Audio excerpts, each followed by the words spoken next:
Affaires courantes. Routine proceedings, tabling of documents. Dépôt de projet de loi. Introduction of government bills.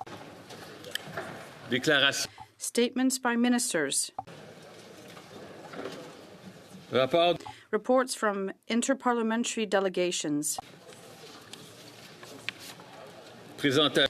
Presenting reports from committees. Dépôt de. Introduction of private members' bills. I gotta read that. It's right there. It's right over there. Okay. Mr. John, seconded by Mr. Davies, Vancouver Kingsway, moves for leave to introduce a bill entitled An Act to Amend the Canada Health Act, Mental Addictions and Substance Use Health Services. The motion is deemed adopted. Member may give us a succinct explanation. Mr. Speaker, it's an honor today to introduce the Mental Health Parity Act. And Mr. Speaker, to rise today to table this bill, which aims to address the disparity between physical and mental health in our public healthcare system. This is the first private member's bill, Mr. Speaker, tabled in the 45th Parliament. It's of great importance. This bill proposes to amend the Canada Health Act to expand the definition of insured services to include community-based mental health, addictions and substance use services. As it stands, provincial and territorial health plans are only required to cover mental health, addictions and substance use health services when provided by physicians or in hospitals and deemed medically necessary. As a result, many services like counselling or psychotherapy are not covered under public health insurance plans. The lack of public coverage forces Canadians who are struggling to shoulder significant out-of-pocket costs or go without supports they need. This legislation would begin to address the financial barriers to mental health and substance use care by creating a federal requirement for provinces and territories to include coverage of community-based supports in their health insurance plans. I want to thank the Canadian Alliance on Mental Illness and Mental Health, the Canadian Mental Health Association, and all those advocating for mental health parity and spreading the message that mental health matters. I also want to thank my colleague and friend, the member for Vancouver Kingsway, for his important work in this area and for seconding the bill. I hope all members will get behind this very important piece of legislation. Mr. Johns, seconded by Mr. Davies, Vancouver Kingsway, moves that the bill be now read a first time and be printed. This motion is deemed adopted. When shall the bill be? Première lecture de ce projet de loi. When, at the next sitting of the House. Monsieur Blanchet. Mr. Blanchet, seconded by Mr. Perron, moves for leave to table a bill entitled Act to Amend the Department of Foreign Affairs Trade and Development Act, Supply Management. This motion is deemed adopted. The Honourable Member for Belleuil-Chambly. Mr. Speaker,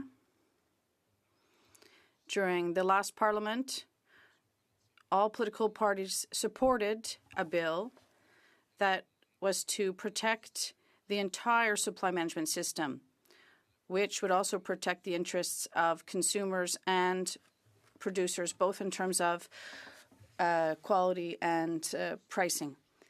I've committed during my election campaign to table a bill, and I'm doing so today in this respect. And once again, I would like to note that all political parties in this House have said that they want to support this initiative. Therefore, I would like to do so with the consent of all members quickly. This bill is really important to help the economy of Quebec regions and other regions of Canada as well. So thank you very much. Mr. Blanchet, seconded by Mr. Perron, moves that this bill now be read a first time and printed. This motion is deemed adopted. When will this bill be read a second time? At the next sitting of the House. First reading of this bill.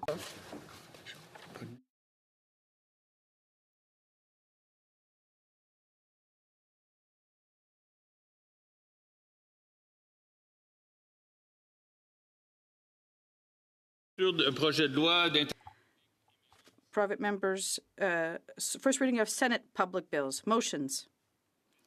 Presenting petitions.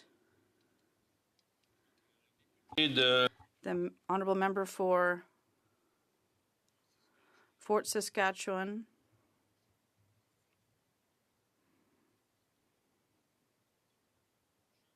Sherwood Park, Fort Saskatchewan. Thank you, Mr. Speaker. I'm tabling a petition about the very important human rights situation in Tibet. The people of Tibet have a unique and distinct cultural, linguistic, and religious heritage that has been increasingly endangered since Tibet was annexed by the People's Republic of China in 1951. Reports from human rights organizations have documented serious and ongoing human rights abuses in Tibet, including extreme restrictions on freedom of religion, freedom of speech, and freedom of assembly. Further, many Tibetan political prisoners, including those engaged in peaceful protests, as well as Buddhist monks and nuns, are detained unjustly and subject to brutal and violent treatment. We call on the government and the Prime Minister to advocate for the immediate and unconditional release of Tibetan political prisoners who have been detained for exercising their right to peaceful protest and freedom of expression and freedom of religion, and also to place sanctions on 5 PRC officials responsible for serious human rights violations in Tibet. Their names are as follows: Chen Quango, Zhang Qingli, Wu Yingji, Wang Yang, and Kui Zala, a.k.a. Che Dala. Thank you, Mr. Speaker. Presenting petitions, the honourable member for Courtenay-Alberni. Thank you, Mr. Speaker. It's an honour to be tabling this petition as the new critic for defence for the federal NDP on behalf of residents from Banfield, Port Alberni, Parksville, and Courtenay in my riding. Mr. Speaker, they highlight that Canada signed the Universal Declaration of Human Rights in 1948, pledging itself to achieve, in cooperation with the United Nations, the promotion of universal respect for and observance of human rights and fundamental freedoms.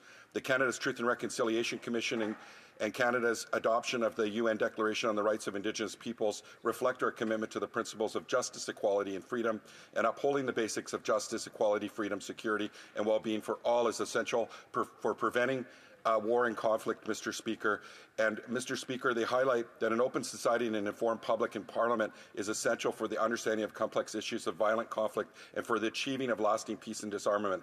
And with the closing of the Pearson Peace Centre, Canada lost an important civilian-led independent institution, a structure that supported effective research policy and training in peace operations and conflict. They call on the House of Commons to assemble and re-establish and fund a Centre of Excellence for Peace and Justice focused on research, education and training in conflict, resolution, diplomacy, and peace operations for Canadian civilians, police, military personnel, and the international community. Thank you, Mr. Speaker. Presenting of petitions.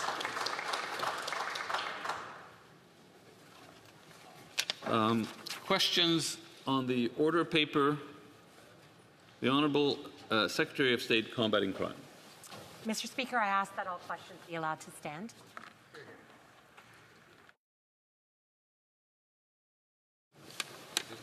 Agreed. Orders of the day. Orders of the day, resuming debate on the address and reply to the speech from the throne and on the sub-amendment standing in the name of Monsieur Blanchet. The Right Honourable Prime Minister.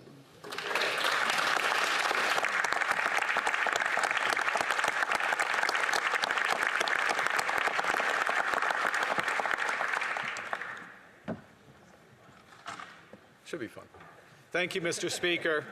It is with great humility that I rise to respond to the speech from the throne delivered by His Majesty King Charles III.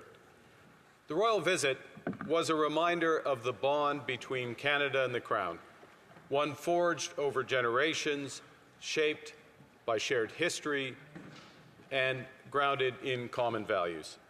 A bond that has evolved over time, just as Canada has, to reflect the strength, diversity, and confidence of our people. The historic honour of having Canada's sovereign open this new Parliament matches the weight of our times. Serving Canadians at this hinge moment of our history is a privilege of the highest order, one that I share with every member of this chamber. Permettez-moi. Allow me, Mr. Speaker, to congratulate all of my colleagues in this chamber for their election. Canadians have given us the honour of serving them. Every member has an immense responsibility, a responsibility that is even greater given the nature of the mandate that we have before us, namely to overcome the major challenges that define this pivotal moment in the future of Canada. In a more dangerous and divided world, geopolitical risks are rising, threatening our sovereignty. The global trading system, which has helped power Canada's prosperity for decades, is undergoing the biggest transformation since the fall of the Berlin Wall. At home, our long-standing weak productivity is straining government finances, making life less affordable for Canadian families, and threatening to undermine the sustainability of vital social programs on which Canadians rely. Canada's new government has immense responsibility to address these challenges head-on, with focus, with determination, and with innovation. In this, our government will be guided by the priorities His Majesty the King outlined in the speech from the throne. Mr. Speaker, the government welcomes yesterday's decision by the U.S. Court of International Trade, which is consistent with Canada's long-standing position that the U.S. IEEPA tariffs were unlawful as well as unjustified. That said, we recognize that our trading relationship with the United States is still profoundly and adversely threatened and affected by similarly unjustified 232 tariffs against steel, aluminum, and the auto sector, as well as continuing threats of tariffs against other strategic sectors, including lumber, semiconductors, and pharmaceuticals.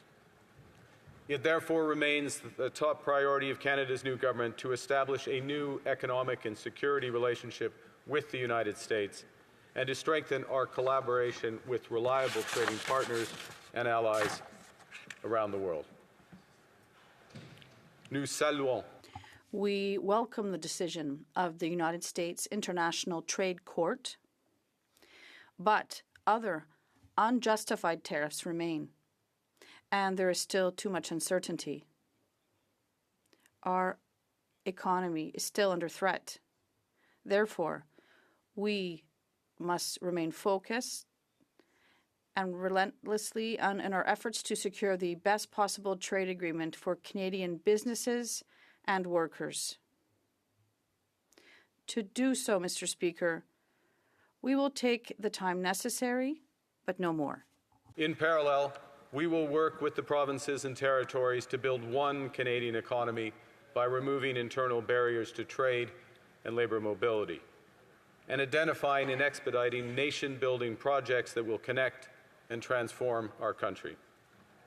We will bring down costs for Canadians and help them get ahead, including through the middle-class tax cut and by cutting the GST for first-time home buyers, measures that are now before this House. We will make housing more affordable by unleashing the power of public-private cooperation, catalyzing the housing industry, and creating new careers in the skilled trades. We will protect Canadian sovereignty and keep Canadians safe by strengthening the Canadian Armed Forces, securing our borders, and bolstering law enforcement. We will return overall immigration rates to sustainable levels while attracting the best talent in the world to help build our economy. We will spend less on government operations so Canadians can invest more to build Canada strong. Day-to-day government spending, the government's operating budget, has been growing by an unsustainable 9% every year. We will bring that rate down to 2%, less than half the average nominal rate of growth in the economy. We will not cut transfers to provinces, territories, or individuals. Instead, we will balance the operating budget over the next 3 years by cutting waste, by capping the public service, ending duplicative programs, and deploying technology to boost public sector productivity. Government must become much more productive by deploying AI at scale, by focusing on results over spending, and by using scarce taxpayer dollars to catalyze multiples of private investment. In all our initiatives, Canada's new government will be guided by our conviction that our economy is only strong when it serves everyone. That means bringing costs down. That means helping Canadians to get ahead. Canadians will keep more of their hard-earned money with a middle-class tax cut that will take effect by Canada Day, saving a two-income family up to $840 every year. Nous allons protéger. We will protect and expand programs that save Canadian families thousands of dollars per year, including pharmacare and childcare. And we will expand the Canada Dental Care Plan so that 8 million more Canadians can access it and save more than $800 a year. We will work to deliver the change Canadians deserve, without losing sight of what defines Canada. Canada is a country that celebrates its diversity, a proudly bilingual country that promotes the French language, a country that cares for its most vulnerable, a country that appreciates and values its natural heritage, a country that has faced the truth and is working toward reconciliation with First Nations, Inuit, and Métis peoples, a country where we respect and defend the rule of law and democratic institutions. Canada's new government will protect, reinforce, and promote our official languages. We will ensure the sustainability of the vital social programs on which Canadians rely. We will protect our natural heritage and fight climate change. We will advance reconciliation with Indigenous peoples. We will uphold the rule of law, protect our democratic institutions, and reinforce the unity of our country. We will protect what makes Canada, Canada.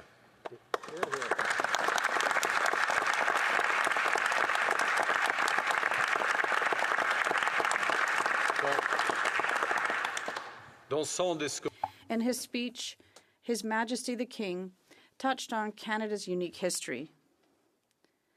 Our sovereign embodies Canada's British heritage, which is a source of pride for many of us.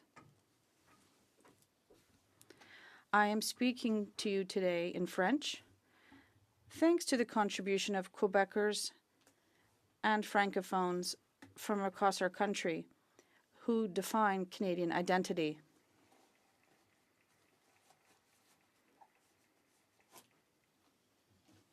This Parliament, built on lands that have been cared for by Indigenous peoples since time immemorial, now includes a record number of elected members from the Métis, Inuit, and First Nations communities.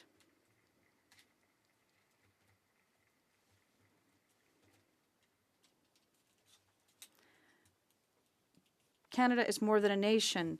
It is a confederation founded on the union of peoples. And our government's approach will reflect this reality. Change that Canadians deserve.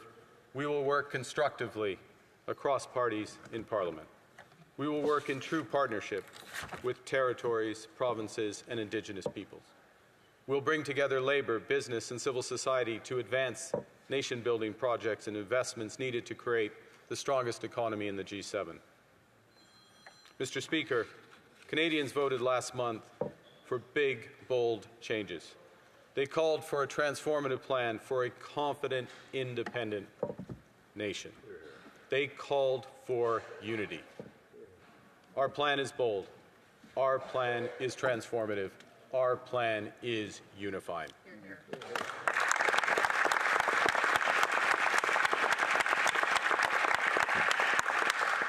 Its success will breed more success. As Aristotle taught, and Canadians instinctively know. We become just by doing just acts, brave by committing brave acts. When we work together, unity grows. When we work together, Canada grows.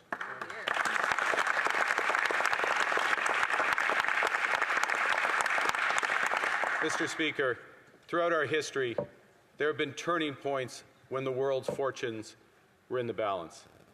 That was the case at the start of the Second World War, just as it was at the end of the Cold War.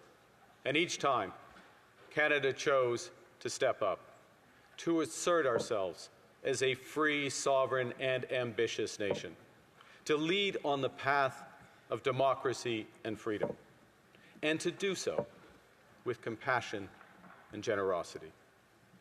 Mr. Speaker, we are once again at such a hinge moment. Now is the time to address the challenges and seize the associated opportunities with urgency and determination. Parce que nous sommes maîtres. Because we are masters in our own home. In order to control our own destiny, we will need to accomplish things that would previously have seemed impossible. And we need to do so at an unprecedented pace. We need to protect our prosperity in a deeply changed world. Build a Canada worthy of its values, a Canada worthy of its people, a Canada for all and for all times. Hear, hear. Thank you.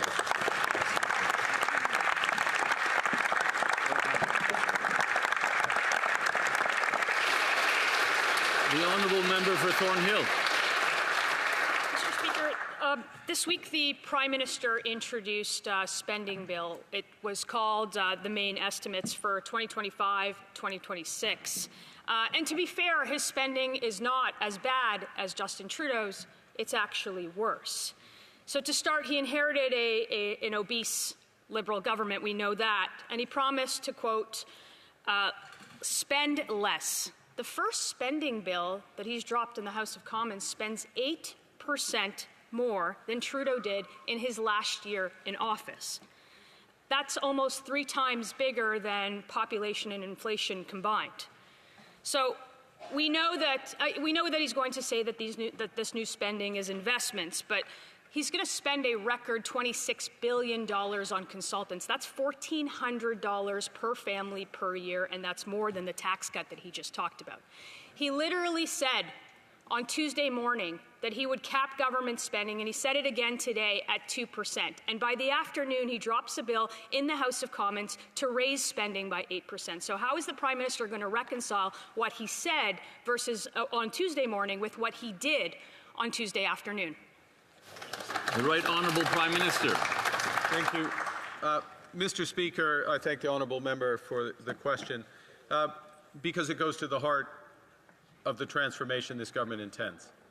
The first is to shift the core of spending from day-to-day spending, operational spending, to investment spending. In other words, spending that catalyzes investment, particularly investment in the private sector. Mr. Speaker, we'll see that through Build Canada Homes. We'll see that through the nation-building projects. We'll see that through facilities to accelerate private business investments, such as accelerated capital allowances. This government is putting in place the mechanisms to control operating spending, to shift the rate of growth that has been seen in recent number of years, and to reduce it to less than the rate of growth of the economy. And it is an effort that will be undertaken across government, including by the Minister of Government Transformation, the Minister of Finance, the President of the Treasury Board, the Minister of National Defence, all ministers of His Majesty's government to deliver the results that Canadians deserve. Thank you, Mr. Speaker. L'honorable député de Drummond. The honourable member for Drummond. Thank you, Mr. Speaker, and congratulations on your election as Speaker.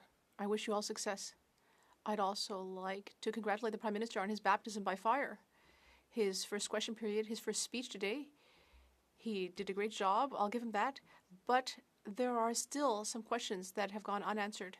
And I have one about Quebec farmers and farmers elsewhere under supply management. The leader of my party, the member for Belleuil-Chambly, tabled a bill similar to the one we tabled last Parliament to protect supply management against anything that might be negotiated during free trade negotiations with any other country. Now, given that this bill is similar to the one that we tabled in the 44th Parliament, and that bill had been supported by all parties, will the Prime Minister commit today to ensuring that the Liberal Party and the government will support this bill that was tabled this morning by the leader of my party, as was promised in the campaign, by the way? Monsieur le Président, merci. Mr. Speaker, I'd like to thank my colleague for his question. And I'd like to thank the leader of the Bloc Québécois for his bill. Yes, I've been clear on this since January. Supply management will never, never be on the negotiation table.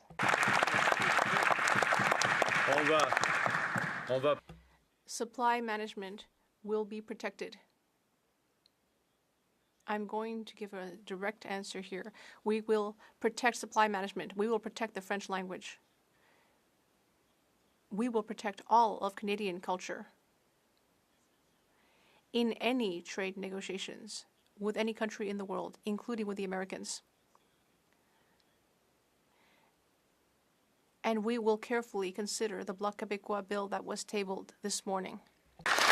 The honourable member for New Westminster Burnaby Mayordville. I thank the Honourable Prime Minister for his speech.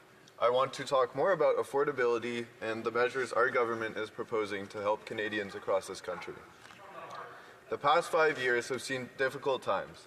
A global pandemic, wars and geopolitical instability, and that caused market crashes, and strained relations between historic international allies, including our own relationship with our neighbors down south. I welcome the proposal of a middle-class tax cut that will save a two-income family up to $840 a year. This will be a welcome change for all of my constituents and for Canadians across the country. I understand that we've made progress towards change this week, which is very exciting. We are getting right to work to support Canadians, true to the mandate on which we were elected.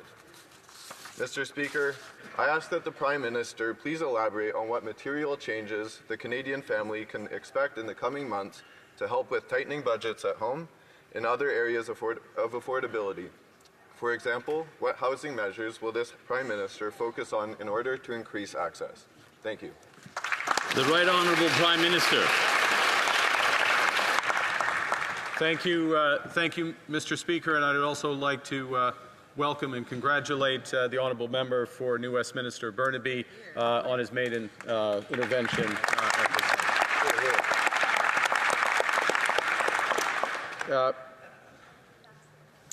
This government begins by focusing on affordability. That's why the first item that we've tabled is that middle-class tax cut that the honourable member referred to, a tax cut that will save up to $840 per year for every two-earner tax-paying family in this country. Up to 22 million Canadians will benefit from this measure. But rightly, the focus of the question, Mr. Speaker, is on housing and housing affordability. The first thing we can do, the most immediate thing we can do, is to cut the GST on homes for first-time buyers, saving up to $50,000 on the purchase of a home. But ultimately, fixing the housing crisis requires a dramatic increase in housing supply. And that's why we need to catalyze major investment in housing. And we will do that through the creation of Build Canada Homes, which will focus first on deeply affordable housing, a sector that has been neglected for decades. Building housing for decades. Mr. Speaker, I recall the record of the former member from Carleton building 6 deeply affordable homes during his time. But we will rely fundamentally, and I'll end with this, Mr. Speaker, Fundamentally, we will rely on the private sector to build affordable homes, including by supplying $25 billion of direct financing to private developers to build a housing the country needs. L'honorable député de Mégantic. The honourable member for Mégantic-l'Érable-Binière. Thank you, Mr. Speaker. I listened closely to the Liberal Prime Minister's speech. It seems like he hasn't fully transitioned from the election campaign to his role as Prime Minister. He repeated several slogans, including his plan for Canadians. We know that household debt has reached record levels. People are struggling to pay their bills. There are long lines at food banks. TD Bank has predicted a recession, which means that hundreds of thousands of jobs will be lost. The Prime Minister recognized that the Liberals have caused a great deal of damage over the last decade, with huge deficits that are inflationary, the carbon tax, which made prices of everything go up, and that caused investors to leave. And now they could do something they could have a budget with clear numbers, clear plans that is based on the current situation, the current financial situation of the country. A budget. It's so simple. Why is this government so afraid to table a budget this spring? The Right Honourable Prime Minister. Mr. Speaker, I know that it's difficult to be an opposition member because in this very session of Parliament, opposition members need to make a choice. We are offering a tax cut for the middle class. We are cancelling the carbon tax. We are reducing the GST on new home builds. The member opposite has a choice, yes or no. Okay. Debate. The honourable member for Calgary Centre.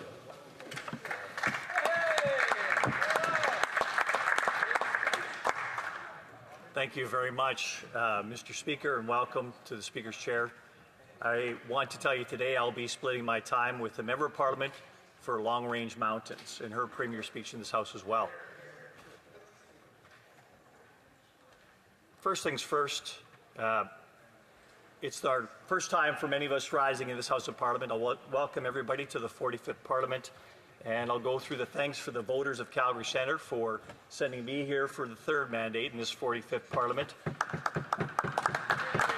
I have many people to thank, my colleagues, people around Calgary Centre, all the volunteers, the hundreds of volunteers that came out and knocked doors with us, and of course, my wife, my family that were so supportive throughout the whole process and have been very supportive of the role I play here in the House of Commons, but also the energy community in Calgary and also the finance community across this country that's looking for better results from governments that they elect to run Canada.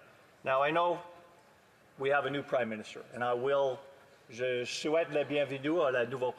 I'd like to welcome the new Prime Minister to the House of Commons. This is new to him. But I'm sure he's going to learn about our procedures very quickly, our democratic system in Canada. I know it's new for him, but we have practices here that he may not have been familiar with from his former life. Things are very different here. I am looking forward to debating with him because I've been here 5.5 years, as you know, Mr. Speaker, and I've had little debate on the other side of the House as far as economic matters go. I've heard Liberal talking lines again and again. So I am looking forward to some actual economic debate that doesn't just float things by, but actually addresses what I think are some of the key issues that Canada faces here going forward. Now, real economic questions require real economic answers. And our country's economic future has been at risk for some time now, 10 years. As we know, we're the second worst performing economy in the OECD, the 36 countries around the world, over the last decade. And that is a choice that this government has made, this predecessor government has made, including the majority of the front bench there that allowed this to happen and allowed this economy to go down as far as it was. But I do have to respond to the speech from the throne because there are many things in that speech from the throne. And the first thing I will say is there were some excellent issues, some excellent concerns raised in that speech from the throne. Tax cuts. Who's been campaigning on tax cuts the entire time we've been in this Parliament? The Conservative Party. Right. So thank you for picking up that Canadians need tax cuts. Not more inflation, not more taxes all the way through, not an extra capital gains tax increase, but tax cuts. And the GST cuts to housing. That would be a great position to have during an election. And thank you for finally coming to the table and emulating the Conservative position on tax cuts for housing. Reducing internal trade barriers. What a great idea. And who's had that idea for Lord knows how long now, to get things, one major project office, to actually get things done in Canada again, because it is instruments that this previous Liberal government has put on the table that have hindered economic development in this country. Safer, more secure Canada. So border investment, thank you very much. Military investment, thank you very much. Taking crime seriously, thank you very much. I'm almost going to be, it's almost like I'm talking to my own colleagues here on this side of the House with all of the great things that were in that speech from the throne. So I appreciate that that the other side of the House has actually come to the realization that this is something that Canadians are experiencing. So I'm congratulating them on the excellent parts of this speech, including, by the way, the Indigenous Loan Guarantee Program, which again was promulgated by this side of the House as far as an idea to advance Indigenous reconciliation, economic reconciliation across this country. But this government fails at a few things in this speech from the throne. Number one, it's not particularly ambitious, although I realize it's high level. At the same time, it has to address a number of issues. This Prime Minister, in his speech from the throne, has talked about spending less and investing more. And this is where I am critical of financial subterfuge, because this is subterfuge. This government and its predecessor government has run advancing deficits for years and years and years. And you look at the Liberal program during the election, it increased that budget deficit this coming year and for the foreseeable future to over $60 billion per year. That is the planned deficit. That is not the actual deficit. That is the planned deficit. Events always come forth here that are going to actually push that higher, because I guarantee you, and I'll tell this to my colleagues on the other side of the bench, there's going to be nothing you see that actually reduces that number. So financial subterfuge and fooling Canadians about what they're spending by putting it in a different category is nonsense. Get real, and let me say that to the Prime Minister. These are economic measures that we measure ourselves by in Canada to make sure we are not throwing the baby out with the bathwater as far as the economic future of Canadians goes. But I'm going to quote the speech from the throne here, which was written by the Prime Minister and his staff. He quotes, "Day-to-day government spending, the government's operating budget, has been growing by 9% every year. Surprise. The government will introduce measures to bring it below 2%. And then goes on to say transfers to provinces, territories, or individuals will be maintained. The government will balance its operating budget over the next 3 years by cutting waste, capping the public service, ending duplication, and deploying technology to improve public sector productivity." Boy, I could have written some of that myself, but I'm going to ask him, if you're limiting the growth to 2% as far as the operating budget goes, and inflation is at 4%, then how do you continue to fund the provinces that have to fund health care if you're penalizing them as far as the money you're transferring them goes? Inflation is going to be a factor here, has been a factor, and will grow to be a factor as you continue with these large budget deficits. This is a problem that's going to have to be addressed sooner rather than later. Hiding the numbers in an operating budget or an investing budget is not solving the problem at all. This government has a spending problem, and you've got to address the spending problem. Now I'm going to get to something I'm really critical of in this, and that is, and I'll quote the government again, critically, the government will undertake a series of measures to help double the rate of home building while creating an entirely new housing industry using Canadian technology, Canadian skilled workers, and Canadian lumber. The government will introduce measures to deliver affordable homes by creating Build Canada Homes. And then it goes on to say the government will drive supply up to bring housing costs down. Contradiction to what the housing minister himself said about not bringing houses down, price housing down. But proof's in the pudding again here, and let me challenge the other side of the aisle here, because over the past 8 years, 2016 to 2024, the Canadian Mortgage and Housing Corporation, as a budget, went from $2 billion a year to $5 billion a year, all the while building about 40,000 more homes in that period per year. That's 40,000 homes by an extra $3 billion per year. $75,000 per home, do the math. Okay, 75,000, and the result was they drove up the price of housing by $200,000, 45%. So great success on that side of the bench. You're driving up the price of housing, and you're making Canadians more indebted. So as far as a Canadian Build Canada homes, you're blowing the budget every time, and your results aren't there. Figure something else out. I've actually spoken to the housing minister, and I said, you need a restart. This continuing to spend is not solving anything. Get back to a solution where actually house prices can come down, and that starts with your own house. That starts with balancing the budget.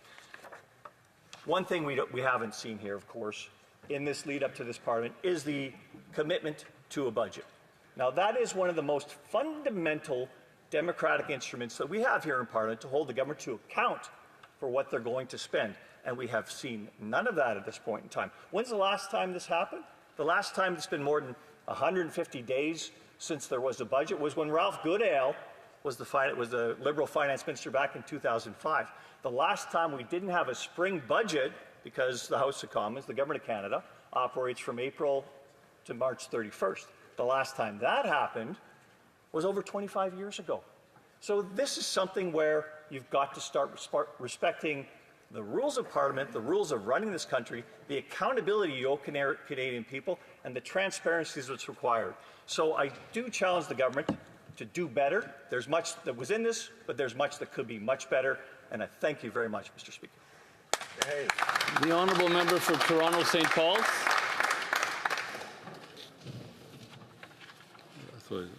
No. Who? Questions and comments. Sorry, questions and comments. Okay, who? The honourable member for.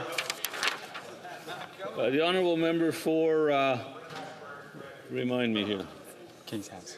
King's Hands, of course. Thank you, Mr. Speaker, and let me start by saying congratulations to you on your election to the chair. Very well deserved, and I know you will keep us in good standing here in this House.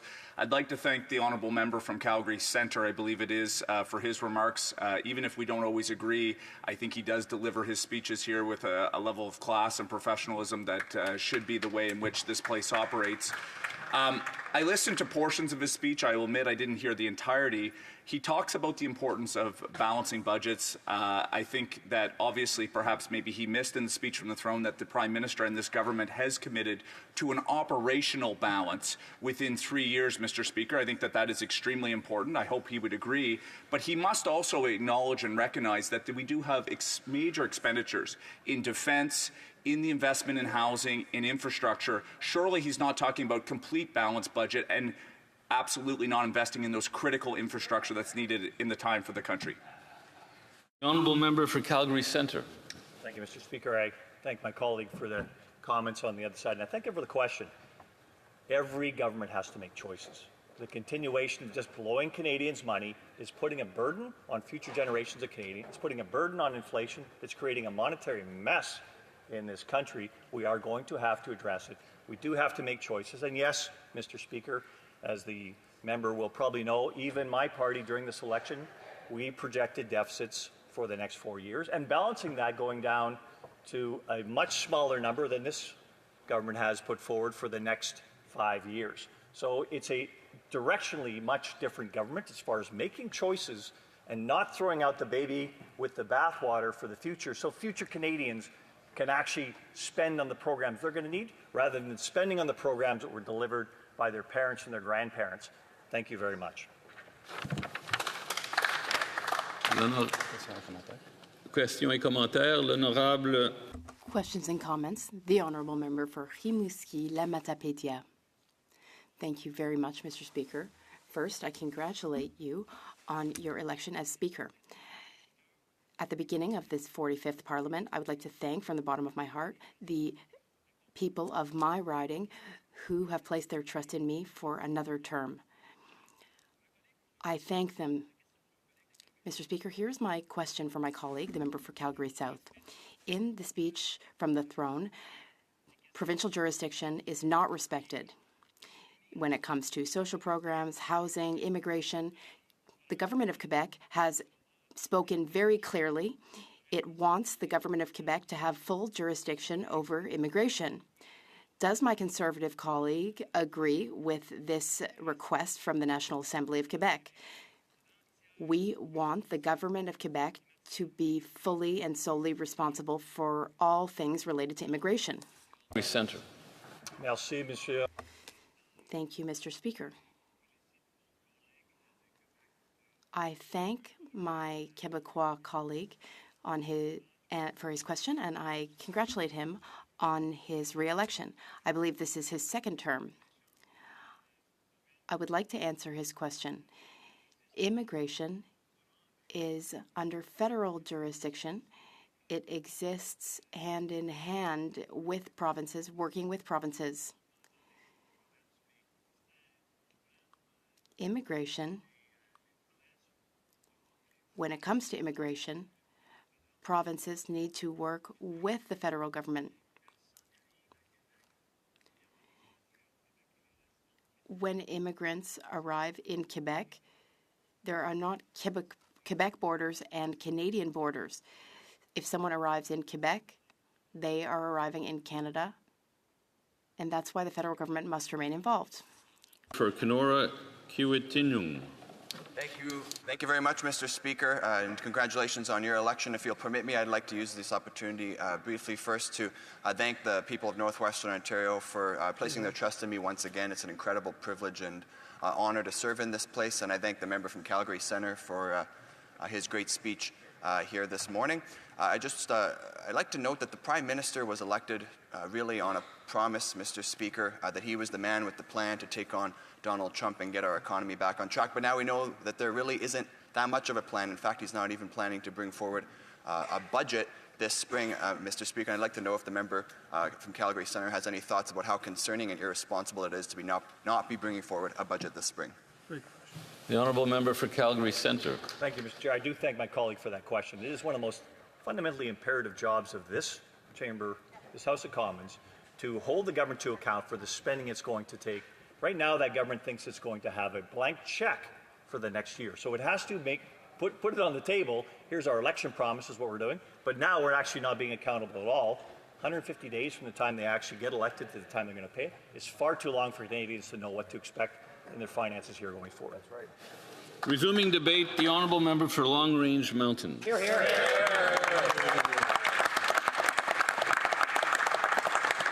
Mr. Speaker, it's a great honor and immense privilege to rise in this chamber as the elected Member of Parliament for Long Range Mountains. It's a region of breathtaking beauty, but also unwavering resilience. And I repeat this morning that I stand not only as a representative of my constituents, but as the first Conservative woman ever elected in the history of Newfoundland and Labrador.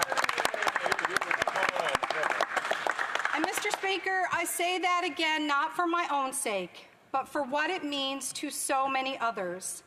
As a mother of 4 with 3 daughters, I think of them in this moment. I think of all the young women across Newfoundland and Labrador in small towns and coastal communities who are watching our politics, and they are wondering if there is a place for them here. Well, my message to them is clear. Yes, there is. You belong here. This chamber needs your voice. Our country needs your leadership, and I hope my presence here opens the door just a little wider for each and every one of you. Mr. Speaker, this historic opportunity is also one rooted in legacy. Newfoundlanders and Labradorians have always had a fierce sense of place and pride. We also know that Ottawa can feel far away, not just in geography, but in priorities. The last Conservative to represent the majority of Long Range Mountains riding as it looks today in this House was Jack Marshall, a man of great integrity, compassion, and conviction. He once said, "The voice of Newfoundland must never be quiet in Ottawa." And those words still ring true today. I intend to raise that voice clearly, consistently, and passionately every day I serve here. And I will do so with the full weight of responsibility that comes with representing the people of Long Range Mountains. But let me say this, Mr. Speaker, I didn't get here alone. No one does. I want to thank the incredible team of volunteers who gave everything they had to our campaign. You knocked on doors regardless of the weather conditions, drove long distances, and brought joy and purpose to every single moment of this journey. But it was your belief in me that made all of the difference. I bring with me not just a conservative voice, but a mother's voice, a rural voice, and a Newfoundlander's voice. My riding spans from the tip of the Great Northern Peninsula all the way down to Port aux Basques, and it's home to some of the most beautiful rural communities in this country. Places like the Beaches, Burnt Islands, Reedville, Bird Cove, Conch, and Hawke's Bay. These communities are proud, resilient, and full of heart, but far too many of them are facing decline. We see it in the closed-up fish plants, the boarded-up abandoned businesses, and the crumbling roads.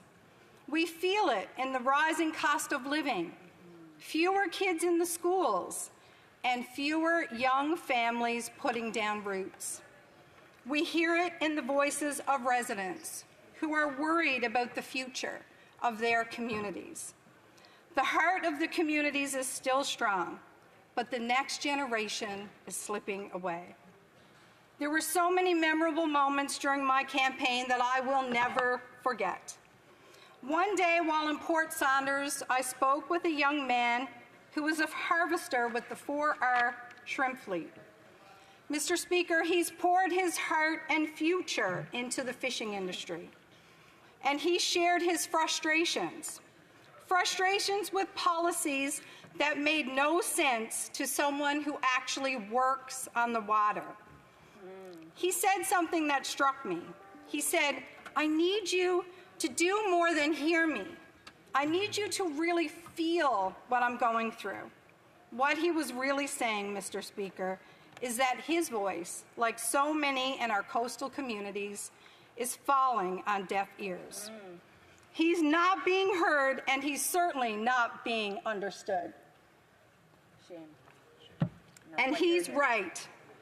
To truly represent him, I can't just listen. I have to understand the weight of what he's carrying and bring that into this House with the urgency and respect that it deserves. However, Mr. Speaker, in light of all of these frustrations, I come to this House with hope for a better future, and a deep belief in what Newfoundland and Labrador can become. Mr. Speaker, we have what it takes to build a province that is affordable and self-reliant. Yes. A province where families aren't forced to build a life. A province that stands tall on its own 2 feet. That is right. And the opportunities are right in front of us, especially in our natural resource sector. Yes. Hear, hear. From our offshore energy, our forestry, our mining opportunities, and our fisheries.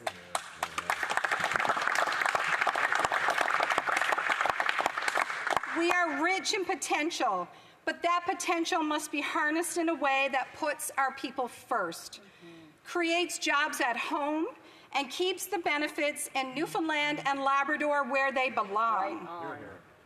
Throughout my career in real estate, I've seen firsthand the growing pressure on supply in our housing market, leading to higher prices, especially in places like Corner Brook. And as prices go up, Mr. Speaker, young families are being pushed out. What we need is a government focused on policy that brings costs down so construction can be fired up. We have the skills, we have the tradespeople, and we have the communities ready to grow. But we need federal policies that make it easier to build, not harder. In Newfoundland and Labrador, that means policy focused on rebuilding our rural communities, certainly not writing them off. And that's how we create homes, create jobs, and create hope.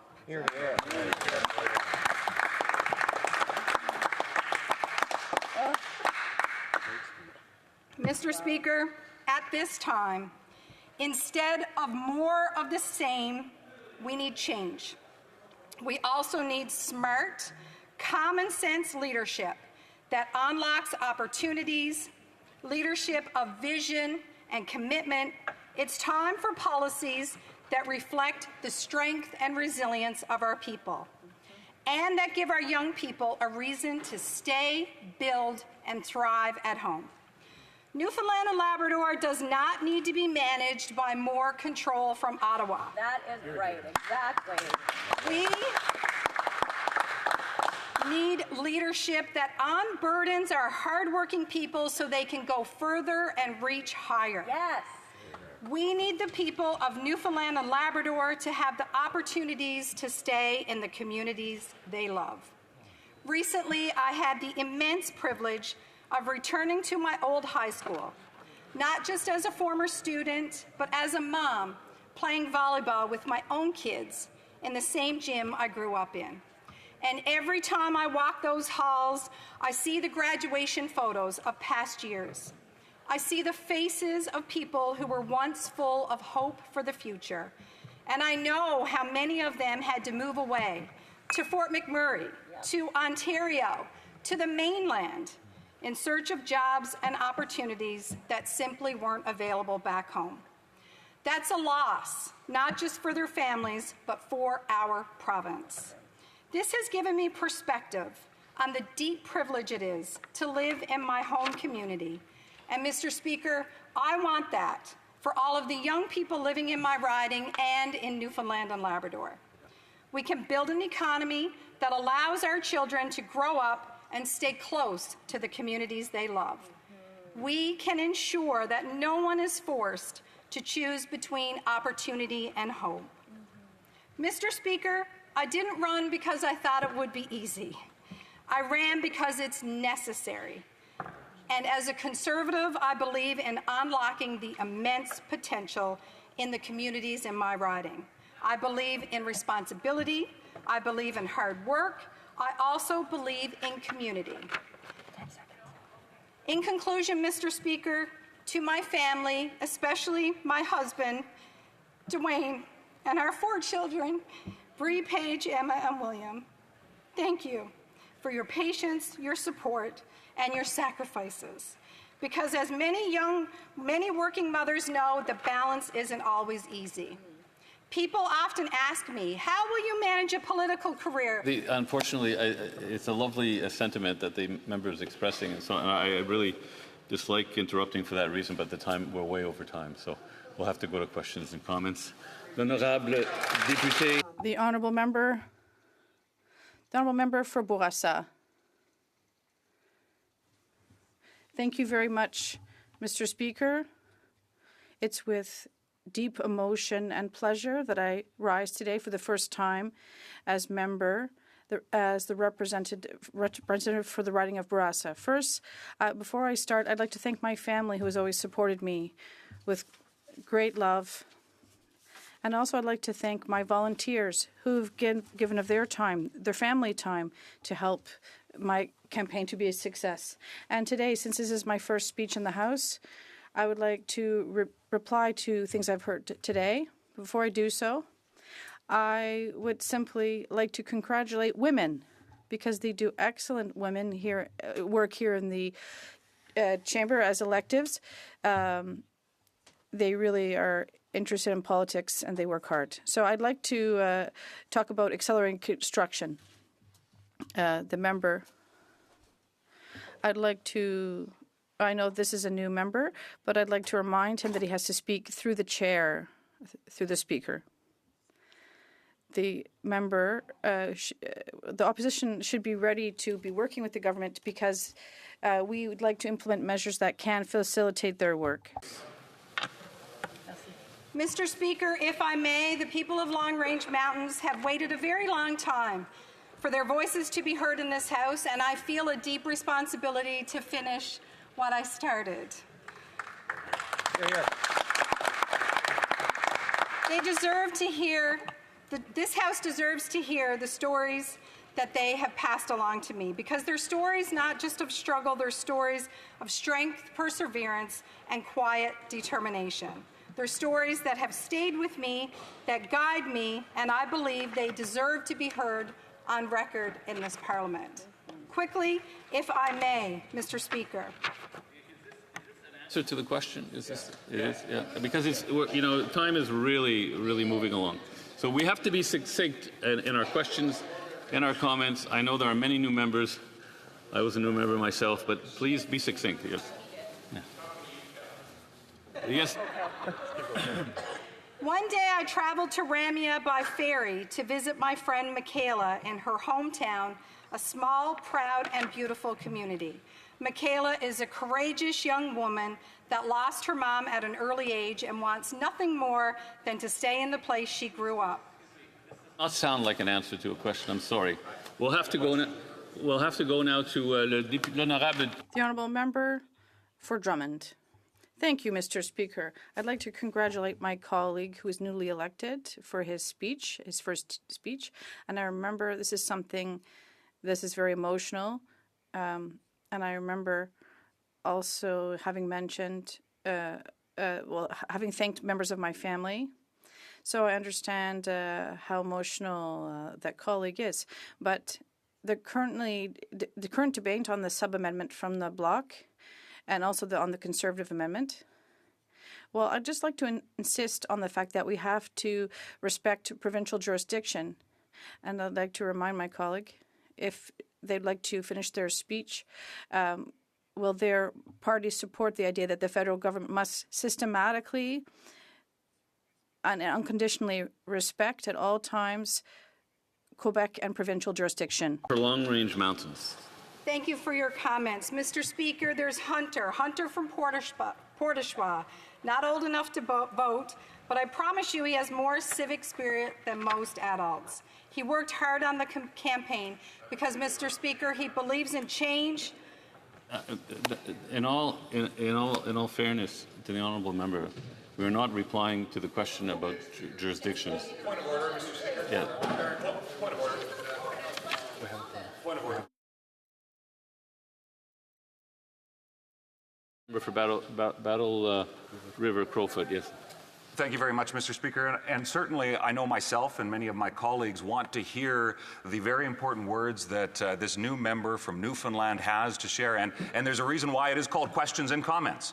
The questions, certainly there is latitude given in the questions. As Mr. Speaker, I hope you will ensure that there is latitude given in the response that certainly fits with the context of not only what this member's speech was, but the overall context for what the speech from the... I understand the honourable member.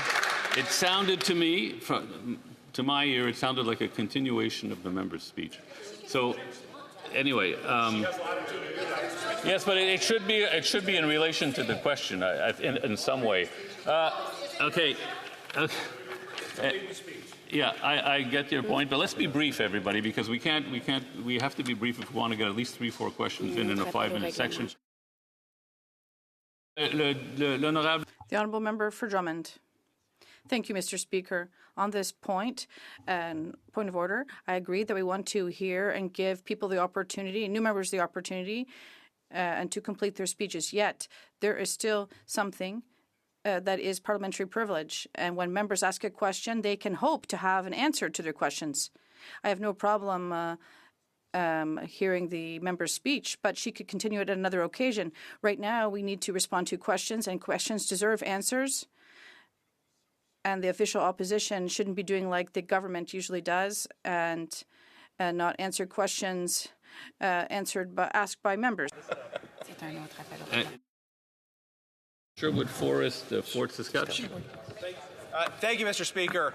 We frequently have reason to object to the responses we receive from seasoned government ministers. The fact that we ask questions in this House and government ministers who have been elected for a very long time stand up and say things that have absolutely no relationship to the topic or the question being asked. So I find it a little bit surprising that we see a kind of a new standard being invented in relation to questions and comments for a new member that is not being applied to ministers of the Crown. If you wish to require ministers of the Crown to answer questions from the opposition, though, I think that would be great, and I would look forward to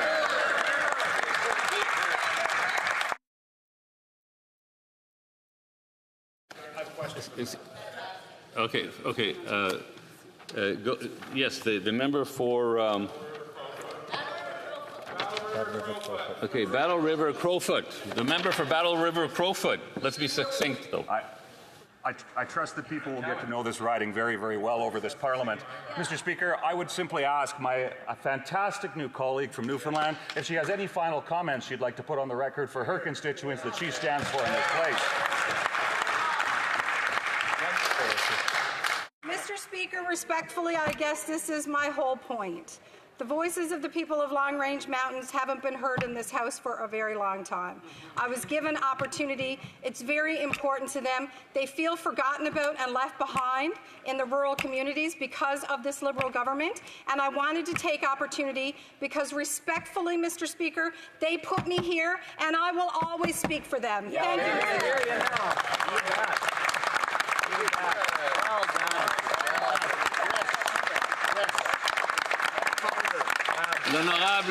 The honourable member for Drummond.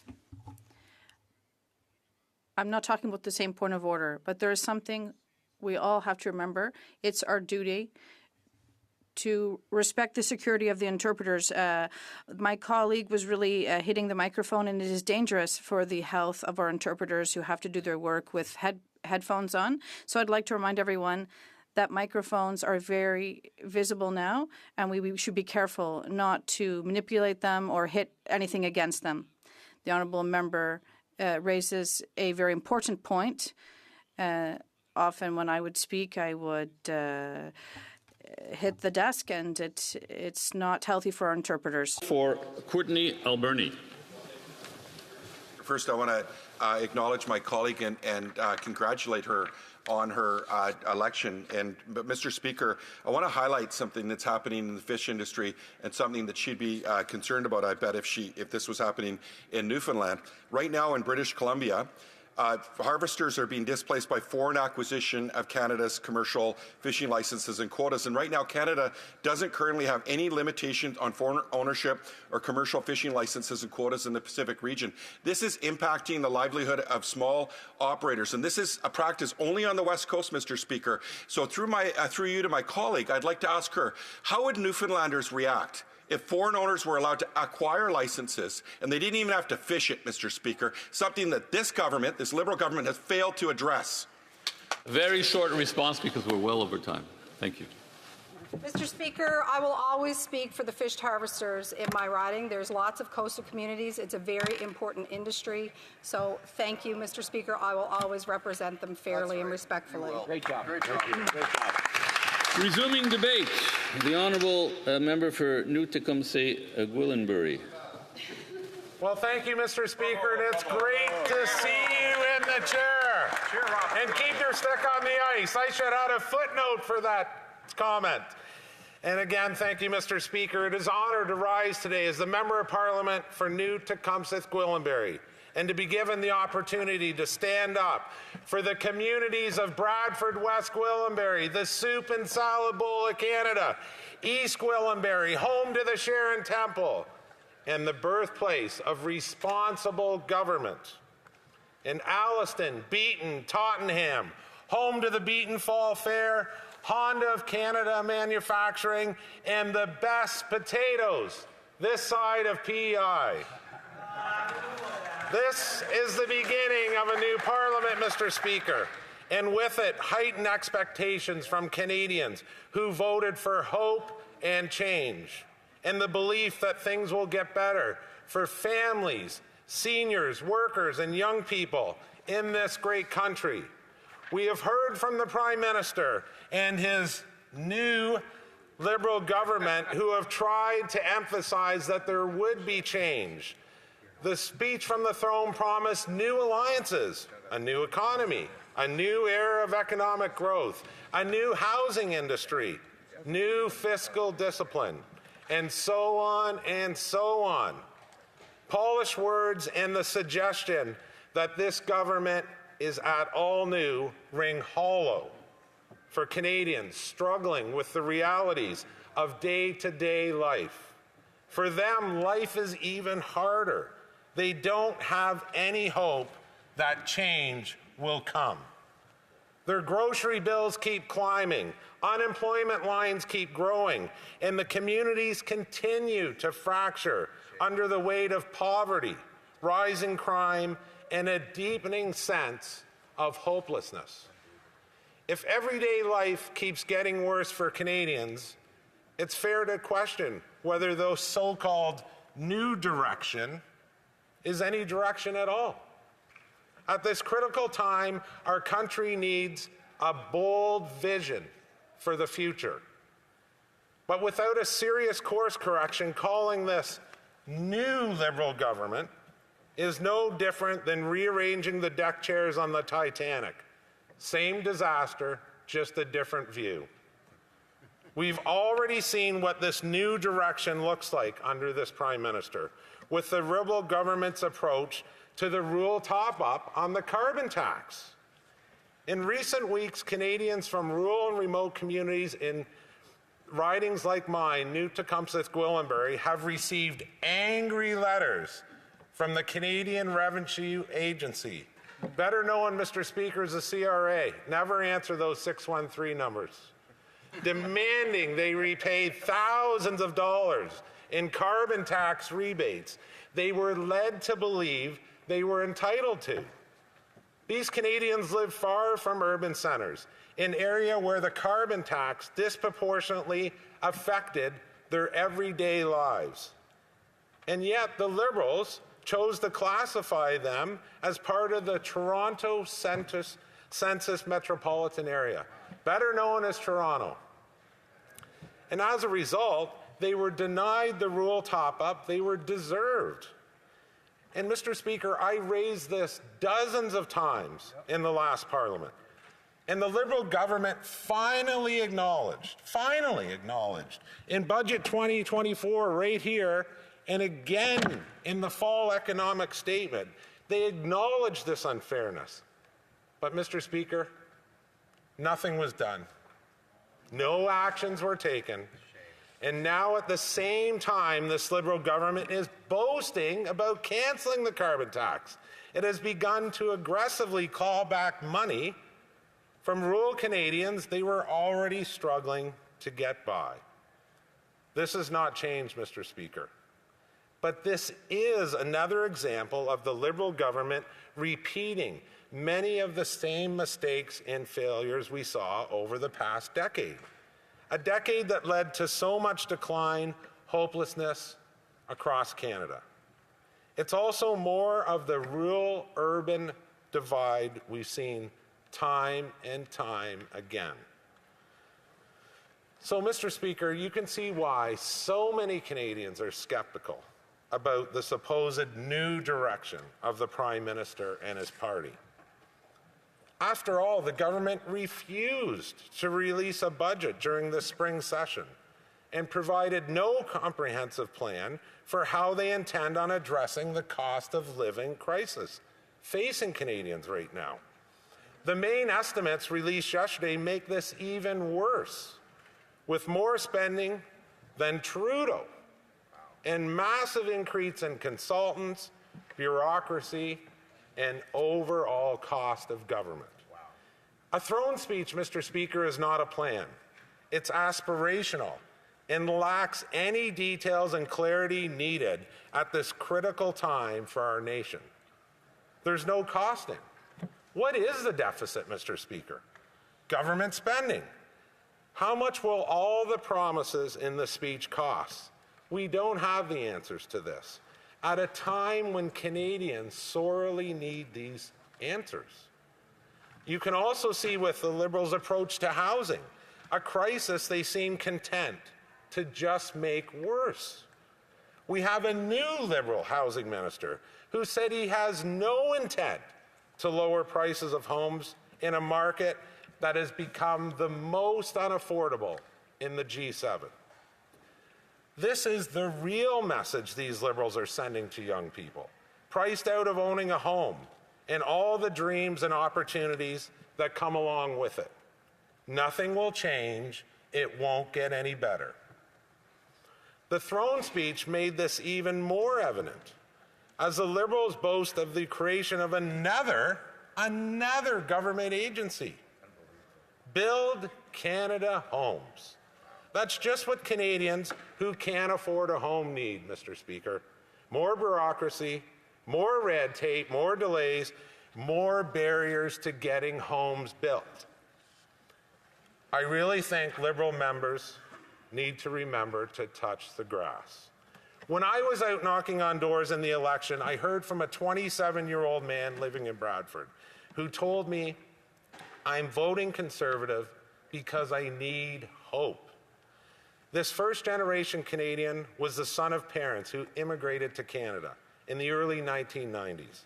His father drove tractor-trailer for over 30 years and actually became an owner-operator, bought a small home, and his son is inspired to follow in his father's footsteps. But sadly, Mr. Speaker, he told me that he's been doing long-haul trucking 7 days a week, 10 hours a day, and he just can't climb out of his parents' basement, and he just can't get ahead. Canada has become a country where hard work no longer pays, and where the most fundamental of dreams, like starting a business, owning a home, or raising a family, is no longer attainable for too many people. The formula we used to have that a job plus hard work would lead to a good paycheck to save and put towards the future is no longer working. I understand why Canadians feel like hope and change they voted for is just not coming. How can they when the throne speech and the earliest action of the supposedly new Liberal government all point to the continuation of failures we've become accustomed to? As a member of His Majesty's loyal opposition, I look forward, Mr. Speaker, to doing my job in this place in holding the government accountable to Canadians. In providing opposition to the government, we ensure that Canadians are well represented, and in doing so, we are making sure the government can be the best it can be, often despite themselves. As this Parliament gets underway, remember, no one has a monopoly on a good idea. Enthusiasm is free, Mr. Speaker, and it's good to see the Liberals finally realizing that. After all, it's been Conservatives leading the charge to axe the carbon tax, remove the GST from new homes, and lower income taxes for working Canadians. We will keep fighting, Mr. Speaker, for all Canadians. Conservatives will be putting forward reasonable proposals in the coming days to ensure the formula for a good life in Canada works for all Canadians once more. Questions and comments? The honourable member for Vaudreuil. Thank my honourable colleague for his address to the House and congratulate him on being re-elected. Mr. Speaker, I actually quite enjoyed working with the honourable member on committee, and I look forward to working with him moving forward. My question for the honourable member is twofold. First, will he be voting in favour of the tax cut that our government will be putting forward? And second, could he speak to some of the benefits that his constituents will benefit from with the tax cut that we'll be putting forward? Thank you, Mr. Speaker. The honourable member for Newt-Tecumseh-Willenbury. Well, thank you, Mr. Speaker, and I thank my colleague for the question. I support all tax cuts. And quite frankly, Mr. Speaker, this tax cut is just not enough. You know, Mr. Speaker, I alluded in my speech to, for example, the rural top-up. This is money that my constituents have spent and paid. and they are owed this money, and the government has failed to do anything about it. Now they're getting letters from the CRA demanding this money back. We have OPQ questions to the government. If you can believe it, Mr. Speaker, people in Toronto Centre, in downtown Toronto, were paid the rural top-up. But yet we deny the Chippewas of Georgina Island, in the middle of Lake Simcoe, Mr. Speaker, the rural top-up of the carbon tax. Shameful. Okay, the honourable member for Barrie, Springwater, Oro Medonte, is that correct? That's it. Thank you, Speaker. To my colleague just down the aisle here, thank you for his opening remarks of his speech in the 45th Parliament. We share ridings that are very similar to each other, and I just found it very similar to what I was hearing at Doors when you mentioned the story about the young gentleman driving truck who just couldn't get out of his basement, was struggling and struggling. I heard those repeatedly at Doors also. I wonder if the member could tell me how we're going to restore that hope now. What are we going to tell the people now, seeing what's in place and how they're still going to be struggling for the next few years? What are you telling your citizens how we can be here and fight for them every day to make sure life becomes more affordable? The honourable member for Newtecumseg-Gwillimbury.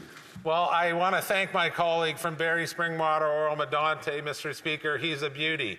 And that's what we're going to do as His Majesty's loyal opposition, is to make the government the best it could be. And Mr. Speaker, like my colleague said, we heard this time and time again at the Doors. People are flat broke, and this government continues to spend. You know, you think of a family now, Mr. Speaker, with a leased car, mortgage payments, insurance, cell phone bills, grocery bills. They just can't do it. And we have to make this supposed new Liberal government understand this. This can't be just a rebranding exercise again, Mr. Speaker. It just can't be. Canadians are depending on us to help them. L'honorable député de Rimouski, The honourable member for Rimouski, Matapédia. I'd like to thank my colleague, and the Conservatives are always saying they want to cut expenses, but recently we had a huge expense, the visit of the foreign monarch Charles III. Does my colleague really agree that we should spend millions of dollars, to bring in a foreign monarch to face a possible American threat? In order to face possible annexation threats, is this really appropriate? Well, thank you, Mr. Speaker. I want to thank my honourable colleague for the question. And what a great day that was to see the King. You know, I walked to the Senate, Mr. Speaker. I didn't take the bus. I walked, and to see the crowd, to see the Canadian flags. He inspired Canadians. This truly is the true North, strong and free. It will never be the 51st state. And again, I would invite the King back. I'd love to see him again, Mr. Speaker. The honourable member for Kootenay, Alberni. Thank you, Mr. Speaker. And I want to congratulate my colleague first, Mr. Speaker. But as a rural MP like myself, he knows that local governments are responsible for about 60% of infrastructure costs, Mr. Speaker, yet they only collect about 10% of overall revenue. I know this as a former municipal councillor from Tofino. And, Mr. Speaker, I'll give you an example. The village of Cumberland in my riding is dealing with cost overruns due to supply chains, inflation, and they see the federal government as a critical partner to accomplish that infrastructure.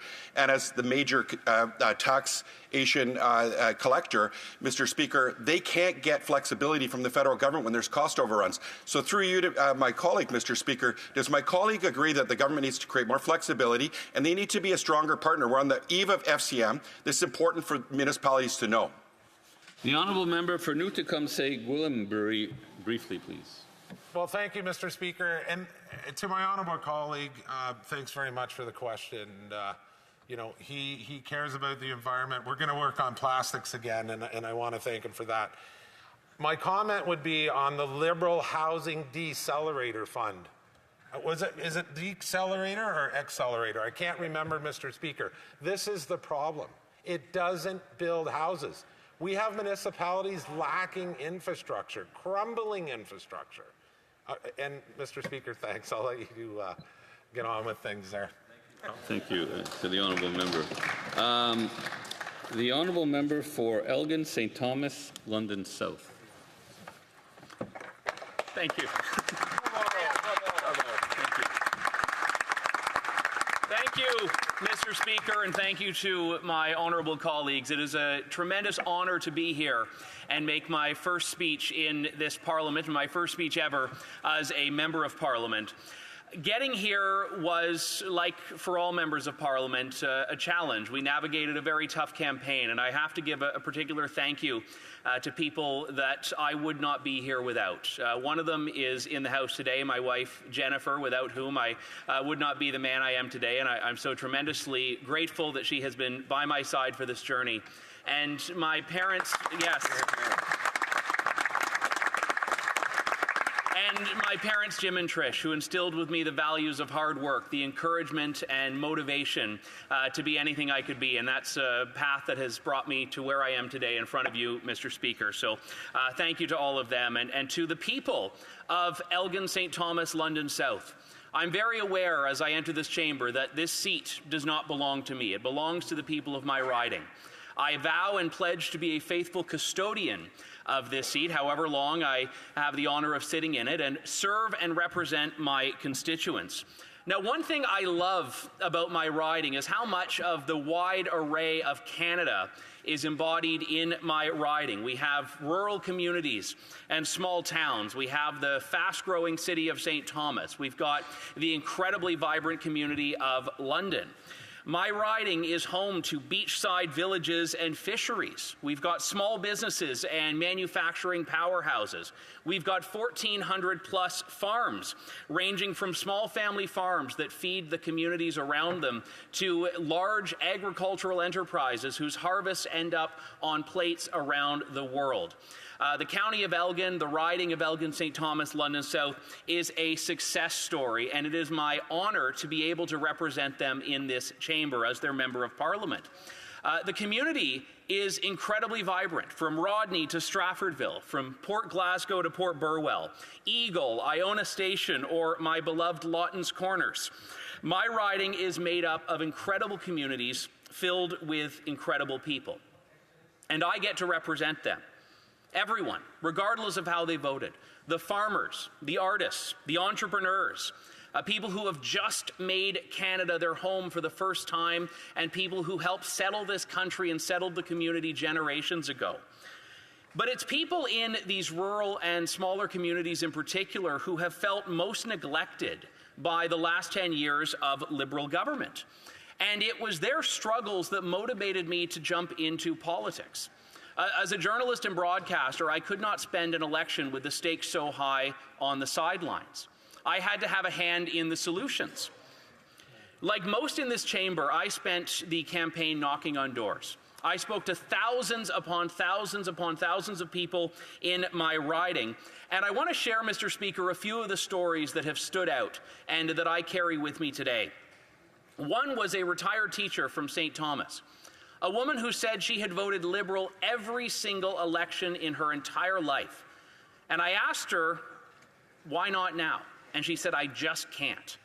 Now, a good politician probably would have taken the vote and walked away, but I asked as a journalist one further question. Why?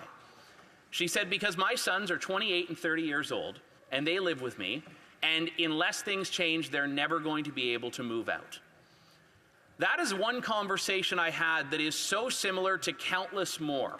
People whose families could not develop and thrive the way that most Canadians dream, the way people in my riding dream, because of Liberal government policy that has made home ownership just a fantasy rather than a dream and an aspiration.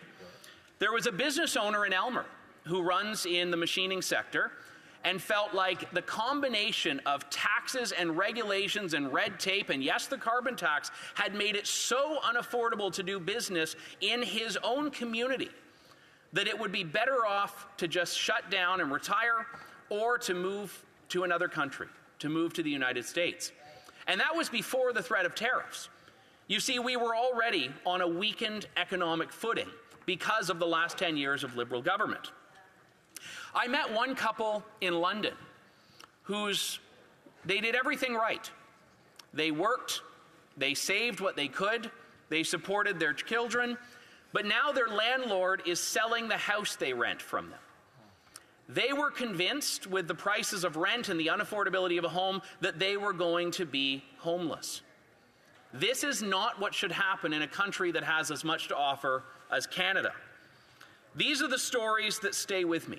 These are the stories that are etched on my heart as I enter this chamber. These are the stories that motivate the work I seek to do here as a member of Parliament. But these struggles and these stories did not disappear on Election Day. These people are still out there. Their struggles are still out there. And they deserve action. And that is exactly what it is incumbent on us in this House to provide, to deliver. I got into politics to serve these people. I got into politics to serve these constituents. I also got into politics to make Canada a freer place. In the last decade, the Liberals have put freedom in their crosshairs in more ways than I could list in the time I have here. The Liberals have tried to, in their paternalistic fashion, censor what Canadians see and say online. The Liberals have told parents how to raise their children. They profess on one hand to support press freedom while banning independent journalists from even reporting on them, something that is a fundamental charter right in this country.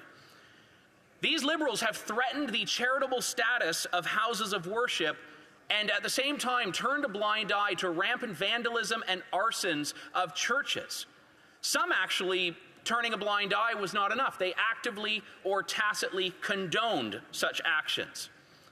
This is a party that has imposed Laurentian elite policies on communities that never asked for them, and I can tell you, having gone through this election, do not want them. Mr. Speaker, I am here to tell the Liberals that their assaults on freedom will not stand. I am putting them on notice, Mr. Speaker, right now.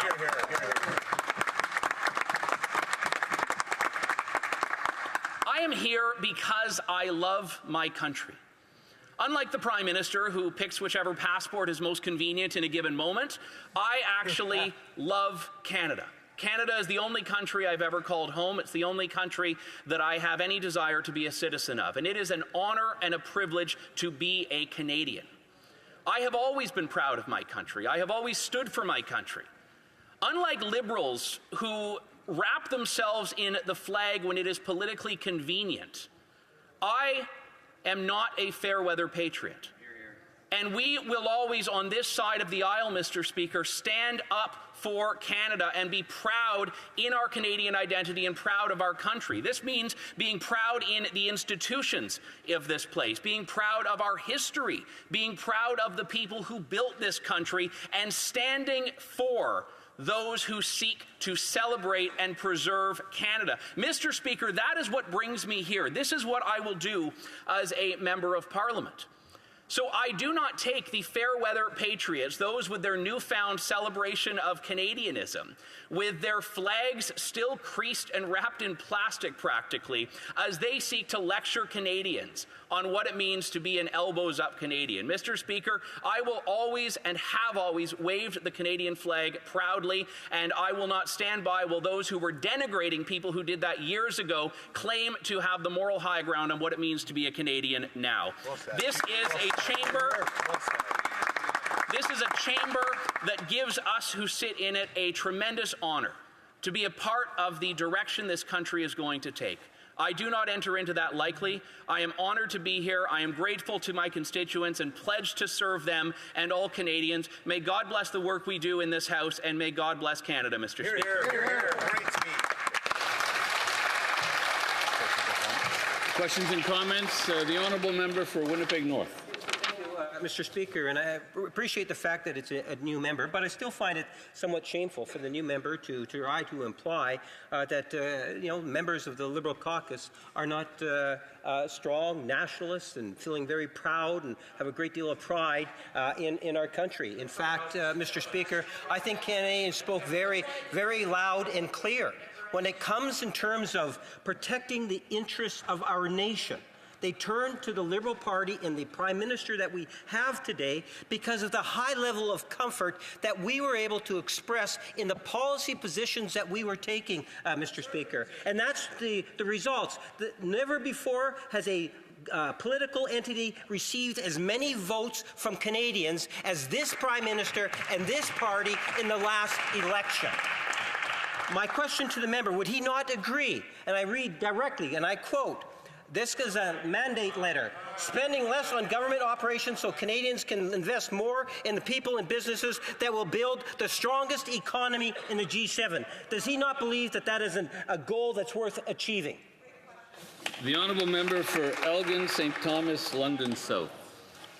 Thank you, Mr. Speaker. I'm actually proud to say I agree with the member that building a strong economy is incredibly important. Where I differ from the member is that this Liberal Party, with all the carnage it has unleashed on Canada, is capable of doing that or committed to doing it. Questions and comments. L'honorable député de Rivière-du-Nord. The honourable member for Rivière-du-Nord. Thank you, Mr. Speaker. This is an interesting debate. Earlier, I was listening to the leader of my party who asked some questions to the PM about the throne speech. I also heard from my colleague for Drummondville. He was also asking whether, yes or no, the Liberals, like the Conservatives, will commit to ensuring that the measures from the throne speech will be applied with full respect towards Quebec and provincial jurisdiction. Unfortunately, Mr. Speaker, I have heard debates on procedural aspects of this, but I haven't heard a clear answer. Could I get a clear answer? Miss London South. Thank you, Mr. Speaker. And while I would have loved to have been sitting here as a government member of Parliament, I can't address the member's question in terms of what the government will do. But I can say, and it's a very important point, that the breakdown in federalism that has existed in Canada, especially for the last several years, has been a consequence of the Liberal government, of which I do not believe there has been anything but continuity to get to where we are today. What they have done to provinces and actually created these points of friction that do not need to be there. So I can say that when the Conservatives move over to that side of the aisle, which I hope for the sake of Canada will happen quite soon, we will absolutely respect provincial jurisdiction, but more importantly, we will stand up for measures that support what Canada and Canadians deserve. Questions and comments. The honourable member for Edmonton West. Thank you, Mr. Speaker. Let me start by congratulating you on your new role. I hope you will succeed in bringing integrity and decorum back to the position. I want to thank my colleague for his excellent opening speech here in the House, his maiden speech.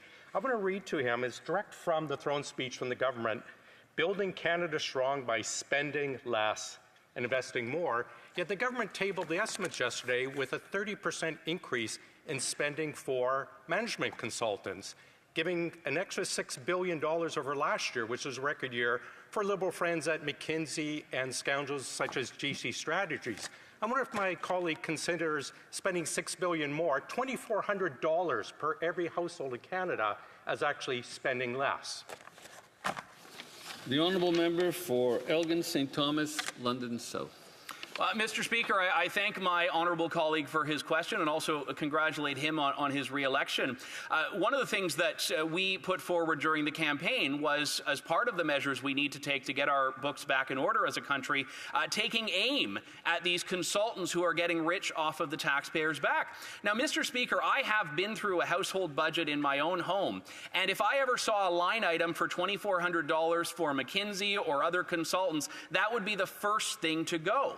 So I don't know why the government is applying a different standard to every Canadian's books than those Canadians would be providing themselves. And I think this speaks to the broader point here, Mr. Speaker, which is that this is not a government that right now is off, despite the plan of having a plan and the proclamation that they were going to get things in order. It's not a government that's following through on that from its very first communication in this Parliament.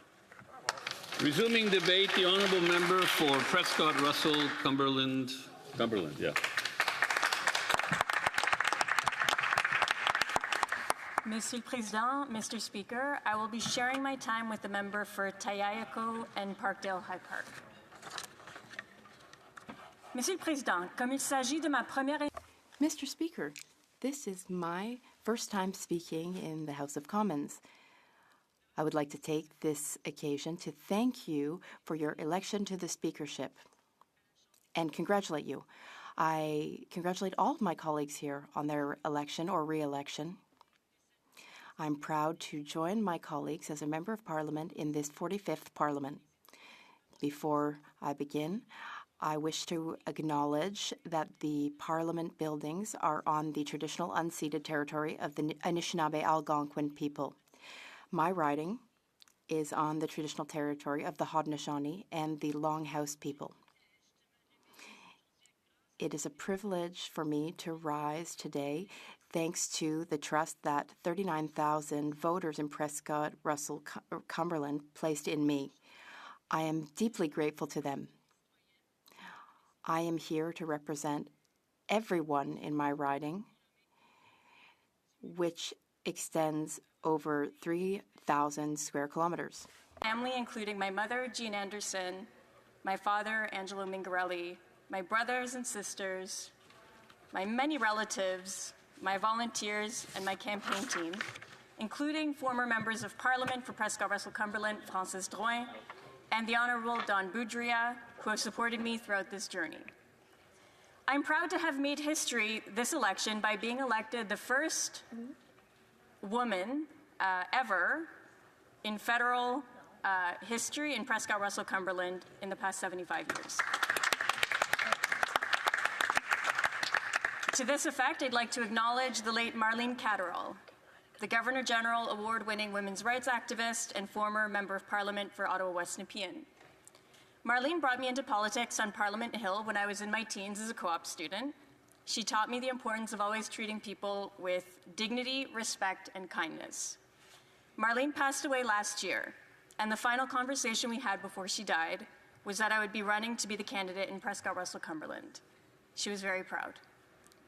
Since my time on the Hill, I've had the honor of working with members of Parliament from all stripes on multi-partisan issues related to women's and youth political, economic, and social empowerment. For example, I've been very active in the global kindness movement. Canada is consistently ranked as one of the most kind countries in the world. We are, in fact, the only country to recognize National Kindness Week, the third week of February, and that is something I think we can all unite around. With that said, I'm delighted to contribute to the debate of this week's throne speech. I must acknowledge what an honor it was to be there during the royal visit of King Charles and Queen Camilla and the reading of the throne speech in the Senate chamber by the King. I would like to speak to the importance of the sovereignty message that the King brought to Canadians this week in the throne speech. It could not have been timelier given the challenges our country is facing in a world that's more divided and dangerous than any point since the Second World War.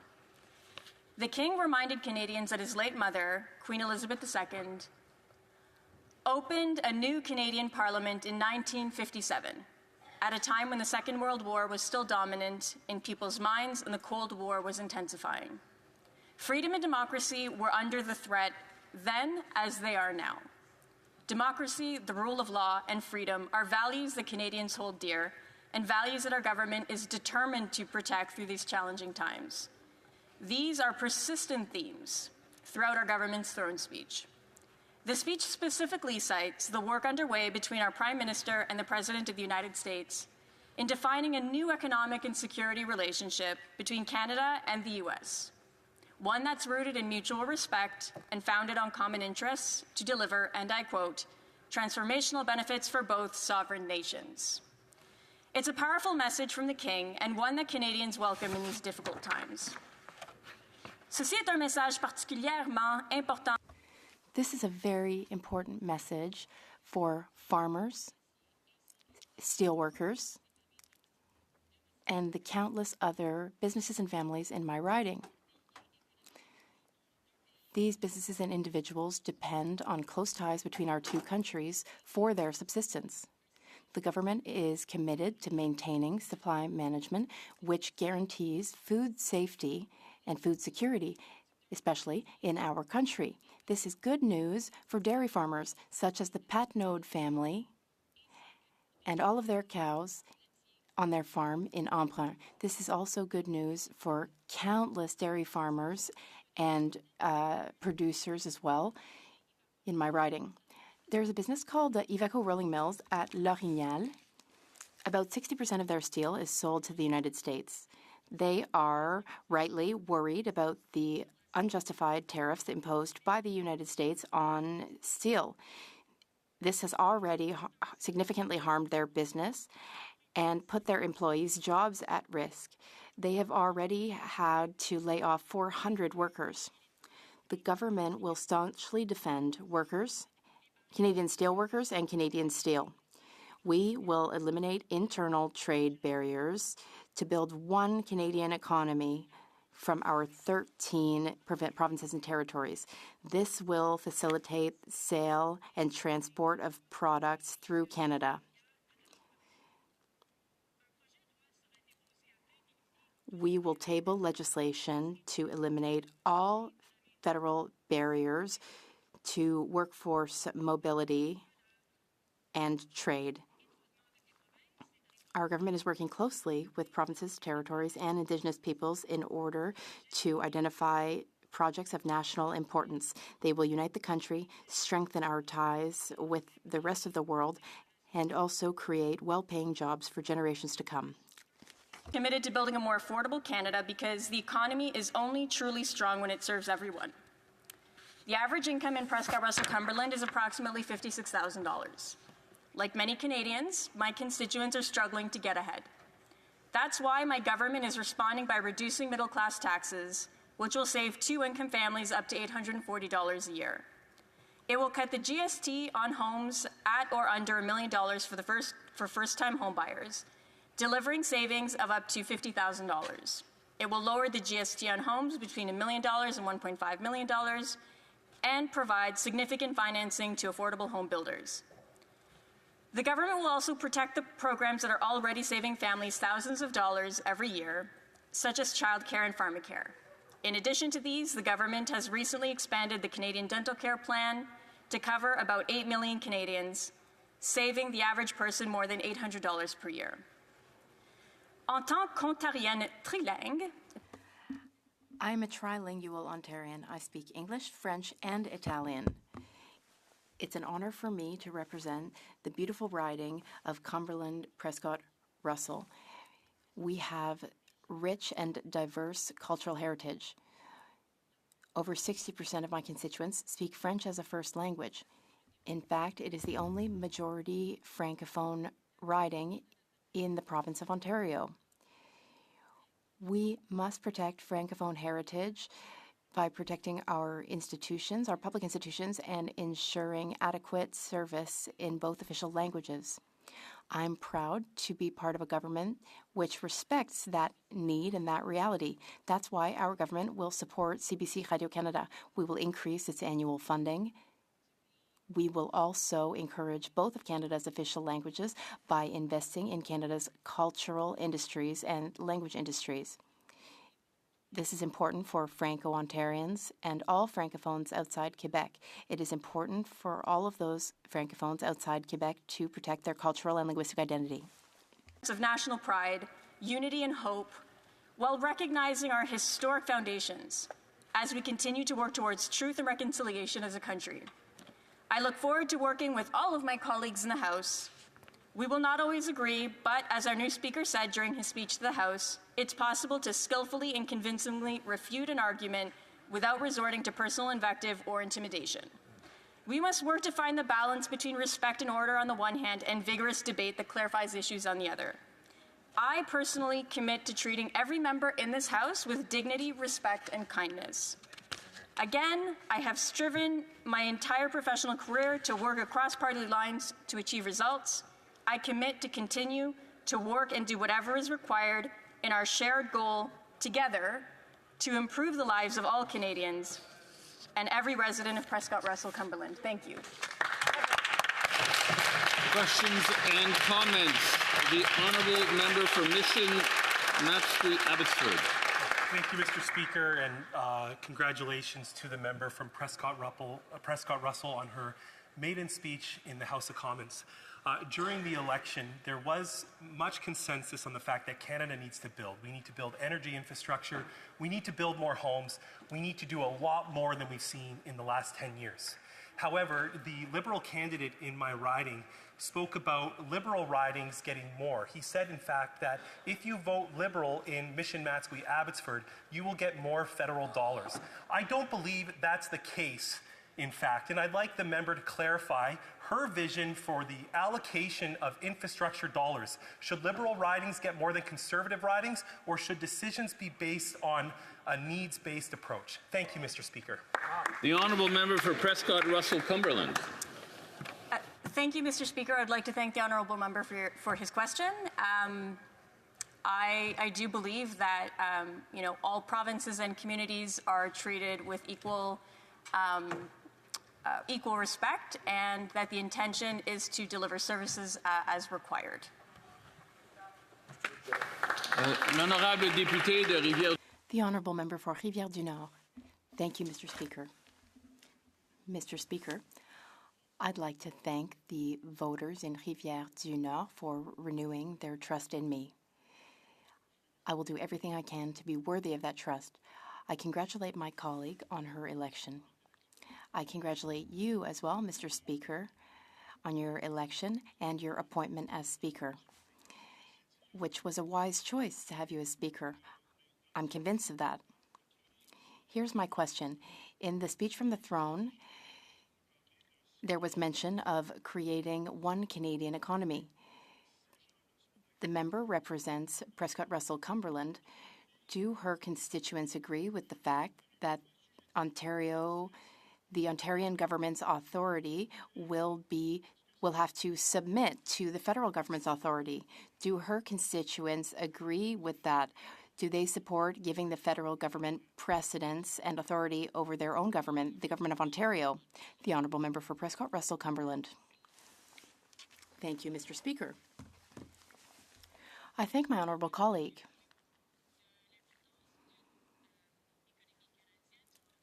We have spoken a lot about one Canadian economy. I mentioned it a lot during the campaign. The people of Prescott Russell Cumberland are confident that a federal Liberal government will respect them and will treat them with due respect necessary to protect the national economy, but also while protecting our local economy in Prescott Russell Cumberland. Speaker, and I'd like to begin by congratulating you on your much anticipated ascension to the Speaker's chair. As a former occupant of the lucky seat, as we've talked about many times, it was absolutely bound to happen, and it has, and that's a good thing. This is the first time on my feet in this Parliament. I'd also like to thank the good people of Charlottetown for sending me back to Parliament for the 5th time with the largest majority in the history of the riding. And I would like to congratulate and welcome the member for Prescott Russell Cumberland on her maiden speech here in Parliament. Particularly impressed with the range of topics, supply management, bilingualism, the importance of Radio Canada, and civility. While I would very much like her to expand further on the last point, I think that's been broached pretty thoroughly in recent days.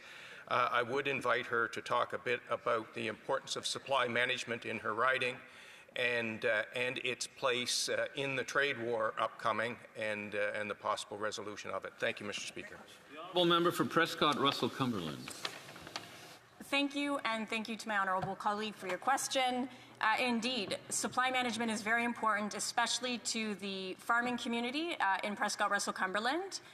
We have dairy farmers, poultry farmers, egg farmers, etc., who are deeply concerned about supply management because it affects directly their ability to sell their products across Canada.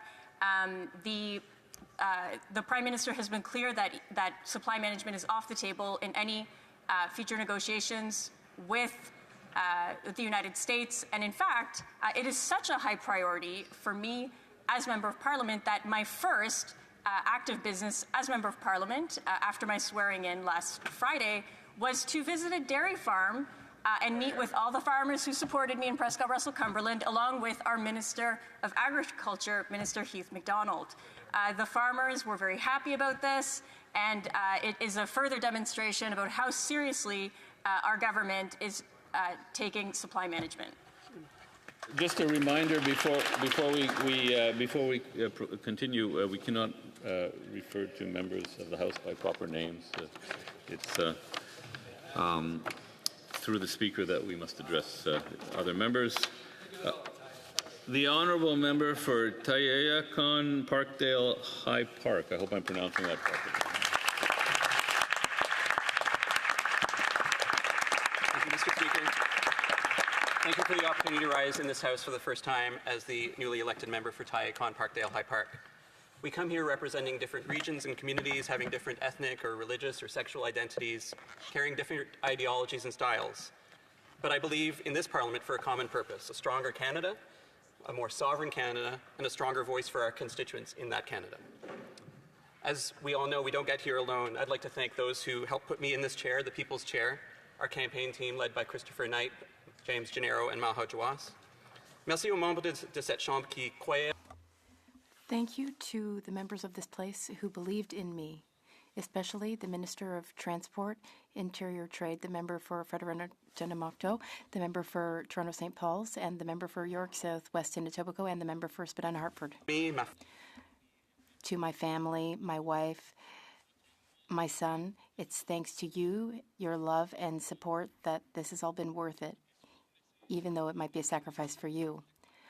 Most of all, I thank our volunteers and the voters. My family, my wife, daughter, and son, it's thanks to your love and support and belief in me that I can do this work. Work that makes their busy lives busier and takes a toll on them and all of their families and our families, including those members of our families who gave us love but are no longer here with us. And thanks to the volunteers and on our campaign from all parties and no party, and to all the constituents of Tayayakan Parkdale High Park. They saw with great clarity what was at stake in this election, that we needed to put new energy, new focus, new determination into this project called Canada, and they responded in record numbers. I'd like to pay tribute to my predecessor, Arif Virani, for his 10 years of service to our riding. Arif was and is a tireless, fierce defender of our community for justice and human rights. He helped make our judicial system more responsive, more representative. He championed safer spaces online. His achievements on behalf of the riding and its people are many. Making sure there was enough federal funding for Dunn House in Parkdale, the first hospital-led supportive housing initiative in Canada, speaking out against Russian aggression in Ukraine, and making sure Canada was there to support Ukraine's cause for freedom and the cause of self-determination for Tibet. Let's also honor his service in this House and its community here, whether it was for the Parliamentary Friends of Tibet internship program or the House Soccer League, work I hope we will continue to emulate in our own ways. Let me tell you a bit about Tayayakan Parkdale High Park. It's small geographically, a little more than 4 kilometers by 4 kilometers, nestled within railway tracks, the Humber River, and Lake Ontario in West Toronto. But we contain multitudes. Tayayakan was a Haudenosaunee village on the banks of the Humber River and part of the Toronto Carrying Place Trail, linking Lake Ontario to the Upper Great Lakes, inhabited from at least 6000 BCE, near what is now Babby Point. Parkdale was first a village, then a country retreat, and for decades since, the home for waves of people coming from all over the world to find community and opportunity in Toronto. And High Park, site of 57 Iroquois burial grounds and the lungs and beating heart of our community, also home to cherry blossoms, baseball leagues and birders, and host to visitors from all around the world. But many of us came from away, and many had a tough journey, fleeing communist regimes in Poland and Tibet, Ukraine and Vietnam, the Balkans and the Baltics. Immigrants from around the world, people in distress, who have discovered our little precious corner of West Toronto, to find and build community, to be just a bit freer. And something very special happened in the last 6 months in Tayayakan Parkdale High Park, and perhaps this experience was shared by other members of this House. People of all parties, and of no party, woke up to the threat to Canada's freedom, and they came together for Canada. I think it's a different kind of threat to the freedom than the member from Elgin St. Thomas London South was talking about. Because in the threat to freedom, they chose to connect. They chose to build bridges, to bridge divides.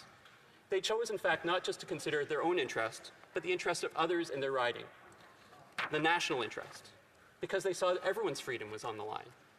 They saw what the Prime Minister, I think, described so well, that we are at a hinge moment in our history. And that hinge moment, that hinge point, woke up people to the fact that many in our community were already not free enough, that we need to build a stronger, more secure Canada for and with them. People woke up to the fact that in our community, there are people who fear for persecution for their religious or ethnic or racial identity, their country of origin, their sexual or gender identity. And they woke up to the fact that even if they weren't in one of those communities, that their fight was our fight. They woke up to the fact that artists and creators of our community, who have been yearning for support for their work to assert Canadian cultural sovereignty, that their fight is our fight. They woke up to the fact that auto workers or resource sector workers are under threat, that even if they don't work in those sectors, that even if they drive a European car or a Tesla or no car at all, that their fight was our fight. They woke up to the fact that action on the existential threat of climate change, that even if you will never live to see the worst of it if we don't act, that their fight was our fight. That people in our community with addictions, on fixed incomes, with multiple needs, that even if that's not you or a family member, that their fight was our fight. That people, especially young people in our community who are yearning to live and stay here, that their fight for housing was our fight. So when the throne speech speaks to one economy, it's because people in Icon Parkdale High Park have woken up to the fact that for too long, the parochialism that occasionally slips into this chamber, into public policy across Canada, has made us weaker. When the throne speech speaks to affordability, it's because we all need a focused, common approach to relieve our financial burdens. When it speaks to housing, it's because people need the freedom of an affordable place to live. When it speaks to a united Canada, it's because we've woken up to the fact that we need a new awakening, a new era of nation building. And as the throne speech points out, that means our national institutions like the CBC, our national parks, Via Rail need to be made stronger. And that we need new nation-building infrastructure to connect our electricity and energy systems and our economies coast to coast to coast. When it speaks to the strongest economy in the G7, it's because people have woken up to what the Prime Minister said so well just a few minutes ago, that we need that strong economy to support the strong social programs on which we rely and which are such an important part of our national identity. And when the throne speech reasserts Canadian sovereignty with the King in the throne and the Senate chamber a few days ago, it does so with the chorus of people in Icon Parkdale High Park who yearn for an alternative to American domination. People are waking up to the fact that bridging these divides is quite simply what we must do to make ourselves free. That freedom comes from interconnection, not from retreat. And I think the people who taught me this more than anything are the people who got involved in our campaign from all parties and from no party. People bridging divides. Volunteers like Mark Baudouin, who last got involved in Brian Mulroney's leadership campaign and has awakened to the opportunity for Canada to diversify its economy. People like Brenda McLaughlin, the Uber volunteer of our riding in the Runnymede area, stalwart in her community, came out early on so many mornings to speak to voters at subway stations across the riding. People like Surush Zinzaz, a recently arrived dentist from Iran, working in his bakery, spending his shifts not practicing his profession yet, but selling baked goods to the people in Bloor West Village. And people like Amy and her twin sons Louis and Felix in grade 7, who took their first big steps in civic engagement by talking to people of all ages and stages. All of these volunteers were motivated to talk to their fellow Canadians, or in Sarush's case, the people who he plans on being his fellow Canadians. All of them chose to connect across difference. The easier choice was to disconnect. The easier choice is to doom scroll. They chose to connect, as did Canadians from coast to coast. In this election, Canadians turned out in record numbers to assert Canadian sovereignty, to assert Canadian freedom. Freedom is on the march. We are here to champion it in this caucus, and I hope in every seat in this House, protect it and uphold it. So let's get to work.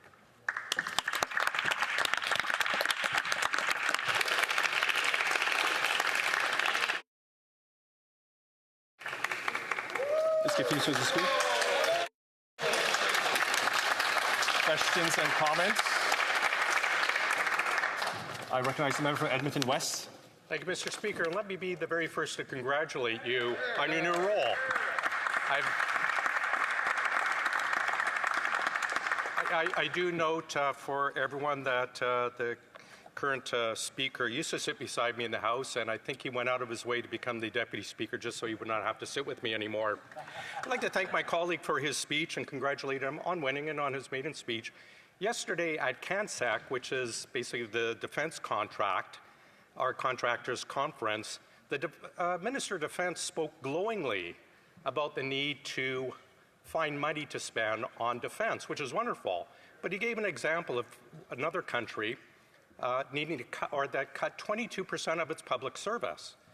He spoke glowingly of another country that eliminated national holidays. So I wonder if the colleague could comment on the Minister of Defense's comments, if that is their plan here, and if not, how are they going to find money for all the added defense spending the government has planned?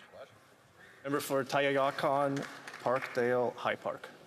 I appreciate the member's question. I wasn't at that particular event, so I can't comment on it specifically. But I can tell you that we are in this caucus, and you'll see in the platform, that we need to do a lot at the same time. We need to act with speed, with urgency. The commitment around defense spending is robust and has a lot of elements to it, and we're going to work very hard towards that and look forward to hearing more from the Minister of National Defense on that.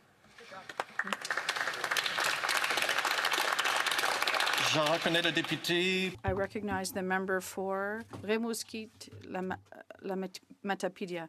I'd like to applaud my colleague for his speech. In the throne speech, we talked about affordable housing. They have to build Canada houses.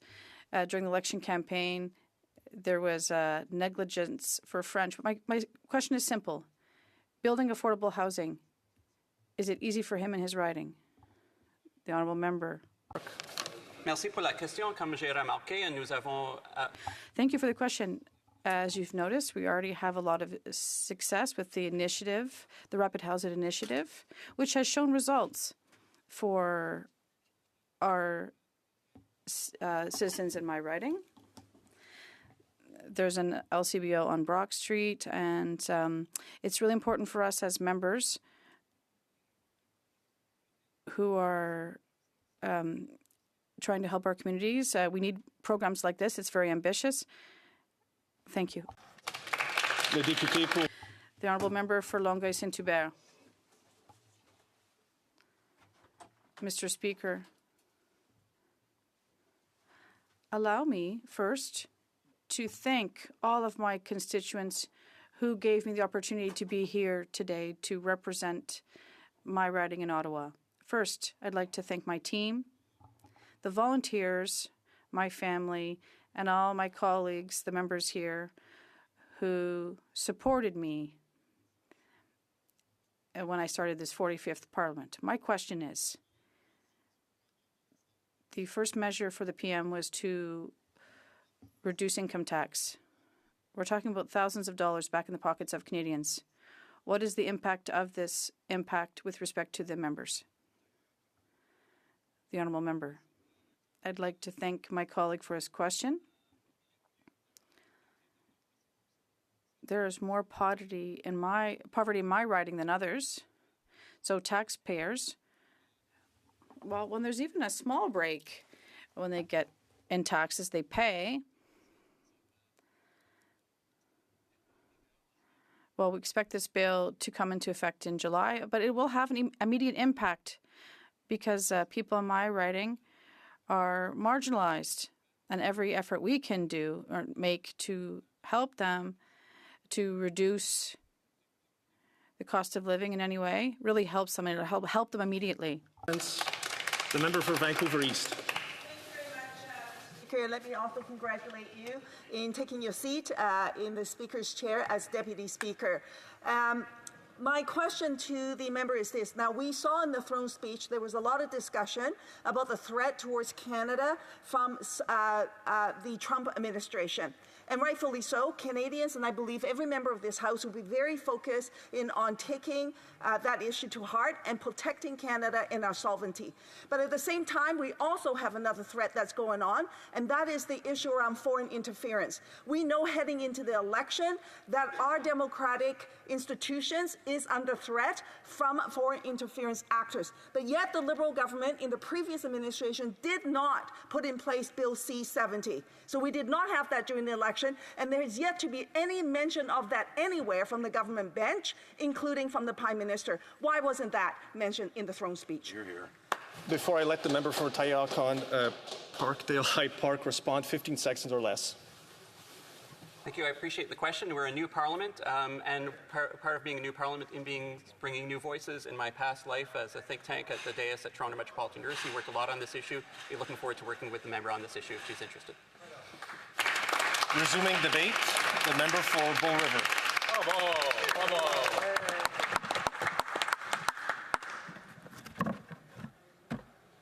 Mr. Speaker, I'd like to congratulate you on taking the chair as Deputy Speaker. That's fantastic and well deserved. Mr. Speaker, I rise in this House today with humility and purpose. I stand here with a promise, one that shaped my family across generations. A promise that if you work hard, raise your family, and love your country, you'll be free to live in dignity and peace. I'm the great-grandson of a pioneer who broke the untamed fields of what would become Alberta before there was power and pavement. I'm also the son of a farmer who survived communism with nothing but his hands, his family, and the hope that Alberta would be a place where his children could speak freely, live safely, and never bow to a state that hated them. My father didn't come to Canada in 1953 for a handout. He didn't arrive on a student visa or as part of some bureaucratic temporary foreign worker program. No, Hubert Bexty came to Canada to build a farm, to build a community, to build a country, and most importantly, to build a family. He paid back his own passage from Europe by laboring in Alberta's sugar beet fields. On the southern edge of this ferry riding, I represent here today with no welfare, no hotel rooms, no Liberal-sponsored welcome package, just sweat, sacrifice, and a belief that what Canada could be was what we should aspire to. I chose to raise my own 4 children in the Alberta countryside because that's where promise still lives. It lived with my great-grandfather's hands, it lived in my father's footsteps, and now it lives in my children. And let me say this, I would not be here without the support of my wife, Lorelei, my children, Kyle, Kian, William, and Annalise, my mother, Nadine, and the rest of my extended family. I also want to thank the many people of Bow River, from Grassy Lakes to Tilly, Gem to Bicycle, Conrich to Siksika Nation, Arrowwood, Milo, Carmangay, Barnwell, and everywhere in between. You are my neighbors. You are who I aspire to be, and I hold this seat for you. I also owe a debt of gratitude to 4-H Alberta, a program in a community that shaped me early. I joined when I was 9 years old, and it was there that I learned how to speak with confidence, work with purpose, and serve my neighbors. It's where I first lived the motto I still carry with me today, to learn to do by doing. Mr. Speaker, I also want to recognize the young people watching today. In Alberta, the grade 6 curriculum, grade 6 students learn about our political system, and many are watching these proceedings live. One of those classrooms is taught by Dr. Brian Jackson of Lyalta, and these students are paying attention. They're learning not from sound bites, but from how we carry ourselves in this House. Mr. Speaker, the riding that sent me here is called Bow River. It's not just a place, it's a people. It's a home, it's a promise. You see, much like the people who rely on it, the Bow doesn't ask Ottawa's permission to flow. It carves through rocks, it sustains life, it cuts a path forward whether anyone is in this chamber notices or not. The Bow runs past oil wells shut down by people who have never set foot on a rig. It flows past farms taxed by bureaucrats who couldn't grow a weed. It flows past churches left to burn. While politicians offered excuses instead of justice, it flows past the homes of veterans, seniors, and families forgotten by the system, but not by me. The beautiful thing about the Bow is this: even when the government grinds to a halt, it keeps flowing. When politicians hostile to Alberta try to strangle our economy, it keeps flowing. When bureaucrats and glass towers write the rules that cripple our farms, it keeps flowing. When unelected judges rewrite our rules and call it progress, it keeps flowing. When they shut down our churches, our rigs, and our rodeos, it keeps flowing. The Bow doesn't care about trendy acronyms or performative politics. It cares about feeding cattle, watering crops, and quenching the thirst of a working land. It fuels an ecosystem, an economy, and it helps feed the world. It doesn't wait for permission. It flows where it needs to flow. And if it wasn't clear, Mr. Speaker, I'm not just talking about the river, I'm talking about the people. Because just like the Bow, we move with purpose. And we're done with waiting for the rest of the country to catch up. We don't need a national strategy. We need Ottawa to get out of the way. Mr. Speaker, I ran to represent the people who built this country and now watch it being dismantled by people who don't understand it. And worse, don't even like it. This week, the Prime Minister stood before this country and promised more of the same.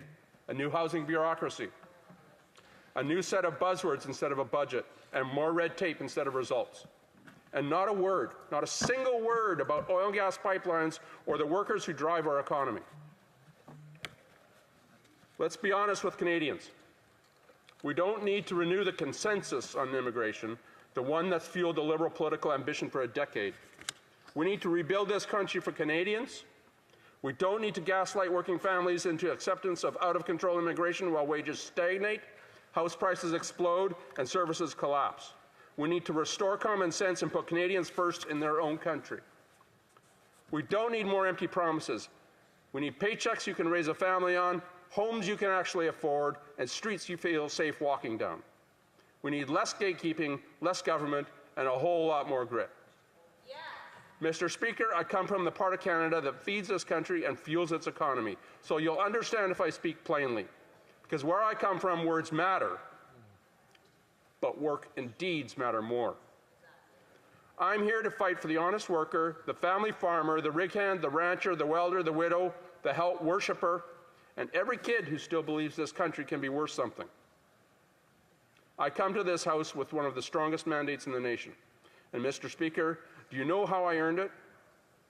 I promised to rip this place down to the studs and start rebuilding a country we can recognize again.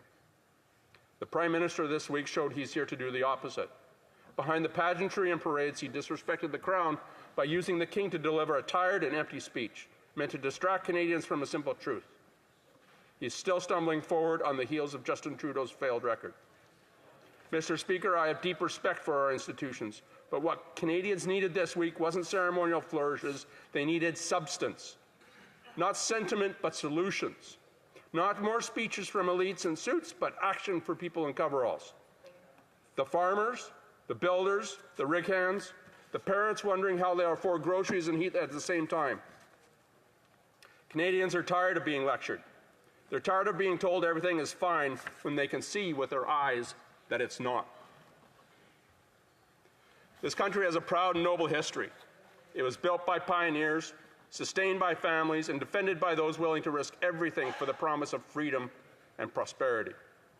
But after a decade of mismanagement and division from the Liberal front bench, that promise is fading.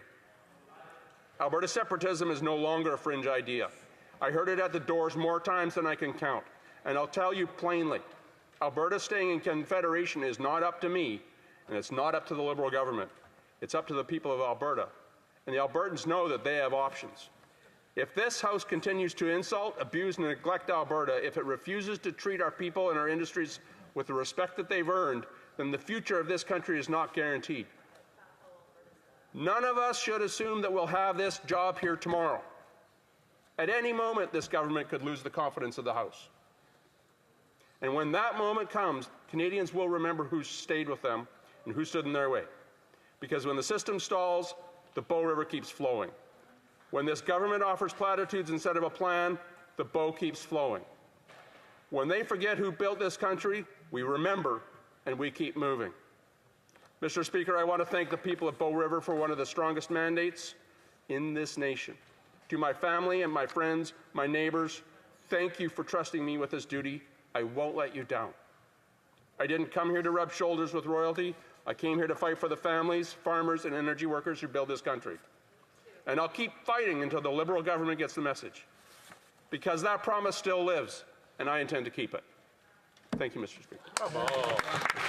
Questions and comments? Questions et commentaires. The member for Winnipeg North. Yes, so thank you, Mr. Speaker. And I suspect going forward, we might have a disagreement on a lot of things between that member and myself. I, for one, feel very confident in believing that Canadians want a national health care system. They want a national child care system. They want a government that truly cares and can actually deliver. And you know what, Mr. Speaker? I listened to the Alberta Premier, and I think she might be further to the left than that particular member Mr. Speaker. In fact, when I listen to the member opposite, I'm not too sure what side of the issue of separation he is actually on, Mr. Speaker. My question to the member opposite is, does he not believe that Canada working together can in fact have a positive outcome for everyone in all regions of the country, and that the federal government does have a very important role in society? For Bull River. Mr. Speaker, I thank you very much for the. I thank the member opposite very much for the question. I take some offense at his allusion to my patriotism.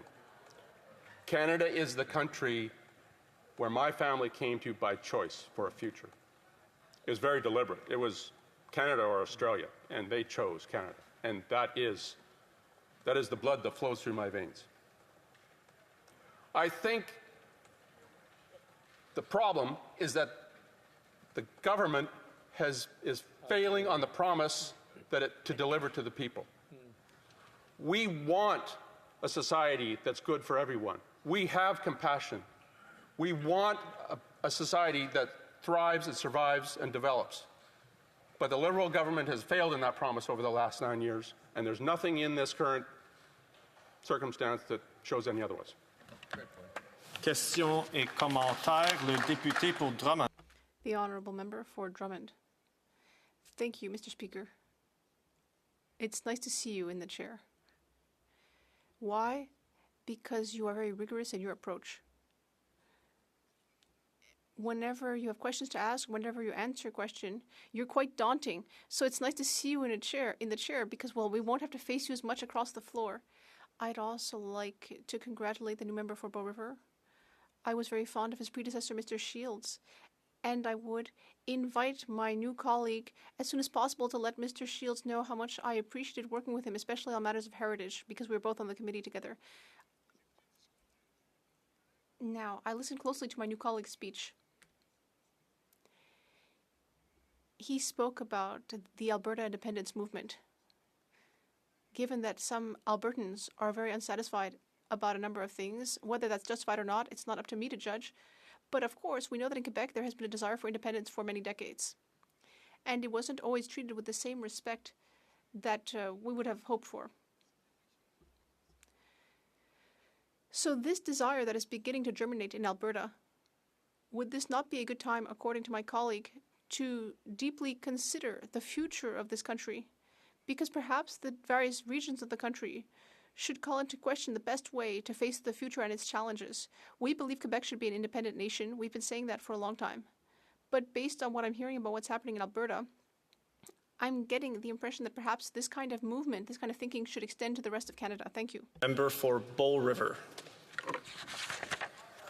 Mr. Speaker, I'd like to thank the member for the comments, and I'm a little bit remiss in thanking former MP Martin Shields for all of his support and the duty and the service that he gave in this seat that I now occupy. And I will pass on the wishes from the member.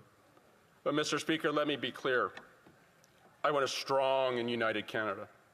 Albertans want a strong and united Canada. But unity isn't something you can enforce from the top down. It has to be earned through respect, fairness, and equal treatment. And right now, Alberta isn't feeling much of that, and it isn't seeing much of that. This House has the opportunity to forge a nation and to bring it all together, to show all the provinces what the promise of Canada is. If this House wants national unity, then it starts by giving Western Canadians a reason to believe in that again. Hear, hear. Resuming debate, I recognize the member for Brampton West.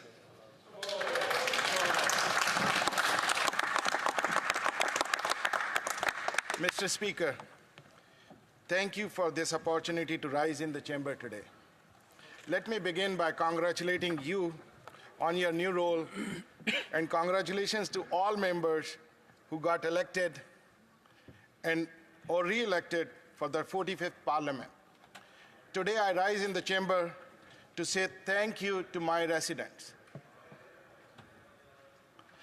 of the great riding of Brampton West for giving me the honor and the incredible privilege to to serve them as their Member of Parliament. I recognize and greatly appreciate that I'm here today because of the efforts of countless individuals, from family and friends to mentors and neighbors who have supported me, guided me, and inspired me along my journey. I would like to thank the wonderful team that ran my campaign and committed countless hours of their time and efforts. The volunteers, the supporters, the donors, and the staff. Running in the election also required a lot of sacrifices from your family. And I would like to take this opportunity to thank my wife, Amandeep Gill, my son, Rajveer Gill, who sacrificed a lot of time and gave me the unconditional support and encouragement to run in the election and serve the resident of Brampton West.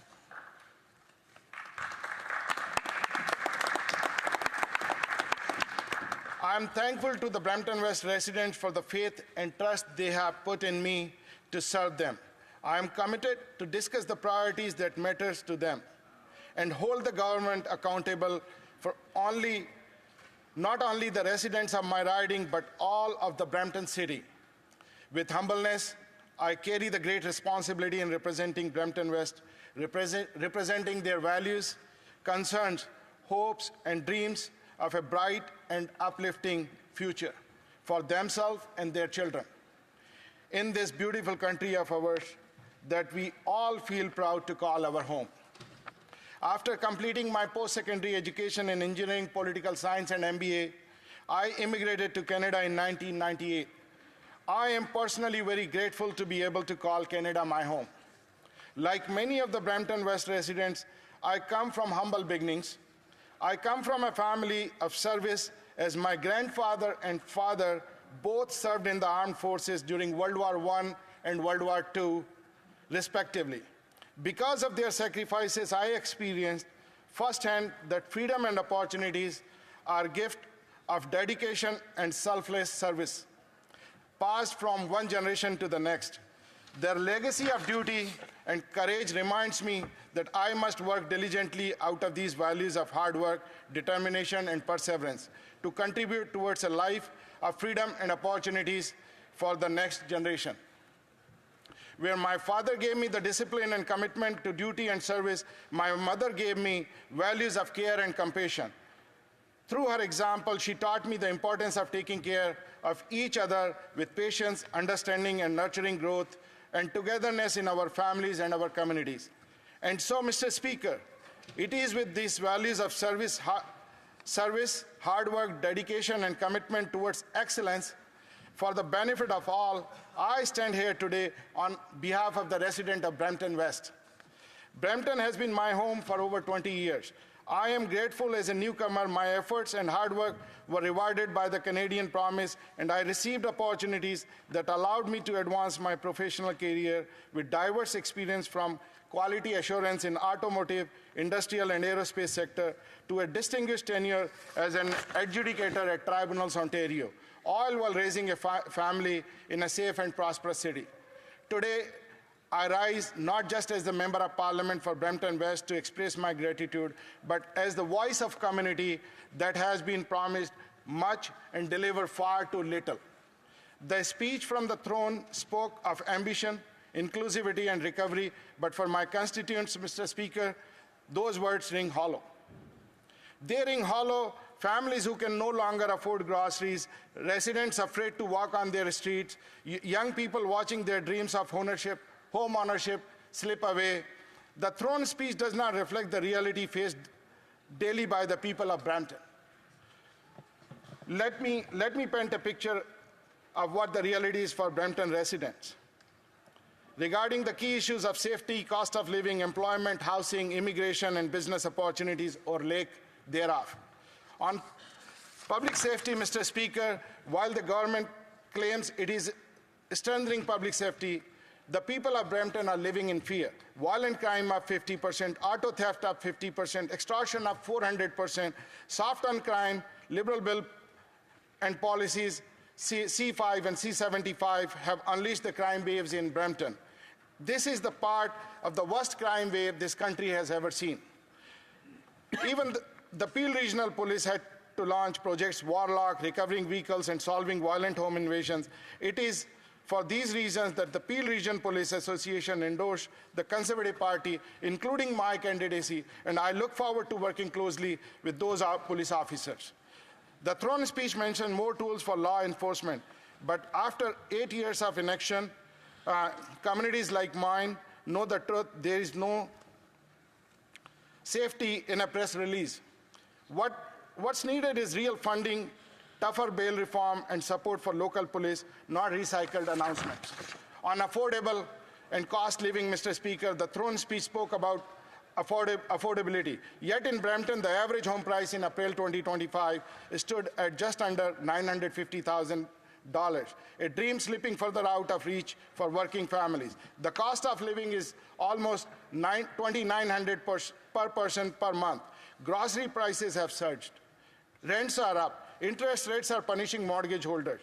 And still, this government added more carbon tax and deeper deficits. There is no clear plan to cut wasteful spending or to put money back in Canadians' pocket. On job and economy, Mr. Speaker, the throne speech promised economic growth, but the numbers tell the truth.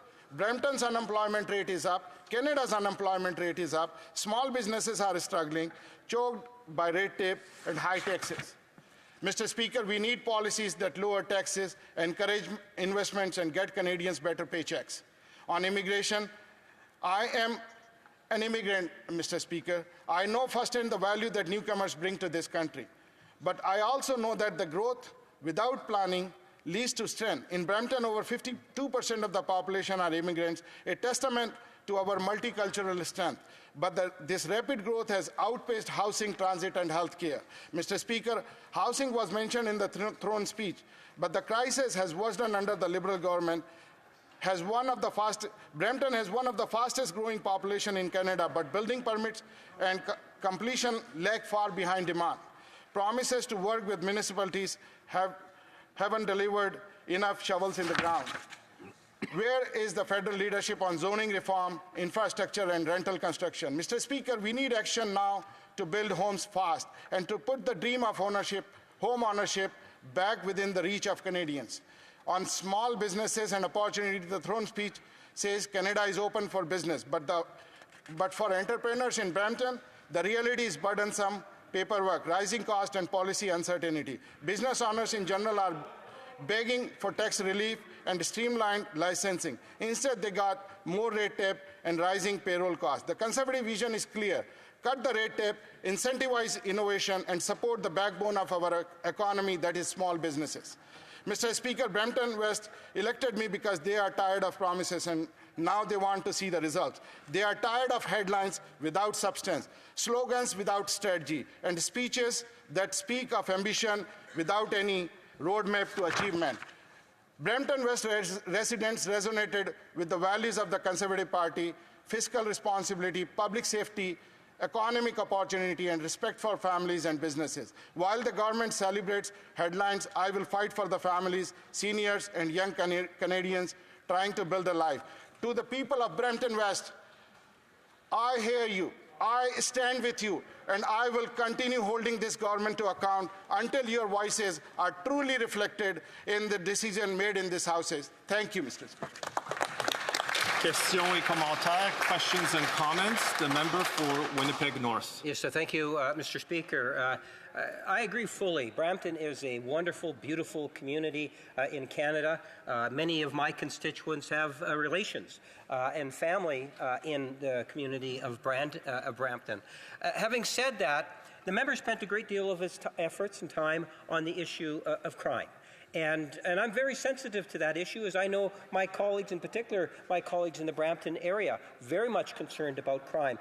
But I'm sure the member recognizes that when it comes to the issue of crime, it is jurisdictional responsibility where you have the province, the federal government, and the municipal government that all have a very important role to play. So in looking at dealing with crime in our communities, would he not agree that the province needs to step up, the city also needs to step up, And the federal government also has to step up, and that's one of the reasons why the Prime Minister of Canada today has indicated we can anticipate more issues and legislation dealing with things such as bail reform. Does he not see that as a good thing, and can we anticipate his support? Member for Brampton West. Thank you for the member opposite for the question. It's a wonderful question, and I know he is concerned about the crime as well, which giving me the sense that, okay, if we will work together, we will achieve certain things. But let me tell you who is not strengthening the laws. The leadership has to come from top to bottom. We are in a position where we can strengthen the laws. We can ask our provincial counterparts. We can ask our municipalities to implement those laws. Once we have strict laws, bail reforms are there. You know, in my opinion, I always say this thing, that repeat violent offenders should be in jail, not on bail. And also, I heard time and time again that these things are taking time. But let me tell you, first of all, I thank you for the question, and let's work together to eliminate the crime from the cities and across Canada. Thank you. Questions et commentaires. Questions and comments. Le député pour Rimouski-Lamatypédia. The honourable member for Rimouski-Lamatypédia. I'd like to congratulate my colleague on his election. He spoke about an important topic, immigration. It was raised in the throne speech, which said that they want to bring in a cap on temporary immigration. And they're even talking about reestablishing public trust in the immigration system.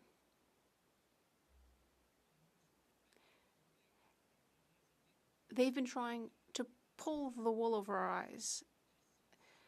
The Liberal government has been trying to do that when it comes to our immigration system, because Canada has one of the highest levels of demographic growth in the world. As my colleague mentioned in his speech, he mentioned that there are various needs that we have to integrate people, infrastructure, public services, and so on.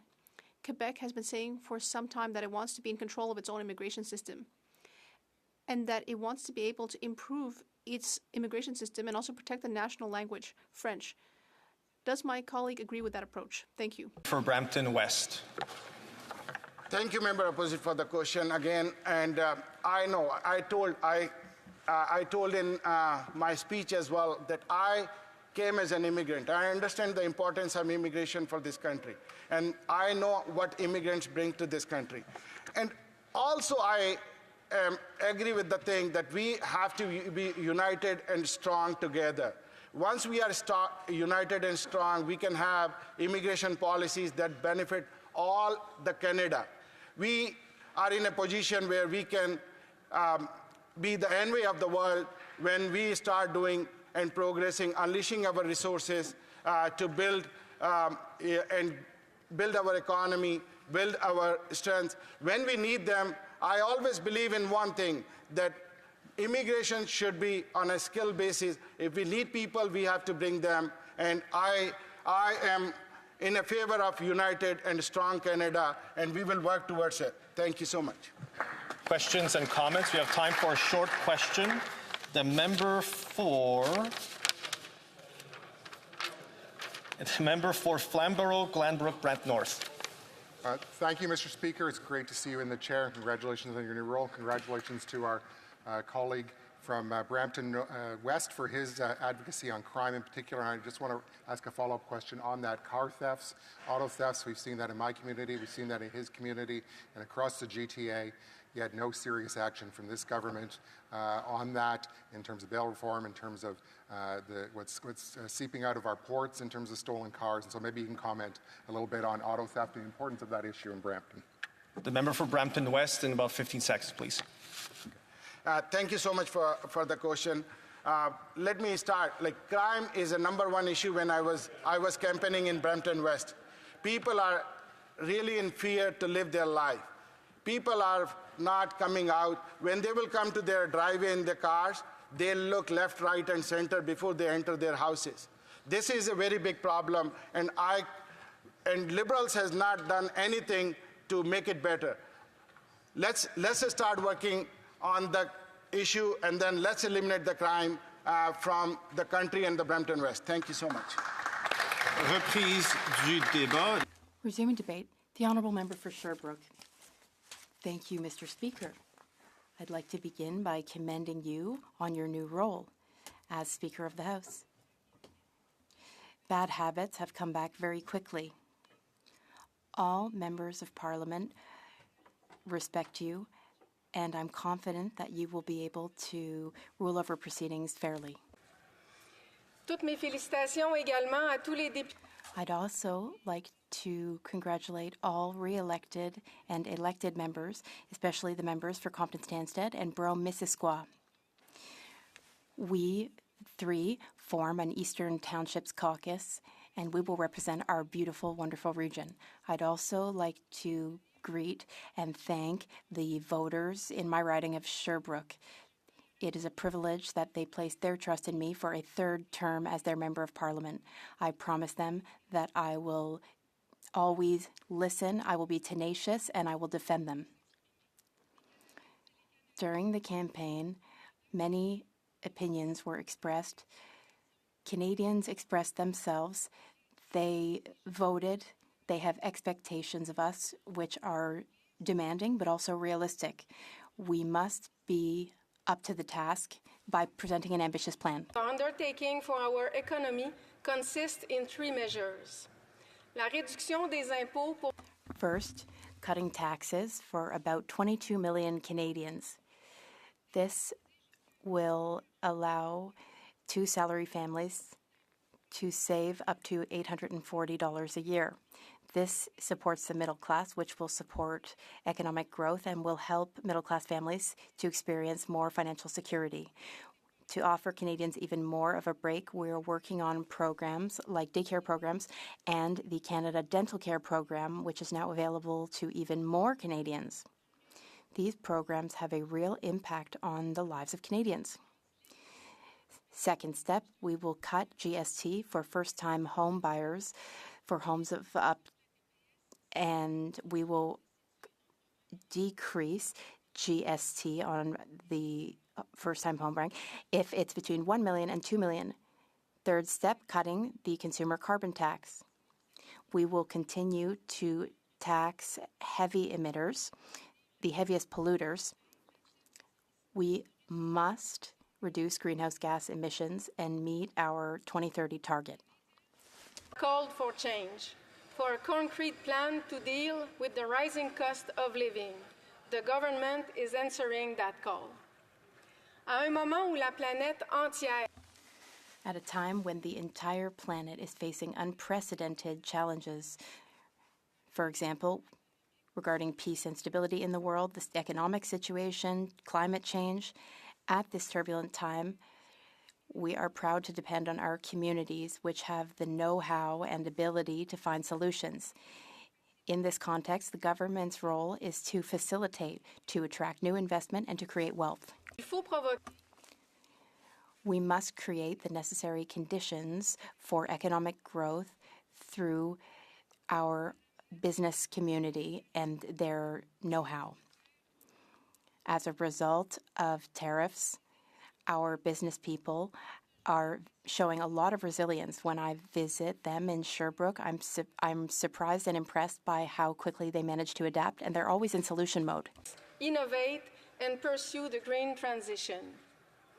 Nous devons leur proposer une vision plus claire.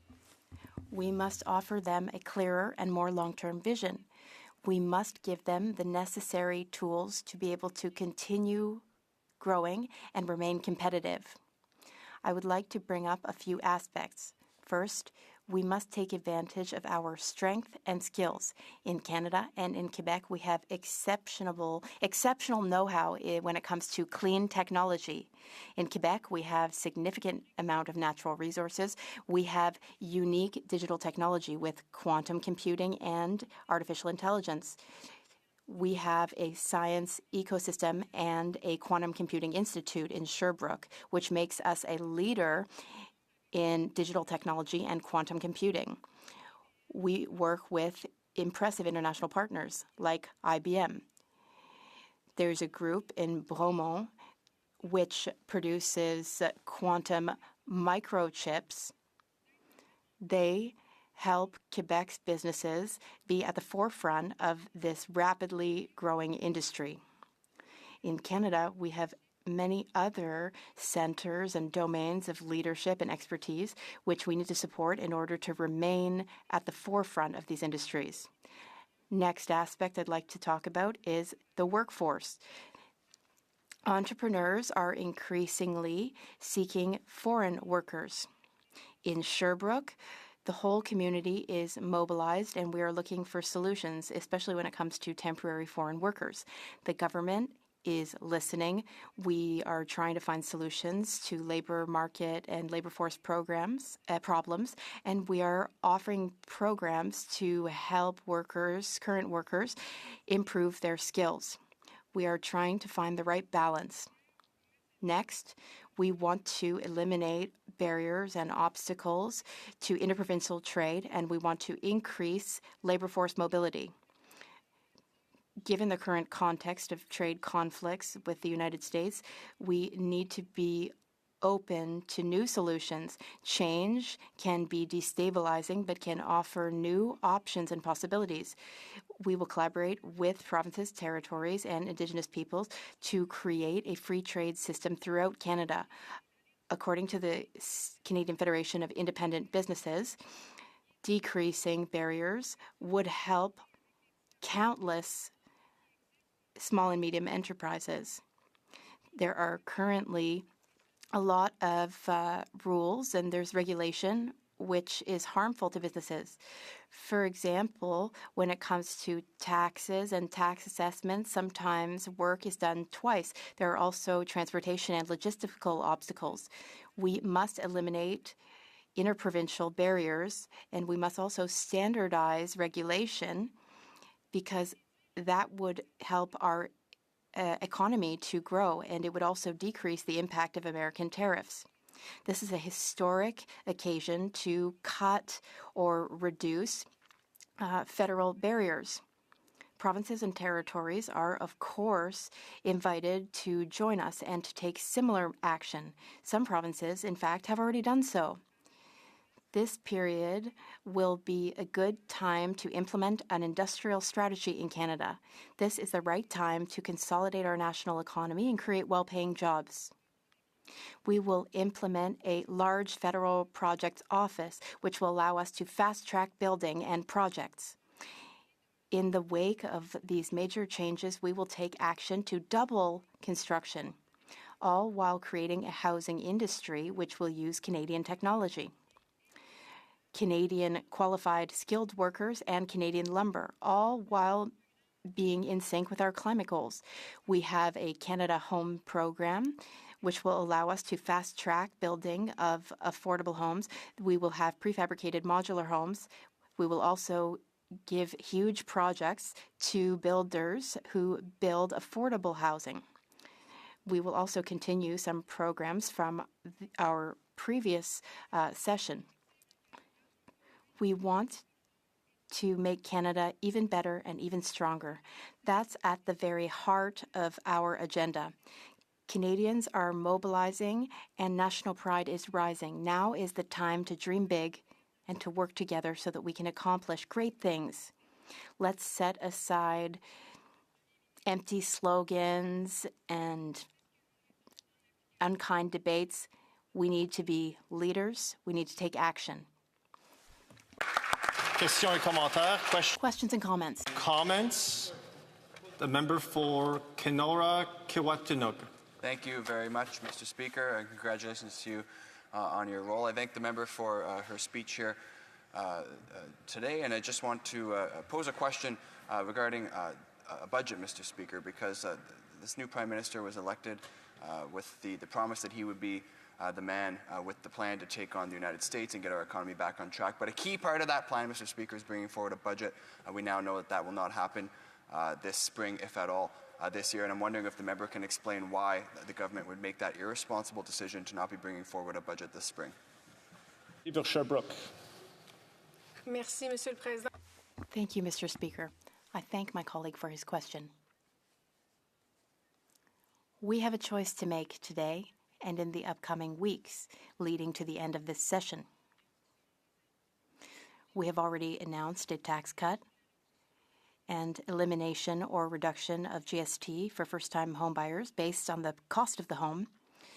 We have measures to put more money in Canadians' pockets. Canadians told us during the campaign that the cost of living is important to them, and that's what we're taking action to address. Questions and comments? The Honourable Member for Rimouski-La-Matapédia. Thank you very much, Mr. Speaker. I congratulate my colleague on her re-election.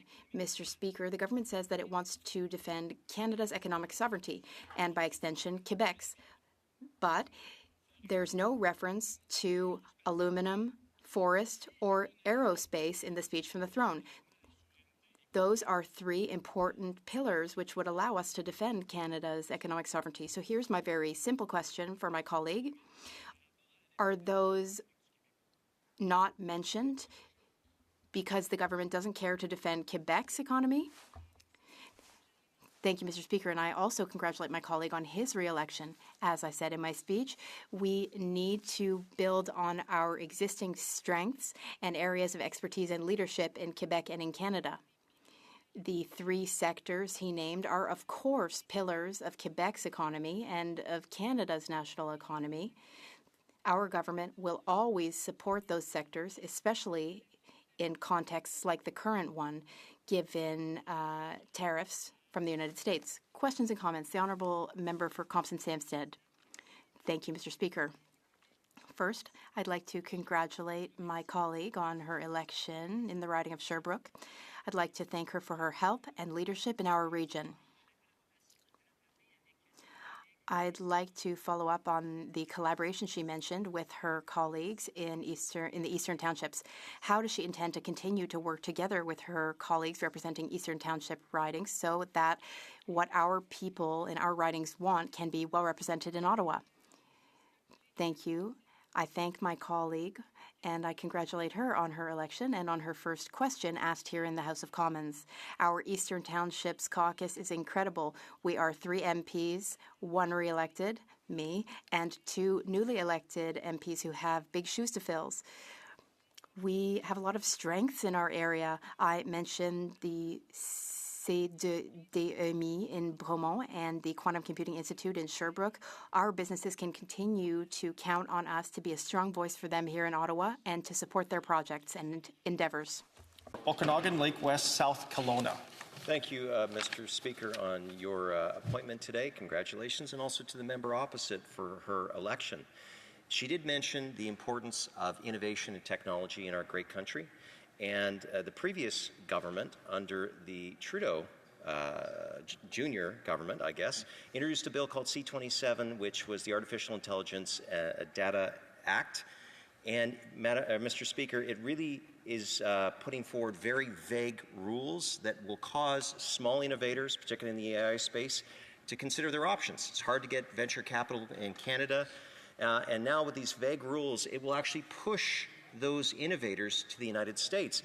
Does this member understand the difficulties that the previous government had in place on that particular part of our economy? And will she work towards fixing it and opposing that old legislation? Député pour Sherbrooke. The member for Sherbrooke. Thank you, Mr. Speaker. I thank my colleague for the question and also congratulate him on his election. I will always defend and support new technology in my riding, especially. I mentioned the Quantum Computing Institute in my riding and new technology as well. That's very important, and that's even an economic driver. We're a leader. Canada is a leader in that sector. We need to continue to support them so that we can have well-paying jobs in those sectors. Thank you. The member for Don Valley West. Thank you, Mr. Speaker. And I want to also congratulate you on your appointment as Deputy Speaker. And I have great confidence in you and the chair. The chair becomes you. And I am really looking forward to this. The support won't be unconditional, but sincere best wishes. I also want to begin by thanking the electors of Don Valley West for their support in sending me back for my 5th time in this place. And it was really a good mandate that they sent me back with, but it is one that I take on with humility, but also with empowerment. I think that the platform that our party presented, the confidence expressed in our new Prime Minister, and the thought that we have a Canada that may have a sovereignty being threatened but needs strong leadership is very real for the people in Don Valley West. I also want to thank the people who didn't vote for me. I want to thank the people that I met with at many, many doors who have concerns about this country and who express those concerns. And when you knock on thousands of doors, I think it's as important to listen to your supporters as those who may challenge us. And I want to talk particularly about some young people who talk to me about affordability and housing costs and how their lower incomes were not meeting the challenges that they faced every day to pay their rent or to get a mortgage. I listened, particularly to young people in the Yonge and Eglinton area who are paying other people's mortgages and want a chance to have a home that they can own themselves. I've listened, our government has heard, and I believe in the speech from the throne we heard Canada's most ambitious housing project ever, and I will continue to work on that. I also want to talk about people who have been worried about crime. Particularly in the Don Mills area, I heard that regularly, and people were worried that our government needed to take stronger steps to ensure that they're safe, their streets were safe, their homes were safe, and that they were personally safe as well. Again, we have listened, and our government will continue to take strong steps against crime to make sure appropriate punishments happen while we continue to build for a safer society all around us. I also want to talk to newcomers.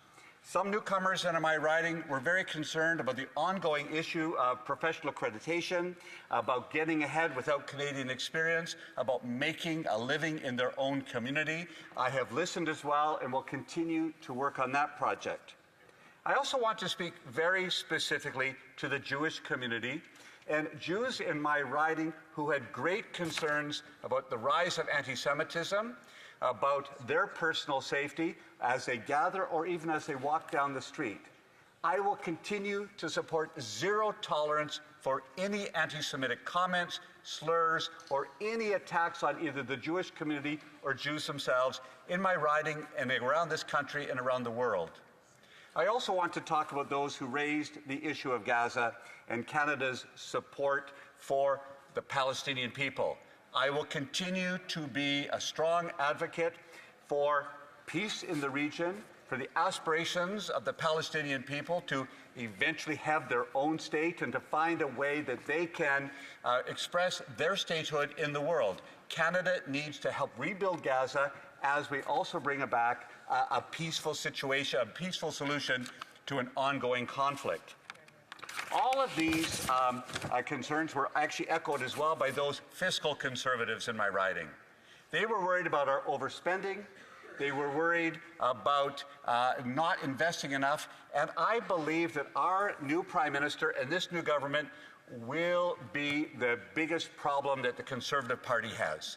We have listened to those words. We have heard that. And our Prime Minister in the speech from the throne has talking about spending less and investing more.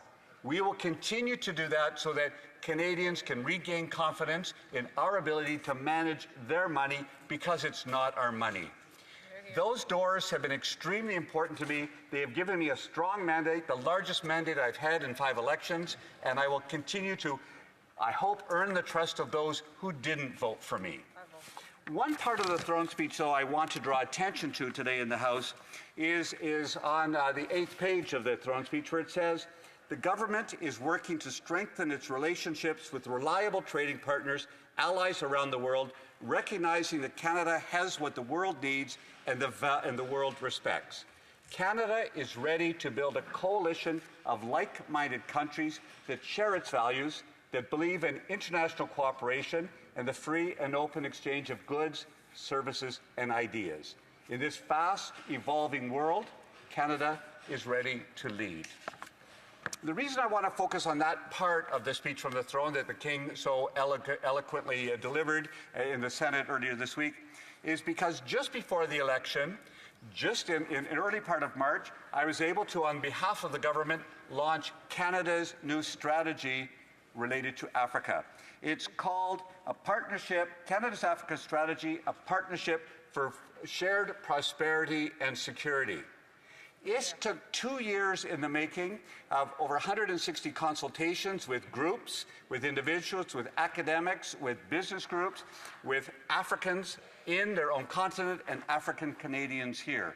Extensive conversation, extensive consultation have led to what I believe is a new approach to Canada's working with, working for, working together with Africans. The whole continent, regional economic communities, and individual governments. The strategy itself is based in the Africa we want, which is the Africa 2063, the strategy of the African Union. They took years to develop Africa's strategy. They took years to develop, and Canada has listened to it and taken it to heart to say that the primary concern that we need to have in our relationship with Africa is a mutually beneficial partnership. We need to absolutely have a way to look eye to eye with African partners to recognize that the future of Canada rests in a strong social, economic, cultural, trade relationship with the African continent. Canada has an aging population. Africa has the youngest population in the world. Africa has opportunities. Africa has tremendous opportunities for Canadian markets. We need to find a way to continue to invest in Africa, to develop the middle class, to take the burden of having one principal trading partner that may not be reliable for us away, to allow ourselves to have trading relationships around the world. We easily go to Europe. We easily go to the Asia-Pacific, the Indo-Pacific region. We go to Latin America, to the American states. We also need to go to Africa. We need to listen. And this strategy has 5 principal points. It's about people-to-people ties. It will absolutely engage with African diaspora in Canada as our cultural, linguistic, trade and economic partners to help us interpret Africa, to help us understand it better, and we will begin with a formalized mechanism to do that in our government to ensure that African Canadian voices are heard in every decision we make.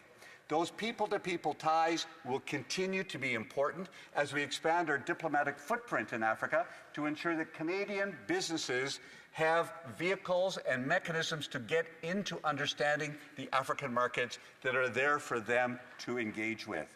We'll continue to work with academics, with trading groups, with unions, with schools and universities to ensure that we have partnerships that will continue to not only benefit Africa, but benefit Canada. Canada's future is tied to a successful Africa, so we'll be involved in peacekeeping and reconciliation of past difficulties. We're going to engage with Africa in a way that they will say Canada is our preferred economic partner, our preferred trading partner, our preferred partner in agri-food business, in energy, in transportation, in small manufacturing, in the way that we can help build the African economy, again, not as a charitable exercise, but as an exercise that will benefit Canadians. Young Canadians are looking for opportunities. Those opportunities may be found in engaging in business with African countries. We'll continue to work with them to ensure that their voices are heard also on the international stage. The African voices should never be silenced. They should be encouraged. And Canada is in every club that is important. The G7, meeting very shortly. The G20, the United Nations, the Organization of American States, La Francophonie, the Commonwealth. These are groups of countries that Canada needs to help welcome the African Union and African countries into so that they become our strategic partners, our key allies, and those with whom Canada can engage always faithfully and engage with them every day to ensure that our future, their future, are tied together. Thank you very much, Mr. Speaker. Questions and comments. Question and commentaire. The honourable member for Barrie, Springwater, Oro-Medonte. Thank you, Speaker, and nice to see you in that chair. I'm sure your wealth of knowledge will serve us well. I'm looking forward to that.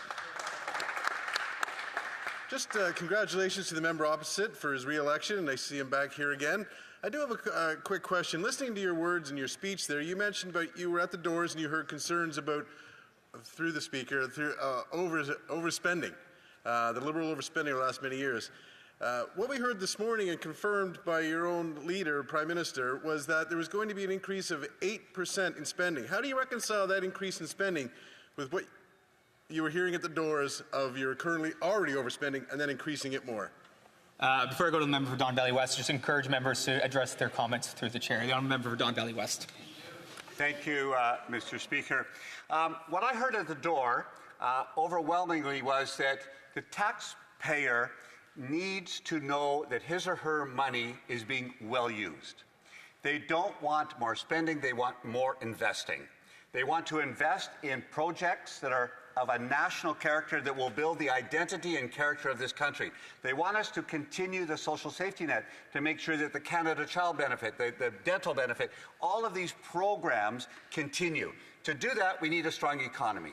We need to invest in the energy sector. We need to continue to invest in artificial intelligence, we need to invest in small manufacturing in Ontario. We need to invest in all of these ways in infrastructure and housing to make sure that we build our country. We'll never apologize for spending money when it leads to good investment. Questions and comments? Questions et commentaires?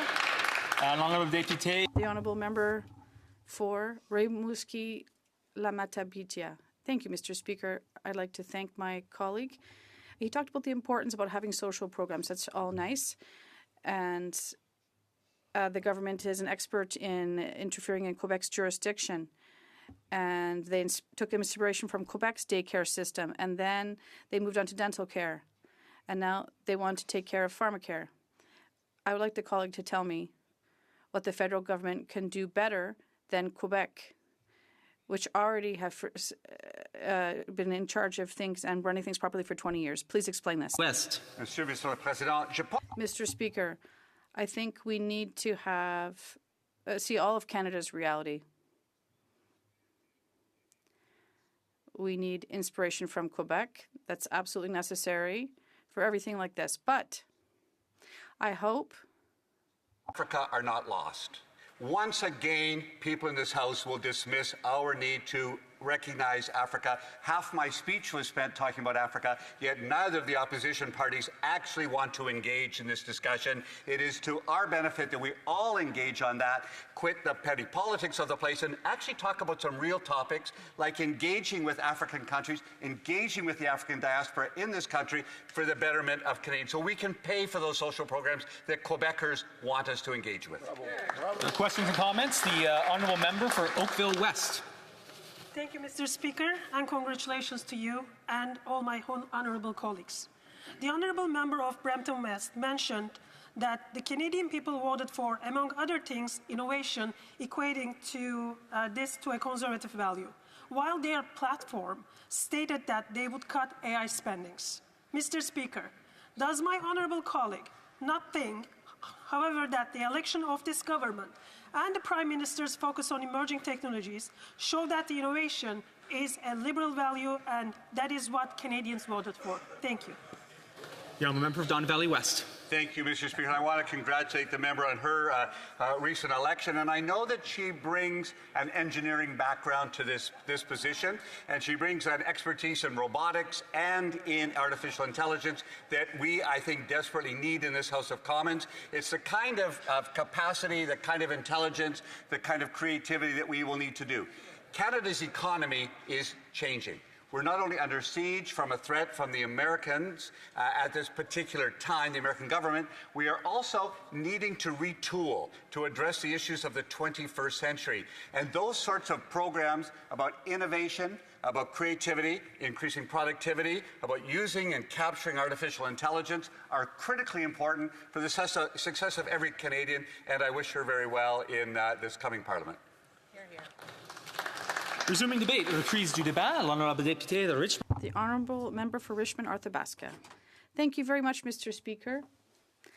Allow me to take a few seconds to savor this moment, which will always remain in my memory. Mr. Speaker, I'm standing before you today, and I have the immense privilege to be one of the 333 people chosen to represent 41 million Canadians. We have a heavy responsibility, and we have to deliver results. It's a privilege that you have to earn every day.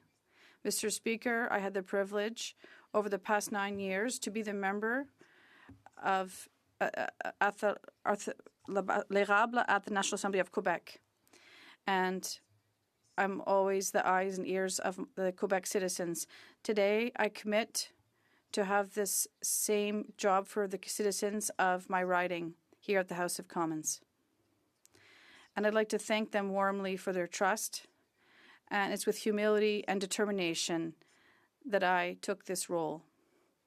And the day after the election, I realized that I'm the member of all the citizens of my riding.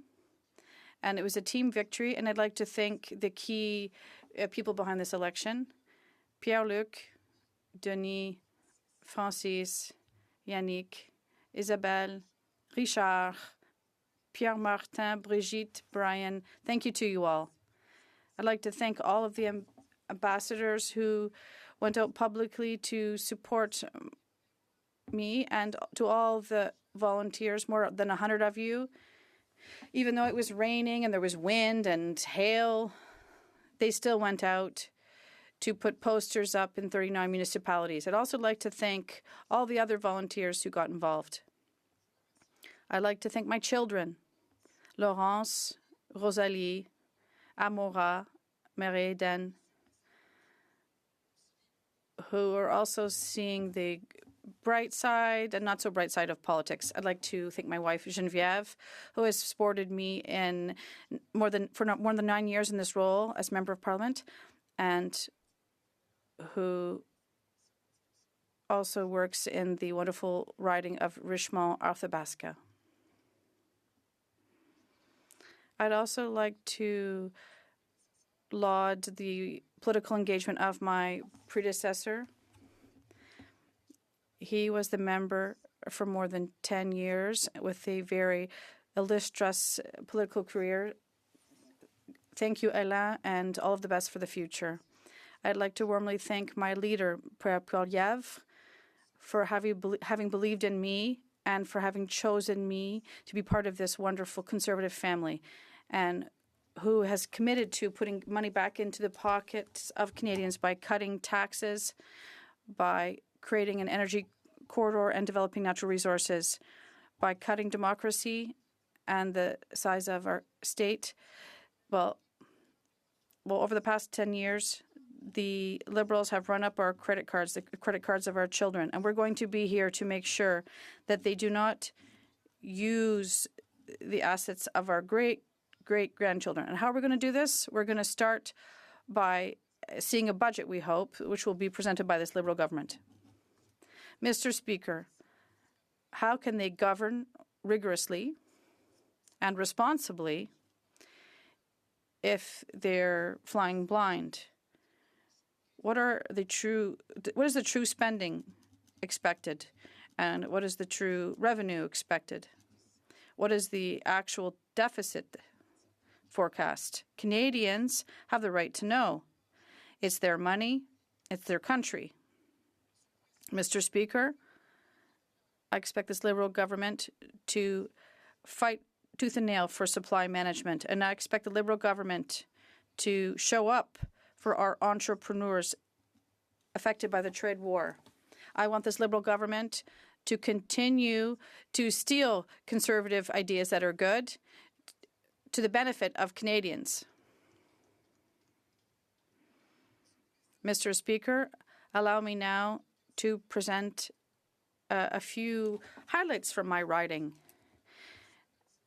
Montluçon allows us to do downhill skiing and snowboarding with top quality locations.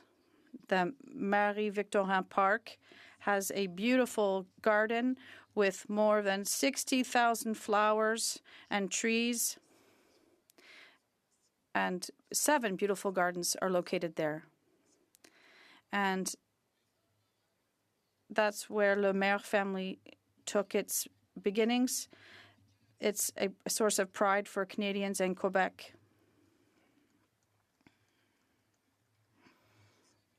I would invite you to take a drive to the Everton Mill. You can learn about Quebec's industrial past, and this mill has recreated the atmosphere of the time. There's also the Poudrière de Warwick, and explains how this black powder is fabricated, and they explains how people used to be paid in relation to the danger of the job at risk that they had to face, and it's kind of like your job, Mr. Speaker. And when you talk about markets, you could also look at the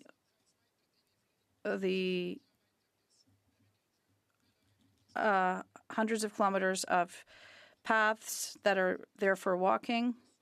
And you could also go to Val des Sources to have a wonderful view of one of the largest open sky mines in the world. There's also a market there.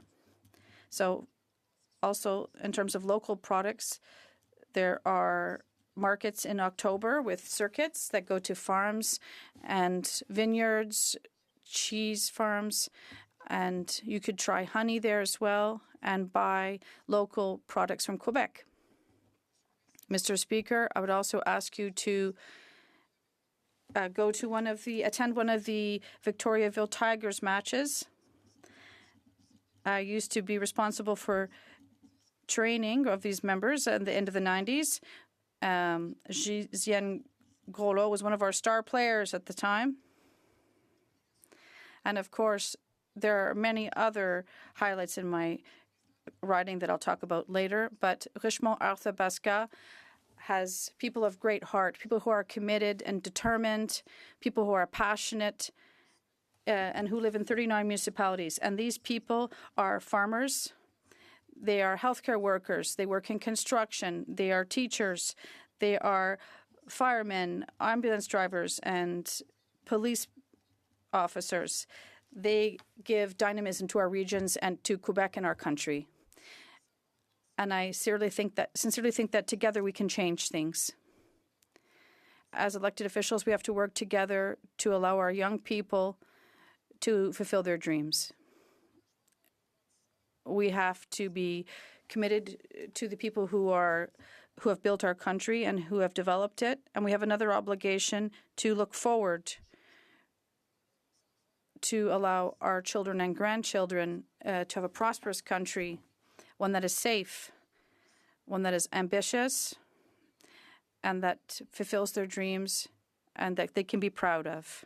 Mr. Speaker, let's allow our young people to dream about access to home ownership, to have a job they love and that makes them proud and happy. Allow them to dream to live in safe cities and raise families. Allow them to dream to be happy, quite simply. Mr. Speaker, I'll tell you my biggest dream. It's to be a grandfather. Everyone should have the opportunity to spend time with their grandchildren. And today, I would like to make a commitment for them and for all our Canadian children to work tirelessly with my colleagues from all parties in this House to work to offer them a country that meets their dreams and their ambitions and that they can be proud of. Thank you, Mr. Speaker. I'd just like to remind the honourable members they cannot use first names of members and their names. You have to talk about just their writing names. A commentaire. The honourable member for Captain Stansted. Merci, Monsieur le Président. Thank you, Mr. Speaker. To my colleague, congratulations for your election. I'd like to know, given the somewhat changing positions of his party on supply management, what do you think about supply management in the Eastern Townships? The honourable member. Thank you very much, Mr. Speaker. I'd like to thank my colleague for her question.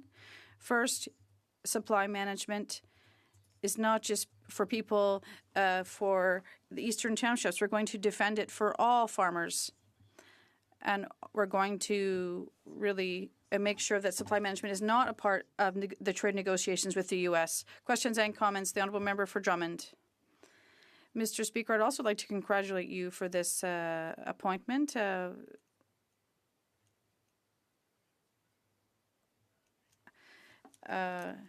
Of course, the member named someone by their name in the House, and he'll get used to the rules.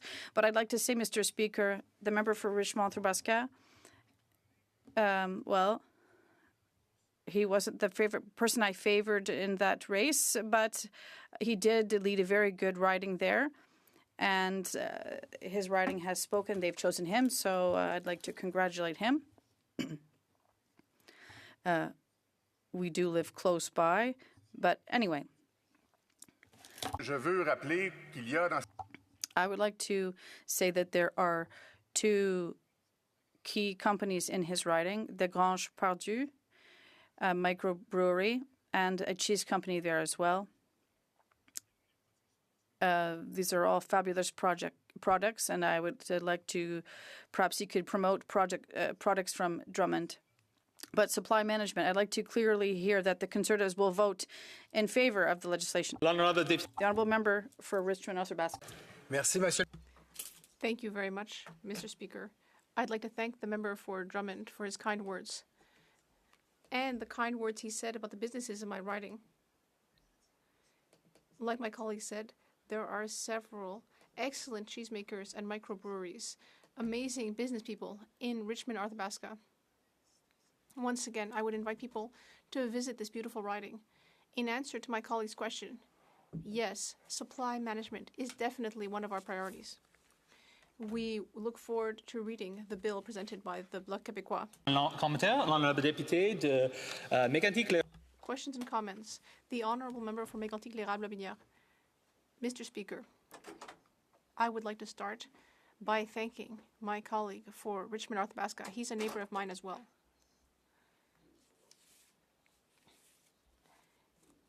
And he has many good suggestions about what to do in areas like Victoriaville. But it could have been much longer had he had more time, because there are so many great things to do in that region. My colleague would have had to filibuster in order to say everything great that's happening in our part of the country. I'd like to hear from my colleague about the fact that the government, despite the speech from the throne, despite the fact that it presented a plan, didn't actually bring in any concrete examples in the throne speech, and no budget this spring. Is that really how to manage a government? Mr. Speaker, does my colleague think that this government needs to table a budget before summer, yes or no? The Honourable Member for Richmond-Arthabasca. Thank you, Mr. Speaker. I'd like to thank my colleague from Mégantic-L'Érable-Lobinière, with whom I had the privilege of sharing a riding in Quebec when my colleague was the federal MP. Well, in Quebec, we're lucky enough to have an incredible business culture. We have incredible businessmen and women. And all of these entrepreneurs have no trouble creating a budget. They know what their income and expenses are. They know what investments they're planning. They know what they're planning to do on a short, medium, and long-term basis. 3 years, 5 years, and so on. That's what business people do. And yet here, the Government of Canada doesn't have a budget. We feel ashamed, and we're going to do everything we can to make sure that this government presents a budget as soon as possible. Thank you very much, Mr. Speaker. My quick question is this. We're seeing double digits in unemployment for youth. Yet in the throne speech, there's no mention of programs such as the Youth Climate Corp, which will actually ensure a new generation of young people will get employment opportunities, building Canada's infrastructure. My question is, will the members support a Youth Climate Corp for Canada? The Honourable Member, just a few seconds, please. I'd like to thank my colleague for the question. As we've said on this side of the House, the goal is to help future generations by creating a thriving country. The Honourable Member for London West. Thank you, Mr. Speaker. I had hoped to have the opportunity to wish the Deputy Speaker my warmest congratulations on his new role. As someone who I've worked with on the Immigration Committee, I'm sure many people will have appreciated his work, but will not very much miss him on that committee. But we're very proud of him, and I send him my greatest congratulations. I would also, Mr. Speaker, like to thank the people of London West. I'm rising for the first time in the House of Commons post my second re-election. I want to thank them for their confidence in me and allowing me to represent them again as their Member of Parliament. That being said, I also want to take the time to thank my family, my mom. I know that my mom is watching today. My son Noah, my brothers, and my entire extended family, my cousins, who continue to support me to be the Member of Parliament for London West. I want to thank my amazing team, my volunteers, and the London West Federal Liberal Association that worked really hard to make sure that I can be here today and be a strong voice for London West and for London. Je prends cette parole aujourd'hui avec gratitude. I am very grateful to rise today, to reply to the speech to the throne, and to think about what it means for my constituents in London West and throughout southwestern Ontario. In London West, I saw the largest vote share in the history of the riding, and for that I'm very grateful. But that means that we are ready to go to work because London West sent me to make sure that I can fight for them on issues like housing and fighting for our families, our workers, our small businesses, and making sure that their voices are heard in this House. Mr. Speaker, Southwestern Ontario is not unique in facing intense economic disruption, housing instability, and the pressures of a rapidly changing world. But we represent something uniquely Canadian.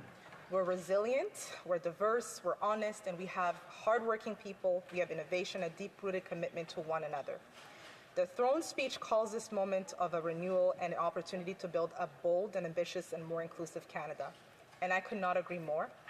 I believe that London West stands ready to be a leader in this national renewal. La promesse du gouvernement de créer une This government's promise to create a single Canadian economy while removing interprovincial trade barriers throughout the country and while investing in national infrastructure will directly help southwestern Ontario. We know how much interprovincial bureaucracy can delay projects and can reduce labor mobility in the trades. I know this because I have been a municipal councillor in the past, and I know the kinds of things that cause these challenges. In order to eliminate those obstacles, we're going to create new opportunities for workers and entrepreneurs. Science, education, and a growing agri-sector. These industries are eager to grow, and they need stable supply chains, regional infrastructure, and policies that reflect our role in Canada's economy. The commitment to double home building and invest in Canadian materials and talent aligns perfectly with our capacity, our ambition in our region. Mr. Speaker, we welcome the launch of Build Canada Homes and the focus on affordable, modular, and prefabricated housing. In London, housing demand continues to outpace the supply. Young families, students, and new Canadians struggle to find secure and more affordable places to live. Cutting the GST for the first-time home buyers and municipal development charges for multi-unit homes will have a direct impact on our families, and it will have direct impact on affordability in our city. These initiatives build on the over $108.3 million that the government has already invested towards housing projects in London West. But success in housing also depends on the speed. So the promise to reduce project approval times from 5 years to 2 could be very transformative in our community. London West has shovel-ready projects waiting, and we will do just that when our new government is ready to deliver for Canadians. Almost 9,000 families in London West have already felt the impact of the National Dental Care Program, and we have seen the positive of the impact of the Child Care Program. These are abstract policies. They save families thousands of dollars every single year. With the expansion of the Canadian Dental Care Program to cover up to 8 million Canadians, more of our neighbors will be able to access preventative care without sacrificing any other essential. That means, Mr. Speaker, that there'll be more money for parents to do more things with their children. Continuing to fund and protect these programs is not just good policy, it's building a healthier and a more equitable Canada by building healthier cities. Now, for the big challenge, Tariffs and trade volatility have shaken southwestern Ontario's export-based industries. Agriculture, auto parts, and advanced manufacturing have all felt the impact, and that's why the throne speech's commitment to strengthening trade relationships and building new ones is absolutely essential. London West needs consistent, fair access to global markets, but we also need a government that understands that when the trade disruptions hit, our workers, our small businesses are the ones who bear the biggest brunt. The proposed reforms and domestic investments are welcome and they're a sign of support.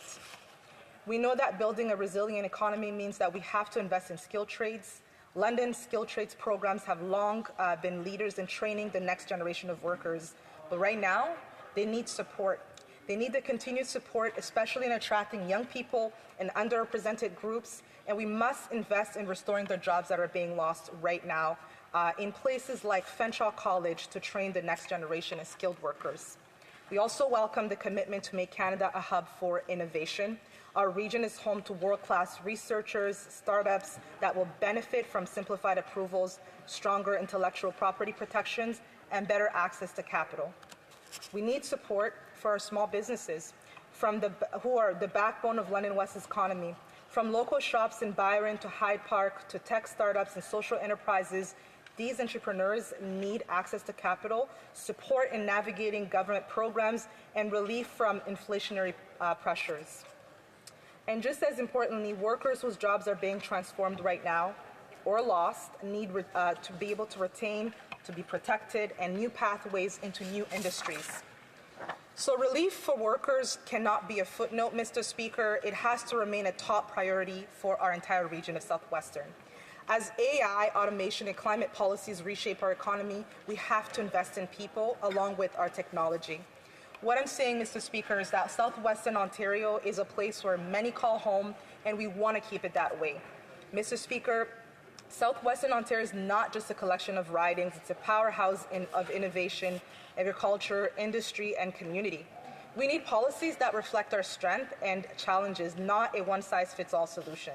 That's why I welcome the idea of deeper engagement with the region. Southwestern Ontario should be at the table when we talk about infrastructure, when we talk about immigration, rural connectivity, and climate adaptation, and mid-sized cities. I look forward to engaging with my colleagues on both sides of the House to get this work done. Monsieur le Président, le discours du trône... Mr. Speaker, the throne speech is setting a clear challenge. It is meeting the moment with clarity, courage, and ambition. That is why we are back in government today. In London West, like throughout southwestern Ontario and Canada, we understand the urgency of the issues and the opportunities that we are seeing here. We cannot slow down progress, whether it be in fixing the housing situation or developing new industries. We have to stay focused, we have to be collaborative, and we have to stay connected to the people who sent us here. And that's why I'm excited to be back in the House of Commons, speaking for the people of London West and making sure that their voices are not left behind. Thank you, Mr. Speaker. Questions and comments? Questions et commentaires. The member for Drummond. Merci, Monsieur le Président. Je tiens à féliciter. Thank you, Mr. Speaker. I'd like to thank my colleague for her speech. It's always very nice to hear colleagues speak so fluently in French. And I'd also like to congratulate her on her re-election. Mr. Speaker, we've been discussing a number of topics, and this morning we've been debating the Bloc Québécois sub-amendment to the Conservative amendment to the throne speech. The amendment is quite simple. It's simply requesting that Quebec and provincial jurisdiction be respected, and yet we have not heard a formal commitment to respect Quebec and provincial jurisdiction. I'd like to hear from my colleague on that. Thank you. The Honourable Member for London West. Well, earlier, Mr. Speaker, you weren't there when I congratulated you, so I'll just repeat to you congratulations, and I'd also like to congratulate my colleague on his re-election. Mr. Speaker, there are francophones throughout Canada, and it's no surprise that I'm speaking French because I'm a proud Franco-Ontarian, and there are indeed francophones throughout Canada.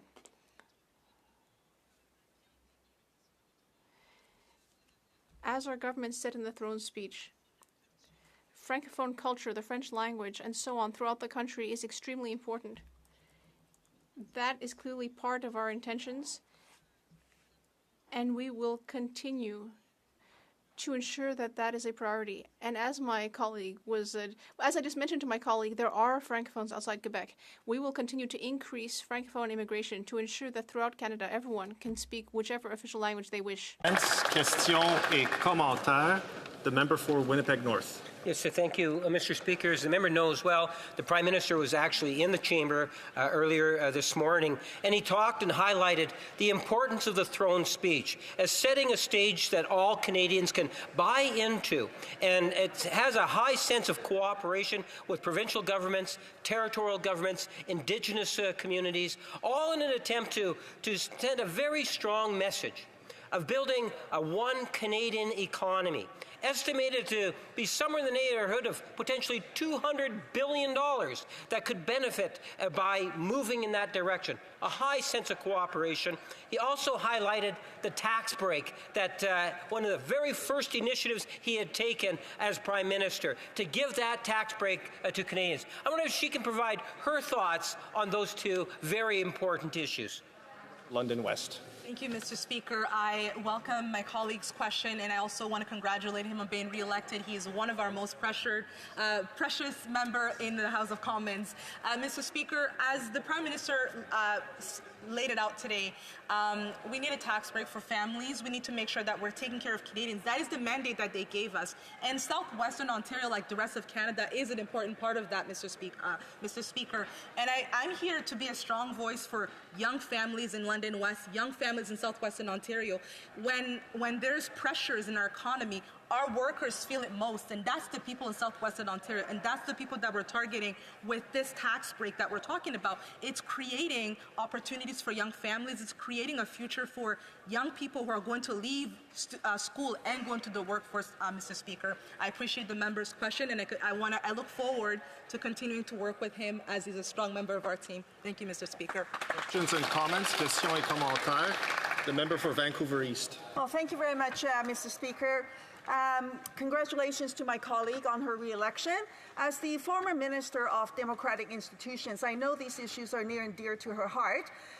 What I heard on the campaign during the election period from Vancouver East constituents was the need for electoral reform. Many people wanted to make sure their vote is respected and counted, and so that they don't actually have to be pressured to vote strategically, so to speak. They can actually vote with their heart. So my question to the member is this: will she champion electoral reform, one member, one vote for our Canadian democracy, and bring in proportional representation? Hear, hear. The member for London West. Thank you, Mr. Speaker. I also want to extend congratulations to my colleague. I've had the opportunity to work with her on a number of issues, and I think that I look forward to continuing that collaboration. Mr. Speaker, I also appreciate her nod on the short-lived position that I was in as the Minister of Democratic Institutions. And while I was there, Mr. Speaker, I can confirm to her that our institutions are strong. Our elections went really well, and we should trust our institutions as Canadians. Mr. Speaker, I have long been a strong advocate of electoral reform and will continue to do so, and I hope to continue to work with her. Thank you, Mr. Speaker. Reprise du débat, resuming debate, le député pour Madawaska Restigouche. The honourable member for Madawaska Restigouche. Thank you very much, Mr. Speaker. I would like to inform you that I will be sharing my time with the member for Victoria. I am very pleased to rise today to address this House for the first time as the member for Madawaska Restigouche. As I carry out my duties, I will always strive to honor the trust placed in me by my constituents, and I will do my best to represent them faithfully in this House. I would like to warmly thank all of the volunteers who generously gave their time to support me in my campaign. They have helped me to occupy this seat today. I would also like to underscore all the support I received from my family, including my wife, Stephanie, who's unfortunately not with us today, who was always a source of support. I'd also like to thank my predecessor, René Arsenault, for everything that he did for Madawaska-Restigouche over the last 10 years. Mr. Speaker, Madawaska-Restigouche is one of the ridings with the highest proportion of francophones in Canada, outside Quebec, nearly 80%. Our Acadian and Breton communities are dynamic. I myself am from a rural community where we proudly celebrate our Acadian identity. Therefore, I rise in this House to remind us that our bilingualism and the francophonie are distinctive elements of Canada and are a strong symbol of our Canadian identity. Canada is a country where we respect and celebrate our official and Indigenous languages. The throne speech very properly underscored that at a time of great change, Canadians must unite around what makes us special. We must continue to maintain our deep conviction that together we are stronger. Our official languages embody that unity. They represent a strong symbol of our shared history. They are also a source of cultural vitality for our country. French is not only at the heart of our identity and culture, but it's also a language that expresses our knowledge, creativity, expression, and is a language of business and culture. Our government is presenting a daring plan to transform the economy. As we do so, we should never forget that in Canada, one of our greatest strengths is that we can innovate, do research, and excel in many different spheres of activity in French. Last month, my constituents and people across the country expressed that they want the cost of living to go down. We heard them, and that is guiding our efforts. We feel that our economy can only be strong and healthy if it works for everyone. We want to make life more affordable for the middle class by taking tangible action. We want to cut taxes for the middle class. The average two-salary family will be able to save about $800 a month. We are cutting or reducing the GST for first-time home buyers. We're also expanding the Canada Dental Care Plan. We're also ensuring that our programs can be permanent, including the daycare plan. A constituent in Restigouche told me that the Canada Dental Care Plan is very helpful to him. He will be able to receive dental care for the first time in decades, and he has urgent dental care needs. That reminded me just how much the legislation we pass here can make a difference for our constituents. Throughout the campaign, constituents everywhere in my riding talked to me about the lack of housing in their communities. We heard that message loud and clear.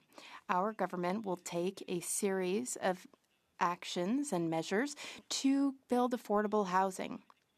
In my riding, many units have already been built or are currently being built thanks to federal funding, especially in Edmundston, Campbellton, and Everard.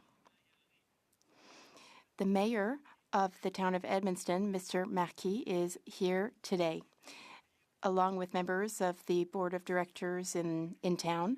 Welcome to Parliament today. Our new government has a very ambitious housing plan, thanks to which housing starts will pick up across the country. All regions in the country will benefit from this plan because the needs are very pressing in both urban and rural areas.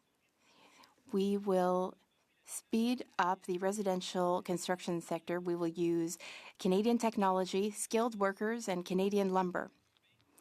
Using Canadian lumber will lead to positive economic consequences in regions like mine, where lumber plays an important role in the local economy. The speech from the throne also highlighted our government's commitment to protect those who give us access to fresh, nutritious, high-quality food, our agricultural producers. We are going to protect and strengthen the agri-food sector. This is important to regions with countless farms and agri-food businesses, like many towns in New Brunswick. The mayor of the regional community of Grand Sault, Mr. Beaulieu, met with me this morning. We're also committed to protecting Canada's commitment to supply management, especially supply managed sectors like dairy and poultry and eggs. This will help us to ensure a steady, stable food supply chain while guaranteeing producers a minimum price for their products. Supply management is especially important in my riding, where farms are the very pillar of the economy in the town of Madawaska, which is known as the capital for chicken. Partner for Indigenous peoples and to upholding its core commitment to advancing reconciliation.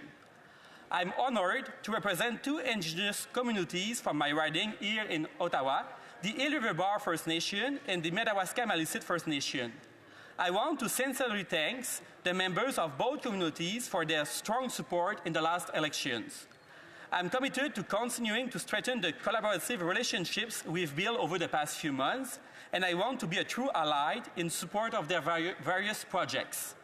I'm especially pleased with our government's commitment to doubling the funding for the Indigenous Loan Guarantee Program from $5 billion to $10 billion so that more Indigenous communities can become owners of major projects. La pierre angulaire de notre plan est de... The cornerstone of our plan is to transform, strengthen, and unify the Canadian economy. Our new government's goal is to build the strongest economy in the G7. In order to do so, we will get rid of obstacles to interprovincial trade and labor mobility. We will also cut down on things being done twice. We will work in collaboration with provinces and territories. We will take targeted action to catalyze private investment and boost productivity. This transformation of our economy will be positive for businesses and workers throughout the country.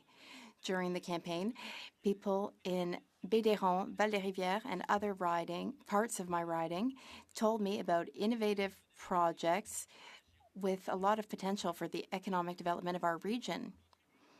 The people of Madawaska-Restigouche will certainly contribute to transforming and strengthening Canada's economy. In conclusion, Mr. Speaker, I'd like to mention that as a representative of a majority Francophone rural riding, I feel at home within the Liberal caucus. We have countless Francophone members, more than any party, in fact. Many of my colleagues also have French as a second language, Mr. Speaker, and they have worked very hard to make French their second language. Our party offers true representation to Francophones from coast to coast to coast. Thank you, Mr. Speaker.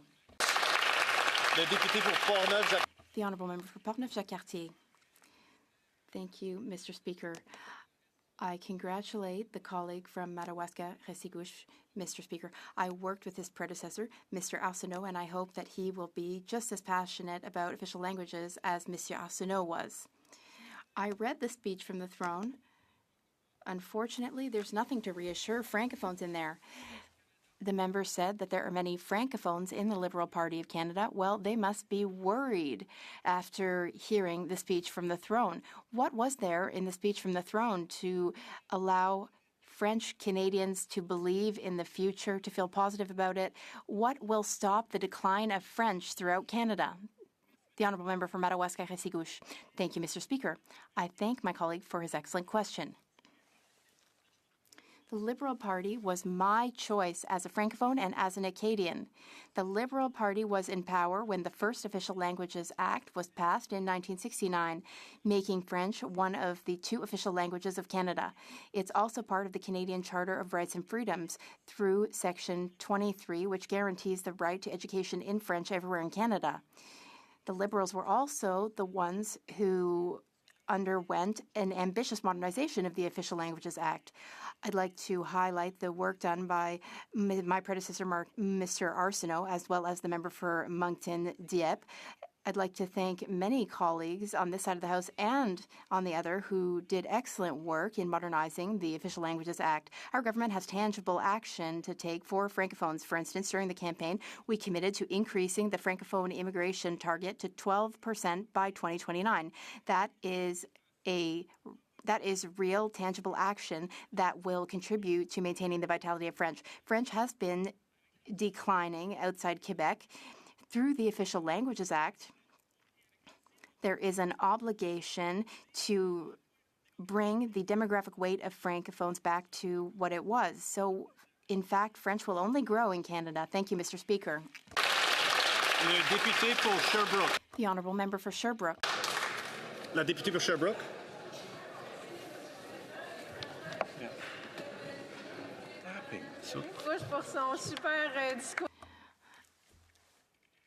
I commend my colleague on his excellent speech. I'd also like to thank his predecessor, René Arsenault, who I had the privilege of working with.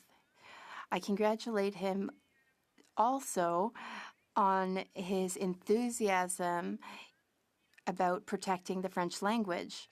In that vein, can he speak to how our government will protect and support CBC Radio-Canada, especially in the regions? The honourable member for Madawaska-Restigouche.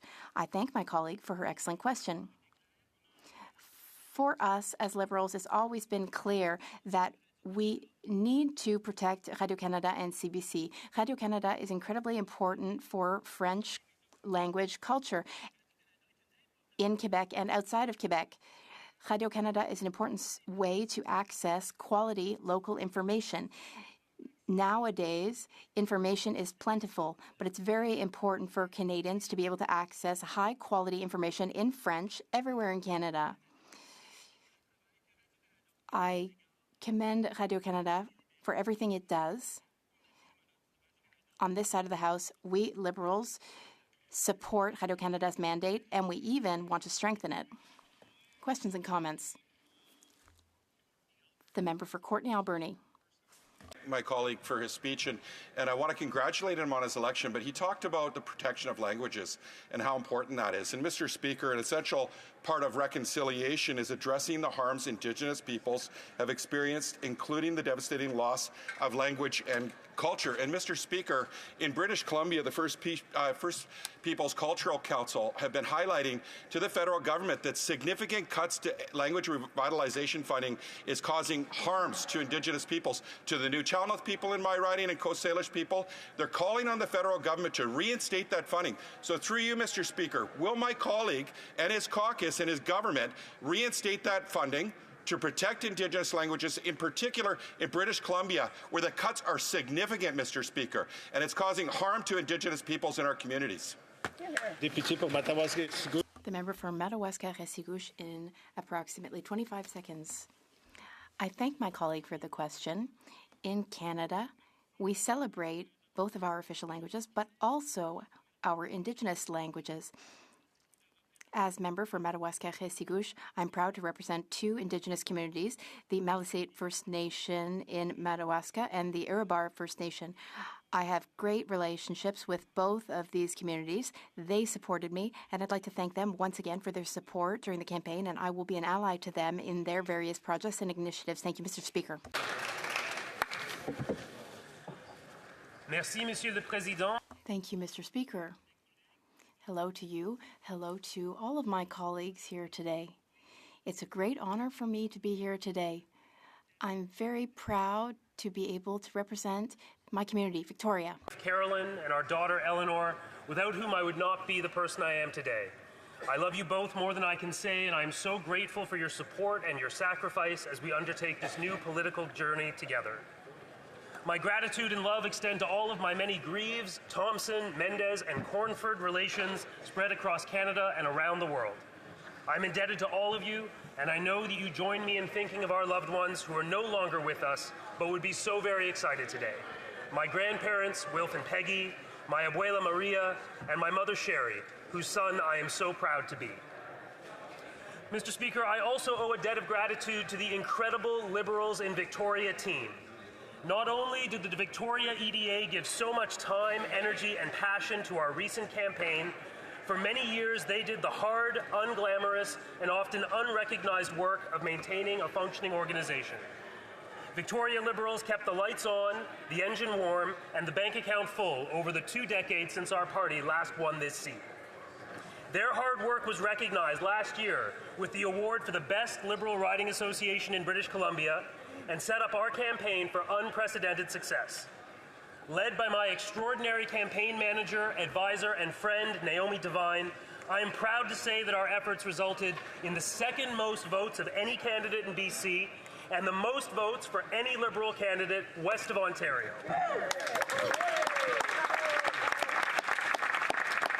I also thank the voters of Victoria, without whose support I also would not be here today. They have sent me to Ottawa to support a strong Liberal government and to represent our West Coast and island values, interests, and priorities. Indeed, being all the way to one side of this great country, we know a few things about being far from Ottawa. I commit to ensuring that the voices of my constituents on southern Vancouver Island are heard and respected in this Parliament. Victorians and Vancouver Islanders are proud Canadians who want to build up an even stronger Canada, Mr. Speaker. Unlike some, we don't threaten to dismember our country to score cheap political points. In Victoria, we believe in a strong, free, and united Canada. Governing this remarkable country is hard and requires common ground, common sense, and common adherence to some basic truths. Truths aren't always easy to accept, but that's the point.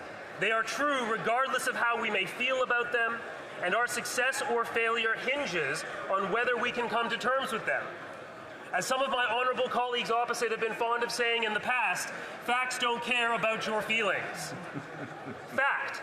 Canada is one of the oldest and most successful constitutional democracies in the world, Mr. Speaker. Our tradition of parliamentary government reaches back well before Confederation, evolving through generations of change, struggle, and hard-won progress. I am deeply honored to carry that legacy forward. But before there was a parliament, before there was a Canada, this land was home to vibrant and self-governing Indigenous nations. Their cultures, languages, and legal systems shaped these territories for millennia before the expansion of colonialism brought profound harms that continue to shape the lives of Indigenous peoples to this day. Our shared history includes settlement, immigration, trade, conflict, and transformation. It has made Canada a diverse and peaceful country, one admired around the world. But that story is incomplete if we fail to acknowledge that the prosperity many of us enjoy was built unevenly and too often at the expense of others. Mr. Speaker, I am grateful for the stewardship of the Lekwungen-speaking peoples on whose traditional territories Victoria is built and where my family is so fortunate to reside. Ours is a country where pride in our past must walk hand in hand with the courage to face its shadows, so we may build a future worthy of all who call this land home today. Cela inclut l'accord fondateur. That includes the English-French Accord at the very basis of Confederation and which distinguishes us in the world. Bilingualism and multiculturalism are very important in Canada. I'm proud to be the son of a Canadian mother and a Dominican father. I am the grandson of an Anglo-Canadian grandfather and a French-Canadian grandmother. I am the fruit of the history and story of many different peoples. Professor who has lived and worked across Canada and around the world, I have seen how fortunate we are and understand the work it takes to build a just society and maintain a robust democracy. We are bound to our past, not defined by its mistakes, but guided by its lessons, resilience, progress, and a deep well of national purpose. So, Mr. Speaker, let me be clear. Canada will never be another country's 51st state. We are not a footnote in anyone else's story. We are a sovereign nation with a voice, a vision, and a vital role to play in the world. And we are stronger than those within our borders who would seek to divide us for their own political gain. They have tried before and failed. Mr. Speaker, they may try again, but they will fail again, because Canadians are rightly proud of what we have built and clear-eyed about what we must still do together.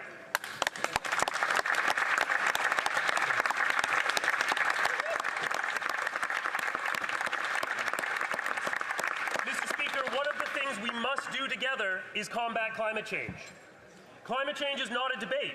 It is a fact, undeniable, unrelenting, and already shaping the lives of Canadians from coast to coast to coast. In my riding of Victoria, we don't have the luxury of denial. As a coastal island community, we are surrounded by the evidence.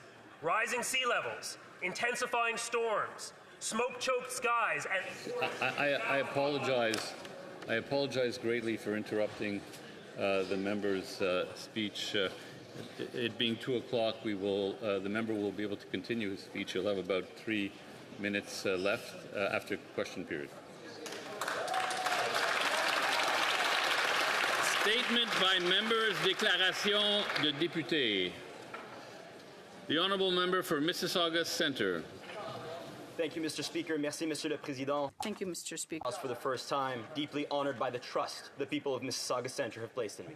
I thank my family, friends, team, volunteers, and dear constituents. I also want to acknowledge the Honourable Omar Alghabra for serving our beautiful riding for over 19 years, whether as MP or community member. I pledge to serve Mississauga Centre with purpose and humility, knowing we must never lose sight of those among us who struggle. Si un Canadien est en besoin, if one Canadian is in need, we're all in need. Palestinian Canadian elected to this House since Pierre Desbanais, I understand the weight of the responsibility I hold and want to remind every member to put humanity above politics always and in any context. As Canadians, we know that solutions can only begin when we come together with the courage to name injustice for what it is, unacceptable, undeniable, and unequivocal. I take pride in elevating the voices of marginalized communities, the oppressed, and others whose stories deserve to be heard, as well as youth across the country. Thank you, Mississauga Centre, for that privilege. Thank you, Mr. Speaker. Merci, Monsieur le Président. Thank you, Mr. Speaker. Honourable member for Okanagan Lake West. Mr. Speaker, as this is my first statement in our new Parliament, I'd like to take a moment to sincerely thank all the good people of Okanagan Lake West, South Kelowna for their support in this past election. While on the topic of the many good people from my riding, I would like to recognize many of my local mayors, members of City Council, regional directors, who are in Ottawa for the Federation of Canadian Municipalities Convention. I know from my own time as a city councillor how challenging and demanding local government can be. This is especially true right now in British Columbia, where we face intertwined crises of crime, homelessness, and opioids that severely impact local government, whose citizens ultimately bear the burden of ill-conceived provincial and federal policies. I've greatly enjoyed my working relationships with the mayors, councillors, and regional directors from places like Summerland, Peachland, Greater Westside, West Kelowna, and Kelowna. I look forward to continuing our work together on behalf of our constituents, and I would ask that we would make all of them feel most welcome here in Ottawa. Thank you, Mr. Speaker. The honourable member for Winnipeg West. Mr. Speaker, it is a privilege to rise in the House today and highlight the remarkable contributions of Dr. Joss Reimer. Dr. Reimer is a force in Canadian medicine, a trailblazer, a change maker, and a proud Manitoban. Before stepping into her current role as president of the Canadian Medical Association, Dr. Reimer served as the medical lead and official spokesperson for Manitoba's provincial COVID-19 vaccine task force, where she played a pivotal role in guiding our province through the largest and most successful vaccine campaign in provincial history. Dr. Reimer also served as the medical director of public health for Winnipeg, where she focused on critical areas such as drug-related harms, infectious diseases, sexually transmitted infections, and health equity. Now that her term as president of the Canadian Medical Association comes to an end, we thank her for the lives she's changed. Dr. Reimer, Manitoba is proud of you. The honourable member for Vernon Lake Country, Monashee. Mr. Speaker, I rise today to recognize two outstanding athletes from my riding of Vernon Lake Country, Monashee, the Hladek brothers. Not only have Ben and Bradley Hladek made remarkable strides in Canadian football, they are brothers united by blood and bound by a shared commitment to excellence both on and off the field. Ben is an outstanding linebacker with the BC Lions, drafted in 2021 following an exceptional career at the University of British Columbia. His younger brother Bradley, a versatile fullback and long snapper, was recently drafted by the Edmonton Elks. From Vernon Minor football to the VSS Panthers, both brothers have embodied the values of hard work, integrity, and community pride. Their journey is a testament to their family, their coaches, and the vibrant football culture of the Okanagan. On Saturday, June 7th, they will face off for the first time in the CFL at BC Place. Congratulations to the Hladik brothers. Vernon is proud. Well done. The Honourable Member for Alfred Pellant. Mr. Speaker, congratulations on your election to this well-deserved new position.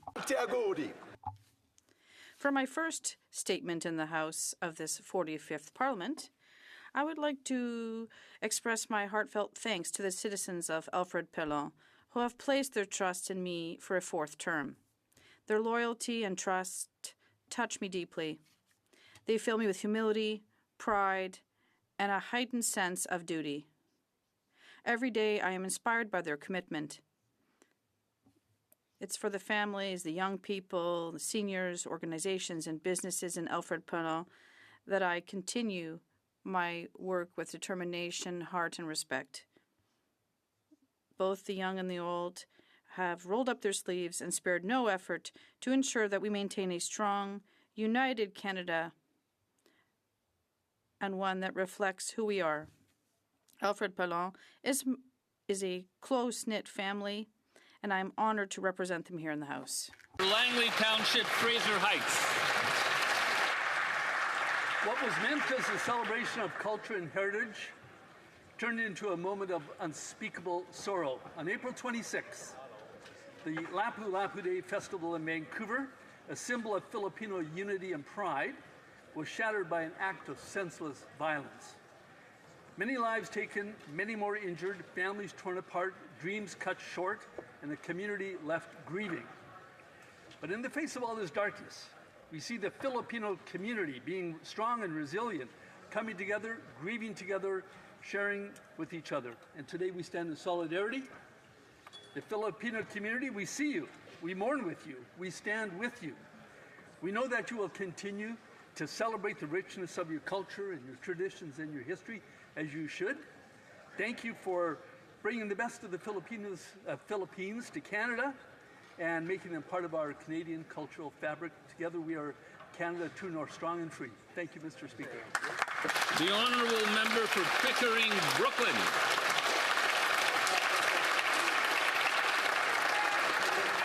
Profound gratitude and humility that I rise today as the first Member of Parliament for the new riding Pickering, Brooklyn. A vibrant community that unites the entire city of Pickering, the northern part of Whitby, and the thriving heart of Brooklyn. To the people who place their trust in me, thank you. To the tireless volunteers who gave their time and heart, and to my family who stood beside me every step of the way, your support means everything. Ours is a riding with Canada's most populous region. We are nestled along the shores of Lake Ontario, and people from all over the world are choosing to call Pickering, Brooklyn home. With that growth comes unique challenges, from housing and infrastructure to protecting our environment and building inclusive communities. I proudly support the Liberal government's Build Canada Homes plan to ensure affordability and meet the unprecedented housing demand and opportunities of the next generation. The Honourable Member for Portneuf-Jacques-Cartier. Thank you, Mr. Speaker. A throne speech allows the government to set out its direction, its objectives, and specify how it intends to achieve them. When it comes to official languages, Francophones have every reason to be proud but very concerned. And this is the short text that outlines the Liberals' intentions. The government is committed to protecting the institutions that promote these cultures and this identity around the world, such as CBC Radio Canada. This government is thinking magically and imagines that CBC Radio Canada is the savior that will halt the decline of French. Yes, saving Radio Canada was our campaign promise, but there is much more to be done to stop the decline of French. Unfortunately, the Prime Minister has shown us once again that he does not understand French, and he does not recognize the importance of the different Francophone cultures that thrive in the 10 provinces and in our beautiful country of Canada. The Honourable Member for Rivière-du-Nord. Mr. Speaker, it was a brilliant idea to ask Joanne Regenbald to join the small Bloc Québécois team on Parliament Hill. And so it was that the member from Montcalm, the former member for Repentigny, and I welcomed a woman of many talents who had unparalleled values and a strong sense of responsibility.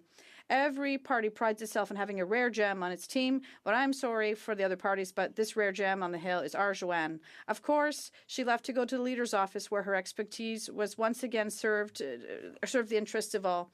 But beyond her professionalism and efficiency, the first thing that comes to mind when we think of her is kindness. She took care of the entire team for 10 years, and we felt confident all the time.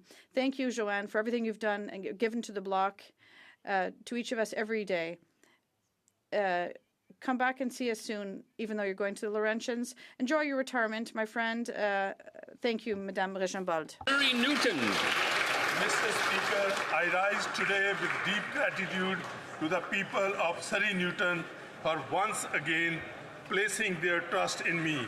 Being elected for a sixth term in a tremendous honor, and I remain fully committed to serving our community with dedication and integrity. I sincerely thank my family and friends for their constant support, my campaign team for their tireless efforts, and all volunteers and supporters who believed in me and our party's vision. I'm proud to stand with our Prime Minister and the Liberal government as we continue working to build a stronger, more resilient Canada. Together, we will keep moving Surrey Newton forward and ensure it remains a place of opportunity, growth, and hope for everyone. The honourable member for Yellowhead. Thank you, Mr. Speaker. I would first like to congratulate you for your recent promotion. I look forward to working with you as well as my colleagues in this coming Parliament. It is an honour today to rise for the first time on behalf of the constituents of the beautiful riding of Yellowhead, Alberta. I too would like to recognize some of my town and county councillors in Ottawa today. Considering this week's throne speech made no mention of Canadian oil and gas, no mention of Canadian pipelines, no mention of the necessity of getting Alberta's world-class energy to new markets, it's clear that this Liberal government is no different from the last. Canadians need a government that works for powerful paychecks, not a government that continues to support job-killing laws. When will this Liberal government repeal the No More Pipelines Bill, C-69, the red tape, and finally give Canadian energy workers the respect and recognition they deserve? The honourable member for Brampton South. It's with a deep gratitude that I rise today to thank you, the residents of Brampton South, for once again placing their trust in me. I'm also deeply grateful to my family, volunteers, and supporters for working day in and day out during the campaign. At the doors in Brampton South, the message was loud and clear. Canadians are feeling the strain. While affordability remains our top priority, public safety is also a leading issue in my community. Mr. Speaker, public safety builds confidence in our institutions, which is why we must continue to take this issue seriously at all levels of government.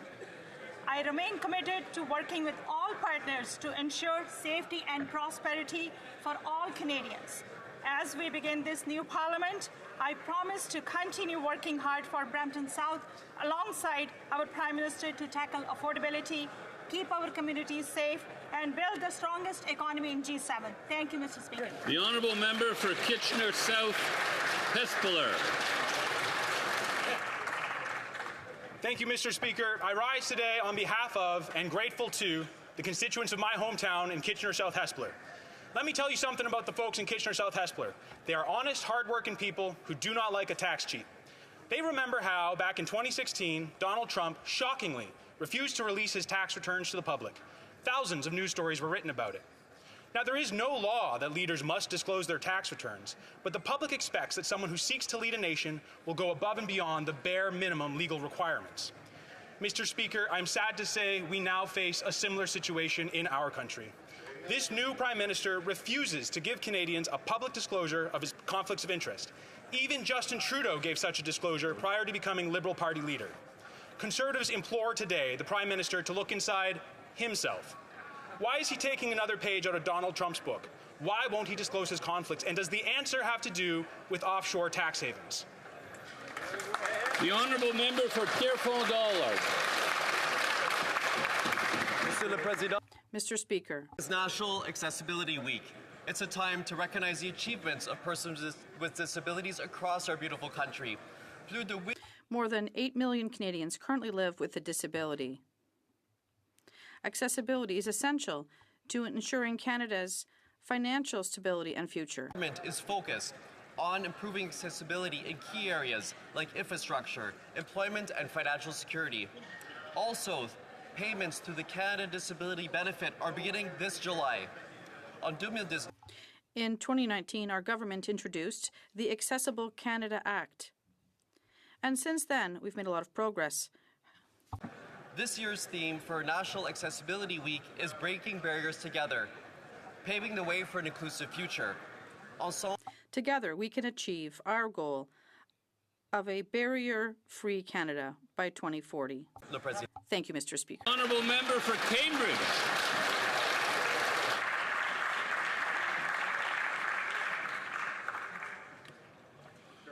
Thank you, Mr. Speaker. Today I rise for the first time to represent my Cambridge community. This week, the Liberal Prime Minister introduced his first spending bill. It's worse than Justin Trudeau's. He inherited a bloated Liberal government and promised to spend less. But this first spending bill, it spends 88% more than Trudeau did in his last year. It's a $500 billion spending spree with no budget. Single moms, seniors, and small businesses must budget before they spend. Why can't a supposedly brilliant banker, a man with a plan, do the same? And no, this isn't about investments. Consultants alone get a record-breaking $26.1 billion, costing every household in Canada $1,400. He promised to cap spending at 2% in his throne speech. The same afternoon, he introduced a bill boosting overall spending by 8%. Is this why the Prime Minister did not table a spring budget? To hide his broken promise to rein in his out-of-control spending? Honourable member for Davenport. Mr. Speaker, in my constituency of Davenport, we recently celebrated the 100th year anniversary of the Alexander G. Muir Building, currently the home to the Alexander Muir Gladstone Avenue Junior and Senior Public School, also fondly known as AMG. It is named after the Scottish-Canadian poet and educator Alexander Muir, who composed the lyrics to the Maple Leaf Forever, and who also served as the school's first principal. Educating generations of family members, AMG fosters a strong learning environment where all students are valued and respected.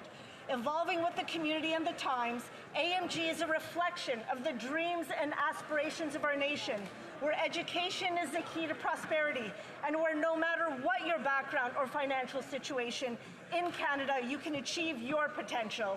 It was a true honor to join students, staff, and community members of AMG to celebrate this historic anniversary.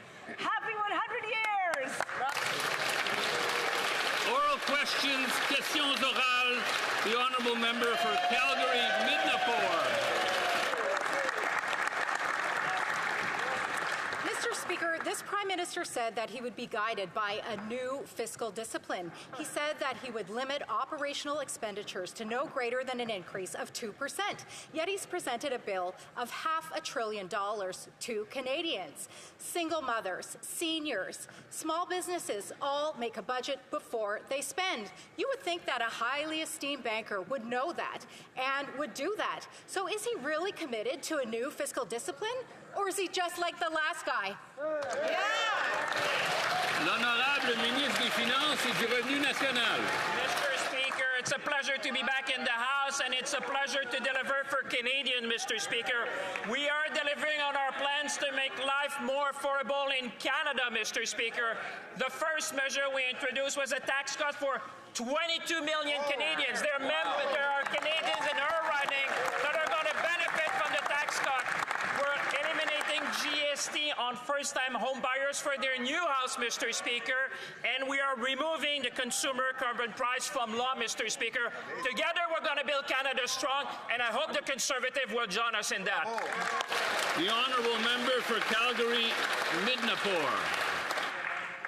Well, Mr. Speaker, Liberals never learn and they never keep their promises. The Treasury Board President said in the last Parliament that she would find savings of $7.1 billion on high-paid consultants. Instead, this government is now spending another $6 billion on high-paid consultants. Wow. The Prime Minister said that he would limit increases in operational spending of no greater than 2%. Yet he's presented a $500 billion bill to Canadians. So who is the Prime Minister going to choose, Canadians or his friends? Right. Yeah. L'honorable ministre des Finances et du Revenu National.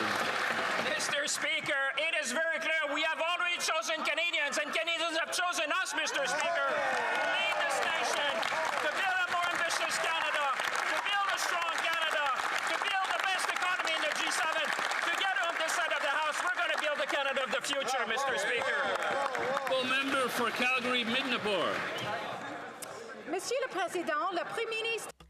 Mr. Speaker, the Prime Minister said that he would be guided by a new level of fiscal discipline. He promised to limit spending, and yet now he has brought in legislation that would include expenses of billions of dollars in additional spending despite the complete lack of budget. Even small businesses make a budget before moving forward. Why would a banker not do the same thing? Will he finally show a certain level of fiscal discipline, or is he going to be just like the Prime Minister before him? The Honourable Minister of Finance and National Revenue. Mr. Speaker, I'd like to thank my colleague for her question. As she has seen, we are presenting an ambitious plan for Canadians. And the very first measure we brought in was a middle-class tax cut that will affect 22 million people in her riding who will benefit. Then we said that we would be eliminating the GST for first buyers of new builds. That will enable us to have a resilient economy, a strong economy, the strongest one in the G7. For Simcoe North. Mr. Speaker, the Prime Minister is asking Parliament to approve almost $500 billion in spending, up 8% from last year. Nothing says spend less and invest more like spending more money on high-priced consultants and contractors. That's going up to $26 billion a year, over 35% increase. Wow. Is the kind of change this government trying to deliver to push civil servants out to bring their friends and high-priced consultants like McKinsey back in? Oh, good question. Good question. L'honorable ministre des Finances et du Revenu National. I'd like to thank my colleague for his question. In fact, Mr. Speaker, we're focusing on result. And you know what? The first measure that we have introduced in this Parliament is to help 22 million Canadians, Mr. Speaker. People in every riding. Canadians are watching at home and are wondering, are the Conservatives going to support them? Are they going to support this government? Because Canadians know that we have their back and we're going to fight for them at every step of the way. The honourable member for Nanaimo, Ladysmith. Mr. Speaker, the Prime Minister said he wants to spend less and invest more, but this week his government tabled a $500 billion spending bill with no budget. While 15,000 people use loaves and fishes, the food bank in my riding, this government has increased spending on consultants by a jaw-dropping $6 billion, a massive increase of 36%. Consultants get a $26.1 billion gift that makes every household in Canada $1,400 poorer. Is the Prime Minister's reckless spending the real reason why there's no budget this spring? The Honourable Minister of Government Transformation, Public Works and Procurement. Thank you very much, Mr. Speaker, and I want to thank my colleague for her question. I'm very proud to be part of this new government that's fighting for Canadians day one with a proposed bill that's going to make life more affordable for 22 million Canadians. That's an average of $840 per family in income tax reduction. This is giving real help to Canadians, and I'm very proud that we're delivering on day one. Thank you, Mr. Speaker. I apologize to the member for Long Range Mountains. It's her turn. Mr. Speaker, the Prime Minister claims he's different from his predecessor, but the numbers tell a different story. In his own first spending bill, consultants get a record-setting $26.1 billion, up more than 36% in 1 year. Terrible. The government talks about restraint, but this is $500 billion of spending without a budget. Single moms, seniors, and small businesses must budget before they spend. How come a brilliant banker cannot do the same? Good question. The Honourable Minister for Government Transformation, Public Works and Procurement. Thank you, Mr. Speaker. And the question a lot of Canadians are asking is how come Conservatives can't get behind the idea of supporting 22 million Canadians with a tax break that's going to make life more affordable for Canadians by eliminating GST on new homes, which is going to help new home buyers. Mr. Speaker, our plan is ambitious to grow this economy, to make life more affordable for Canadians, and I'm hoping Conservatives will see the light and rally behind this ambitious plan for Canada. Thank you. L'honorable député de Saint-Jean. The Honourable Member for Saint-Jean. Mr. Speaker, we are seeing some dangerous intentions for Quebecers in the throne speech. The Liberals talked about a single Canadian economy instead of 13, which means that they want to control the Quebec economy from Ottawa, which is why the National Assembly of Quebec immediately and unanimously rejected this idea. Quebec is and should always be in control of its economic future, its trade, and relevant legislation. So on Monday, when the Prime Minister meets with his provincial counterparts, will he commit to respecting Quebec jurisdiction? L'honorable ministre des Transports. The Honourable Minister of Transport. I'd like to thank my colleague for this important question. I'd also like to thank the Quebec minister that I spoke with yesterday and who participated in a provincial federal meeting about internal trade. We have a constructive relationship, a fruitful relationship.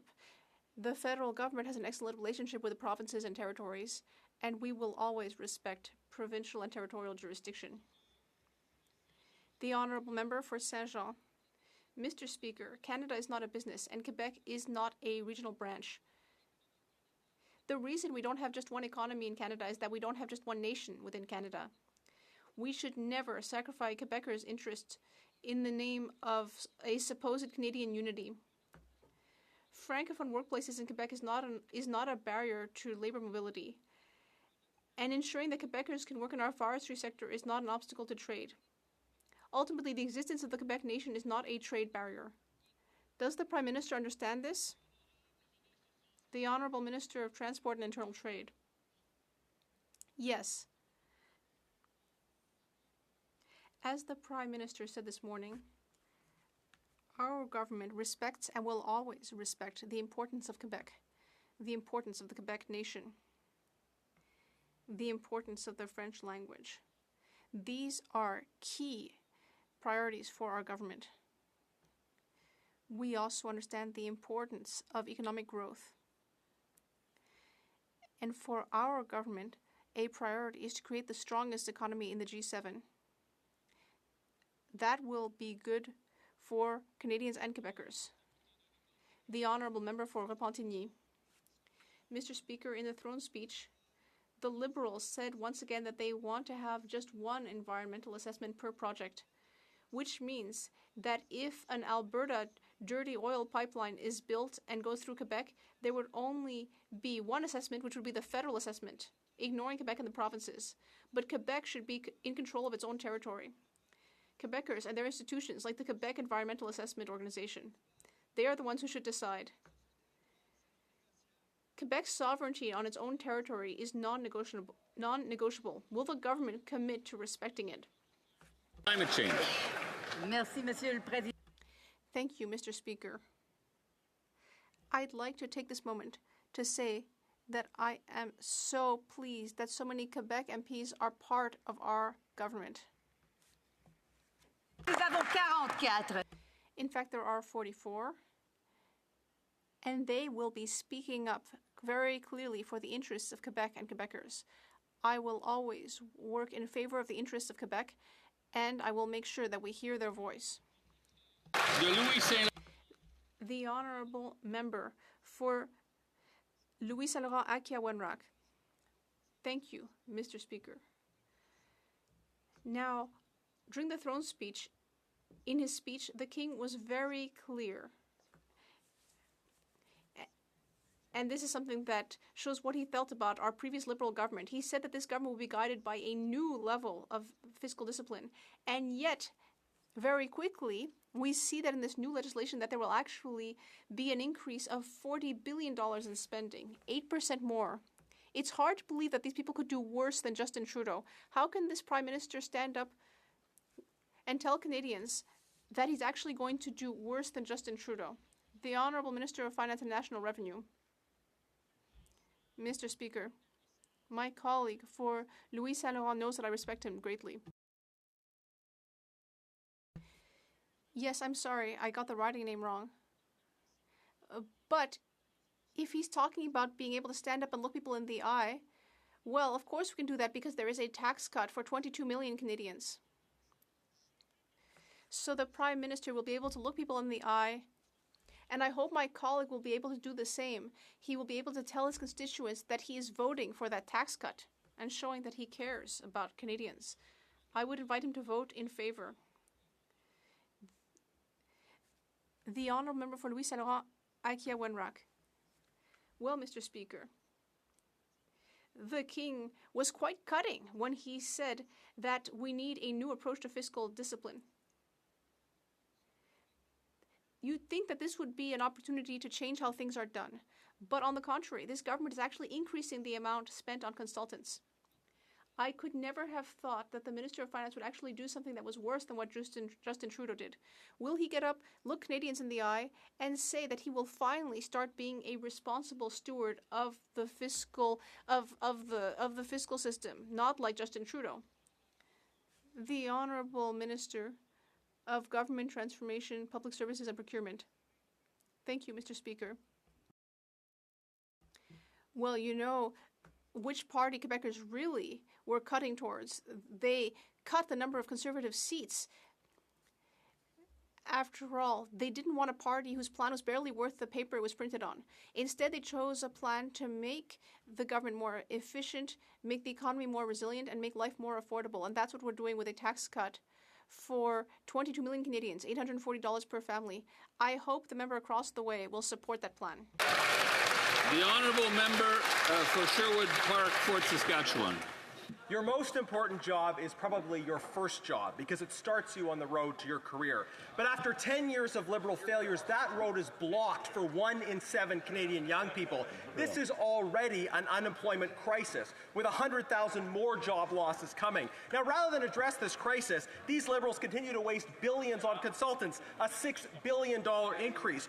Why are they choosing a great job market for elite Liberal insiders and consultants and a terrible job market for Canadian young people?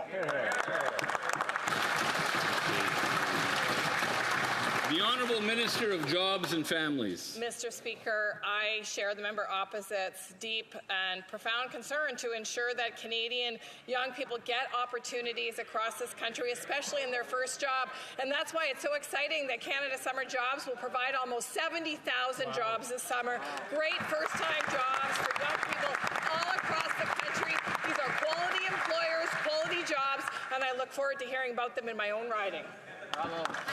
The Honourable Member for Sherwood Park, Fort Saskatchewan. Mr. Speaker, that minister has sat around the cabinet table for more than 10 years, and unemployment is steadily going up. It's actually at the highest point it's been in 10 years outside of the COVID period. We have an unemployment crisis, and Liberals are making things worse with another outrageous spending bill. This Prime Minister wants to spend even more than Justin Trudeau. So how can they ask Parliament for another $400 billion blank check with no budget, no plan for jobs, no plan to address the pain that their policies have caused? The Honourable Minister of Jobs and Families. Well, Mr. Mr. Speaker, we hear the member opposite talking out of both sides of his mouth. At one side, he's talking about the need to do something about unemployment, to do something about youth having excellent experiences in the workforce. And on the other side, he's talking about the need to reduce spending. And in fact, Mr. Speaker, we know that we can actually do big things together.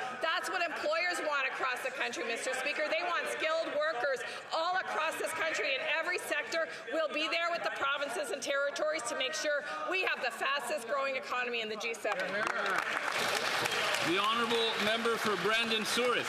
Thank you, Honourable Speaker. This week, the Prime Minister introduced his first spending bill, and despite promising to cap spending during the election, the bill increases spending by another 8% on an already bloated federal government. $500 billion in spending, introduced the same day as he promised again to cap it, all with no budget and on the backs of hardworking Canadians and at the expense of future generations. When will these Liberals finally cap spending and put the financial future of young Canadians first? Will the Prime Minister give us the date for a spring budget today? The Honourable Minister of Finance and National Revenue. I'd like to welcome the member to the House of Commons, but one thing, Mr. Speaker, it's clear, we have the back of young Canadians. If the member was listening carefully, he would have seen that in the very first motion we introduced in this House was the elimination of the GST for first-time home buyers, Mr. Speaker, for their first house. This is a measure to help young Canadians to get into the real estate market, Mr. Speaker. The young Canadians who are watching us at home understand we have their back and we will always work for them, Mr. Speaker. The honourable member for Northumberland, Clark. Mr. Speaker, on April 5th, 17th, 20th, 21st, and 29th, the Prime Minister committed to, and I quote, free trade in Canada by Canada Day. However, almost immediately after the election, the Prime Minister already broke his promise, saying instead they would only introduce legislation to eliminate federal interprovincial trade barriers by Canada Day. Simple question, why did the Prime Minister mislead Canadians? The Honourable Minister of Transport and Internal Trade. I am really delighted to get a question on internal trade from the Conservatives. We don't agree about a lot of things, but I think everyone in the Conservative Party and in the Liberal Party agrees that free trade in Canada will make us all richer. And that is why I have a question for my Conservative counterparts. Will the Conservatives vote for our free trade in Canada by Canada Day legislation? We're counting on you. Canadians are counting on you. The honourable member for Mission, Matsqui, Abbotsford. Mr. Speaker, small businesses are struggling with the complexity and obscurity of the customs notice. For a government program that was designed to help businesses, the CBSA is causing turmoil, time and money for many in manufacturing and its supply chains. On May 20th, the department quietly issued an updated notice on its interpretation of the scope, narrowing the order. Why, in this time of uncertainty, should businesses be left to navigate costly and consequential red tape from this government? Don't they understand that livelihoods and Canadian businesses are on the line? The Honourable Minister of Public Safety. Thank you, Mr. Speaker. I'd like to thank my colleague opposite for this question. He has brought this to my attention a couple of days ago, and we are looking into this situation, and I will look forward to responding to him in the next couple of days. Thank you, Mr. Speaker. L'honorable député de The Honourable Member for Berthier-Masquinongé. Mr. Speaker, even under their new leader, the Liberals are spending way too much. The Prime Minister promised that he would limit the increase in spending to 2% a year, but instead we're hearing that actually he's going to raise spending by 8% this year, and that's before the tax cuts and nearly $2 billion in new spending that he wants to pass this session. It's very disturbing to bring in these measures without even giving us a clear picture of the public finances. Will this Prime Minister table a budget instead of governing exactly like Justin Trudeau did? The Honourable Minister of Finance and National Revenue. Mr. Speaker, I have a great deal of respect for my colleague, for Berthier-Masquinongé, as he knows. But it's surprising to hear that the Bloc Québécois is against a measure that will help people in his own riding. We just tabled a motion in this House to cut taxes for 22 million Canadians. That could be up to $840 for a two-income household. This will be great for people in Berthier, Masquinongé, and people in that riding are expecting their MP to be there for them and to vote in favor of this measure. The honourable member for Berthier, Masquinongé. Mr. Speaker, people in Saint-Maurice-Champlain are expecting this member to table a budget. It's a little bit like this Prime Minister looked at the Trudeau spending and said, just watch me. In fact, we can only expect him to show up in this House wearing Adidas sneakers. This Prime Minister is showing that he simply intends to be the fourth edition of the same old Liberal government. Once again, he's trying to make people believe that they can keep spending while reducing taxes and somehow without increasing the debt. Well, let them then show us how they plan to do that. Let them table a budget. The Honourable Minister. Well, this gives me an opportunity to thank the voters in Saint-Maurice-Champlain who have sent me here for a fourth consecutive mandate, and I will fulfill my mandate with humility and conviction. And indeed, we will be proposing a budget in the fall very soon. It will be an ambitious yet prudent budget, which will enable us to build the Canada of tomorrow. That's exactly what Canadians expect from us, that we build a strong economy, the strongest in the G7. A resilient, strong Canada.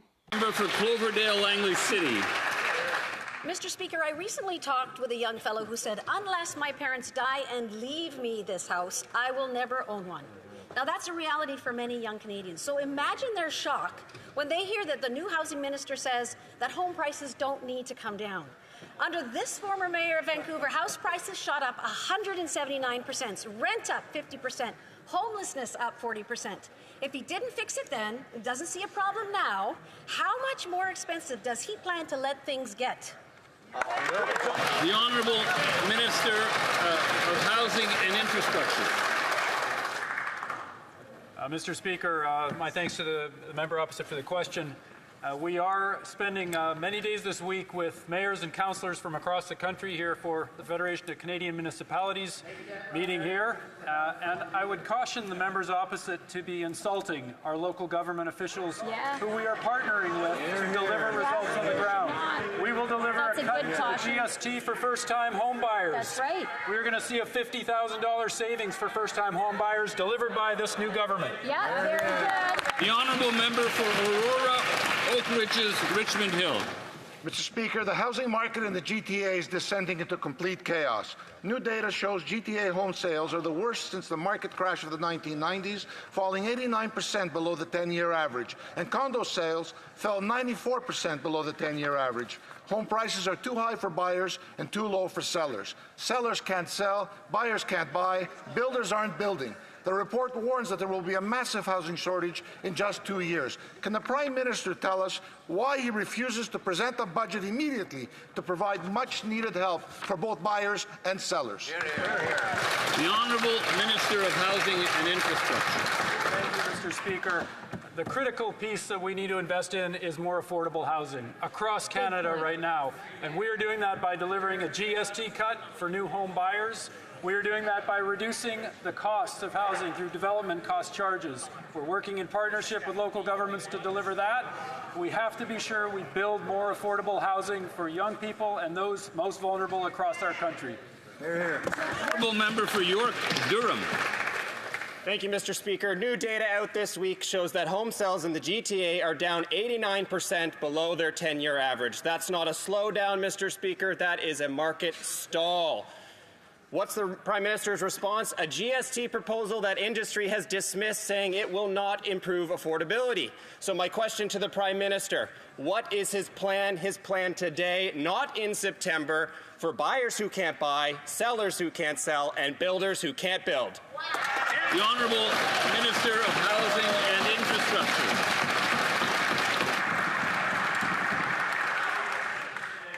Thank you, Mr. Speaker. So we do have good news coming with the GST cut for first-time home buyers. We are seeing a stall in the market as people wait for that cut. We hope that the members opposite will support that cut. That's right, they should. We're also going to focus on building more housing on the affordable end of the spectrum. That's what the young people of Canada need. That's what we need to deliver in this House for the people of Canada. Yeah. Member for Oshawa. Mr. Speaker, the price of the average home in my hometown of Oshawa has gone up 121% since 2015. According to Equifax, a record number of Ontarians are missing mortgage payments now, up 71.5% since early 2024. A TMU professor said, the first thing you make sure you do in life is pay your mortgage. But people aren't doing that because the whole system is so broken now. This Liberal housing minister, former mayor of Vancouver, comes to us with an already broken record of sky-high prices and surging homelessness. So why should Canadians trust him to do the job? The Honourable Minister of Housing and Infrastructure. Thank you, Mr. Speaker. Again, I will caution the members opposite to be insulting local government officials who are here in Ottawa this week to partner with the federal government. Very good point. The only way that we get housing built in this country is with alignment with the provinces and territories, the local and Indigenous governments. We need to work in partnership and collaboration to deliver housing for Canadians that they can afford. Great. Honourable Member for Richmond Hill South. Mr. Speaker, according to new data, Ontario's homeowners are missing mortgage payments in record numbers. 90-day mortgage delinquency rate jumped 71% since last year. Canadians are facing 40-year inflation highs, lackluster housing supply, and skyrocketing mortgage rates. And what does the housing minister have to say? That prices don't need to come down. As Vancouver's mayor, he oversaw rent going up 50%, home prices up 179%, and homelessness up 40%. Can the Minister of Housing tell Canadians how many more families must fall behind before his government takes action and finally tables a budget? The Honourable Minister of Housing and Infrastructure. Thank you, Mr. Speaker. Thank you, Mr. Speaker. To the member opposite, we have real challenges with housing across this country, and we have to address the affordability. We also have to tackle the trade war that we face with the United States. The tariffs are having an impact on Canadians. They are impacting affordability. They are impacting our markets. And that's why I applaud the actions of our Prime Minister and our ministers in addressing the challenges we face with the U.S., growing the Canadian economy, and ending this trade war. Member for Brampton Centre. After years of delays, uncertainty, and economic damage, it's undeniable that Bill C-69, the No More Pipelines bill, has been an absolute failure for Canadians.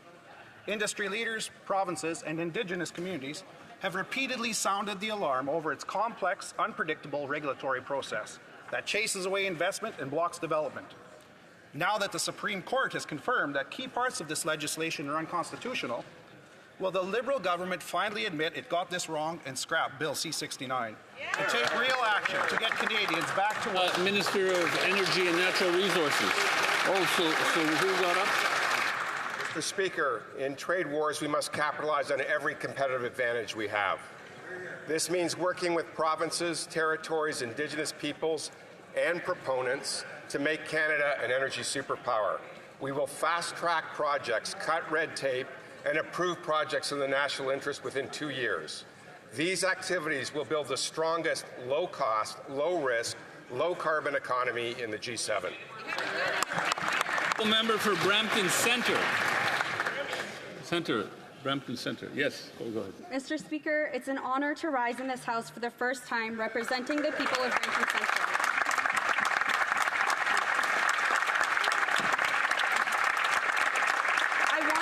My family, friends, campaign team, and constituents for all of their love and support. Our constituents from across Canada sent us to Ottawa to deliver them real results. Can the President of the Treasury Board share with this House what we are doing to bring down the cost for Canadians? To the Treasury Board. Mr. Speaker, I'm honored to work with the newly elected member for Brampton Centre to deliver results for our community and for all Canadians.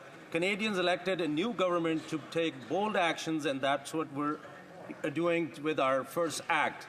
A tax cut for 22 million Canadians, new sports for first-time home buyers, and by removing the consumer carbon price. This new government is taking decisive actions to make life more affordable for Canadians and to build Canada strong.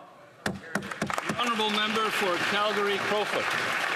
Speaker, when this government was first elected in 2015, they killed 16 major resource projects and chased $176 billion out of the Canadian economy. This resulted in lost jobs, thousands of lost jobs in my city alone, and Bill C-69 continues to make it impossible to build the pipelines needed to unleash our resources and to restore our economic independence. Will the Prime Minister commit today to cancelling Justin Trudeau's No More Pipelines law, Bill C-69? Yes or no? Minister of Energy and Natural Resources. Mr. Speaker, I have been clear. We will support new pipelines if there is a national consensus in favor of them. We will honor with our country facing American tariffs, we must strengthen our energy and natural resources sector. There is no question energy is Canada's power. We will help build the strongest economy in the G7, create jobs for Canadians, and give the best cards to our negotiators at the negotiating table. Canada's new government will win this trade war. The honourable member for Miramichi Grand Lake. Mr. Speaker, Conservatives and Canadians know that if you pay more taxes to the government, the weather will not get better. Conservatives have been standing up for Canadians and against the carbon tax for more than a decade. This Prime Minister made a big splash in March when he told Canadians that he would axe the carbon tax.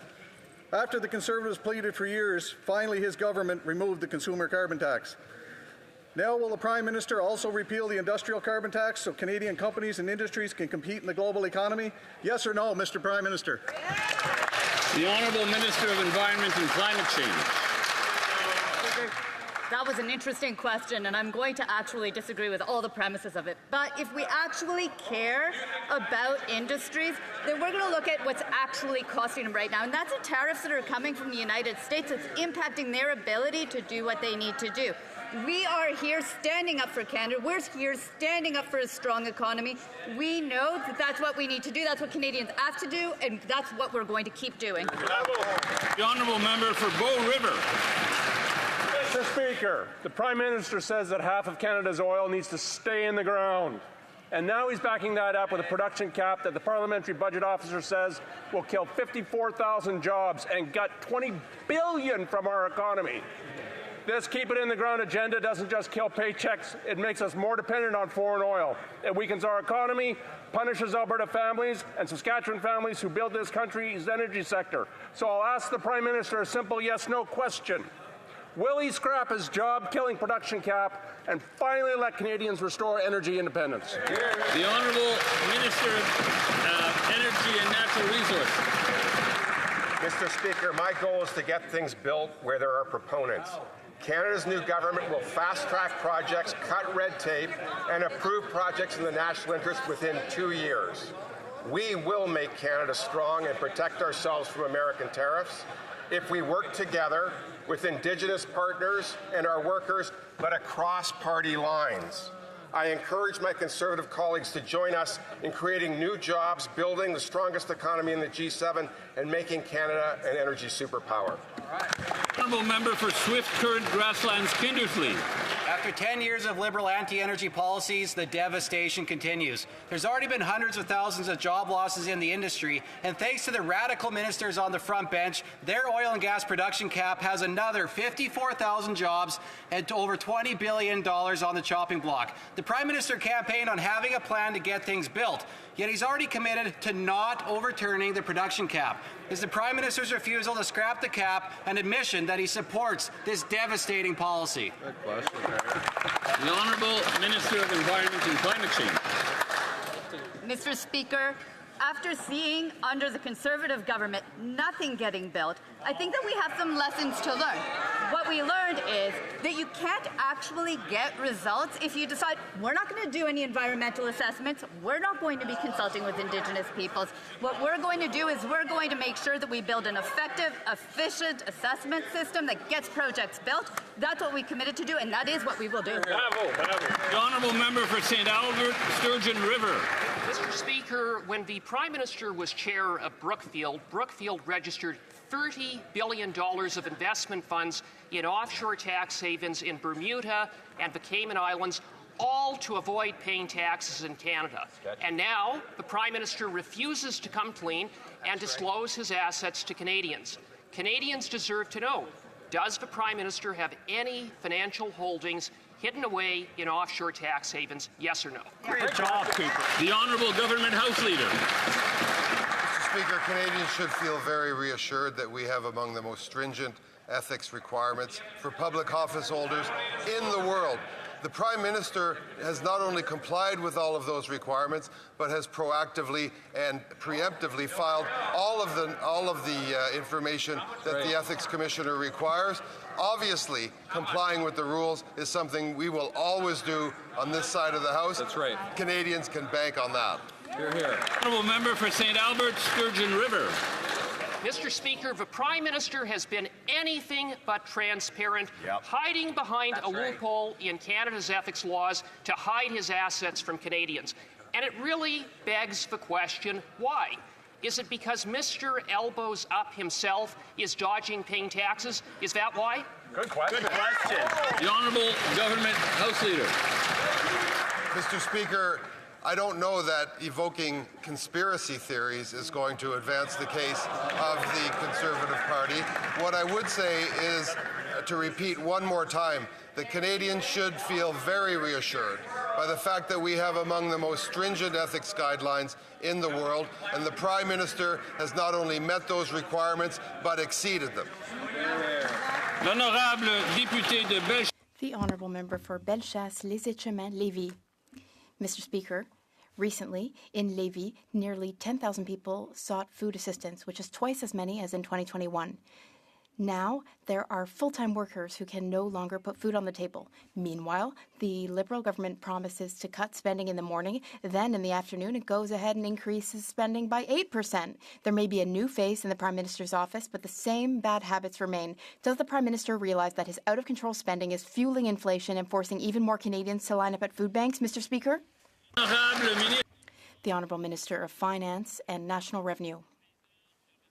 Mr. Speaker, I thank my colleague for her question. We are all concerned about this situation in the country. That's why, Mr. Speaker, the first measure our government presented was one for affordability, so that about 20 million Canadians across the country could pay less in taxes, Mr. Speaker. The best way for Canadians to be able to keep their income, Mr. Speaker, the best way is for them to pay less in taxes. That is just one way we're helping Canadians, and we will continue to help Canadians. Bellechasse. The Honourable Member for Bellechasse, Les Etchemins, Lévis. Mr. Speaker, who's profiting? Not Canadians, but external firms, consultants. There are 10,000 people in my riding lining up at food banks. Can we at least have the decency to table a budget this spring, Mr. Speaker? L'Honorable Ministre de l'Industrie. The Honourable Minister of Industry. Thank you, Mr. Speaker. As you know, currently our goal is to help those who are struggling to make ends meet. That's why we cut taxes. That's why we cut taxes for the middle class. We are also cutting the GST for those who are buying their first property. And as my colleague knows full well, we are currently in the middle of a tariff war. We are fighting to create jobs, to protect jobs that are currently under threat, and we are also here to invest to build the strongest economy in the G7. The Honourable Member for Beauport-Limoilou. Thank you, Mr. Speaker. I congratulate you on the speakership. This is my first time rising in the House as member for Beauport-Limoilou. I thank my constituents for placing their trust in me. Voters called for change which will allow them to keep more money in their pockets. Can the minister explain what this government will do to make life more affordable for Quebecers and for all Canadians? L'Honorable Ministre de la Transformation. The Honourable Minister of Government Transformation and Procurement. Thank you, Mr. Speaker. I thank the people of Louis Hébert. Thank them for voting for me. I also thank the people of Beauport-Limoilou for giving us a third Liberal voice in the Quebec area. This will make us this will make us even better at defending their interests. We've already taken action with a tax cut for 22 million Canadians, savings up to $840 for a family of 4. We are delivering. We're taking action to have a stronger economy and country. Nicola.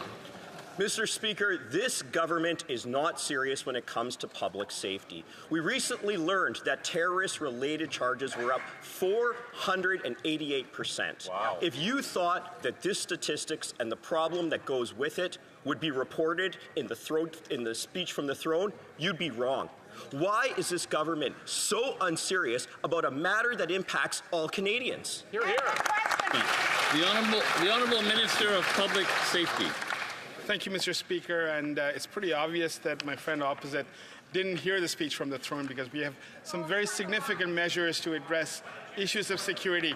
New threats to our safety are emerging each and every day. Canada's intelligence, security and law enforcement agencies have robust measures in place to monitor and take action to address them. From listing terrorist entities to investigating and prosecuting those who seek to cause us harm. Mr. Speaker, our government will always be there to protect Canadians. The Honourable Member for Kamloops, Thompson Nicola. This government will always be there to protect Canadians. Mr. Speaker, let's move to Exhibit 2. The case of Randall Hopley. This person kidnapped a 3-year-old child. He served a lengthy jail sentence. He was released into the community in 2023. Shortly thereafter, he was at large for 10 days with his photo being plastered everywhere. He was released again this week, and he didn't even last a day in the community. If this government is so committed to going after sex offenders, to protecting Canadians, will they repeal this? The Honourable Minister of Public Safety.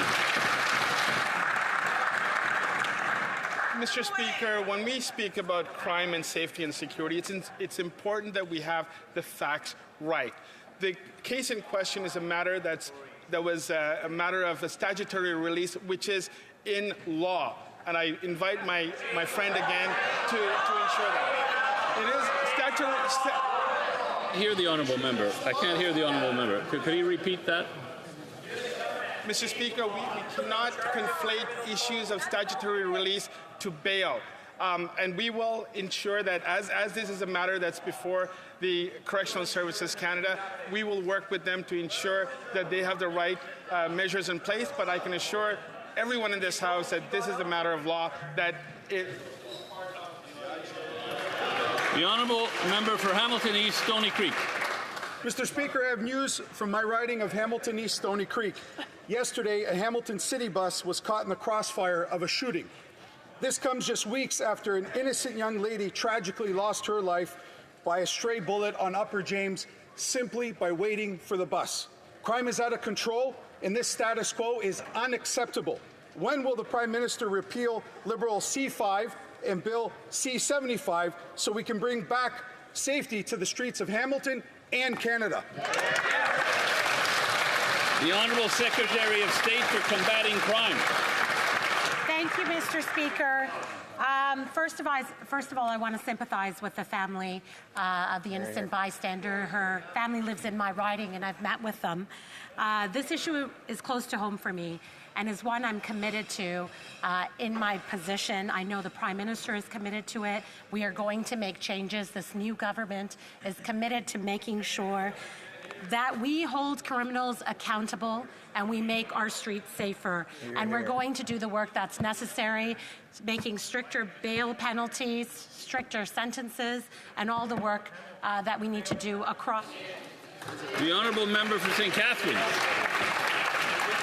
Thank you, Mr. Speaker. Canadians expect our government to keep our borders secure.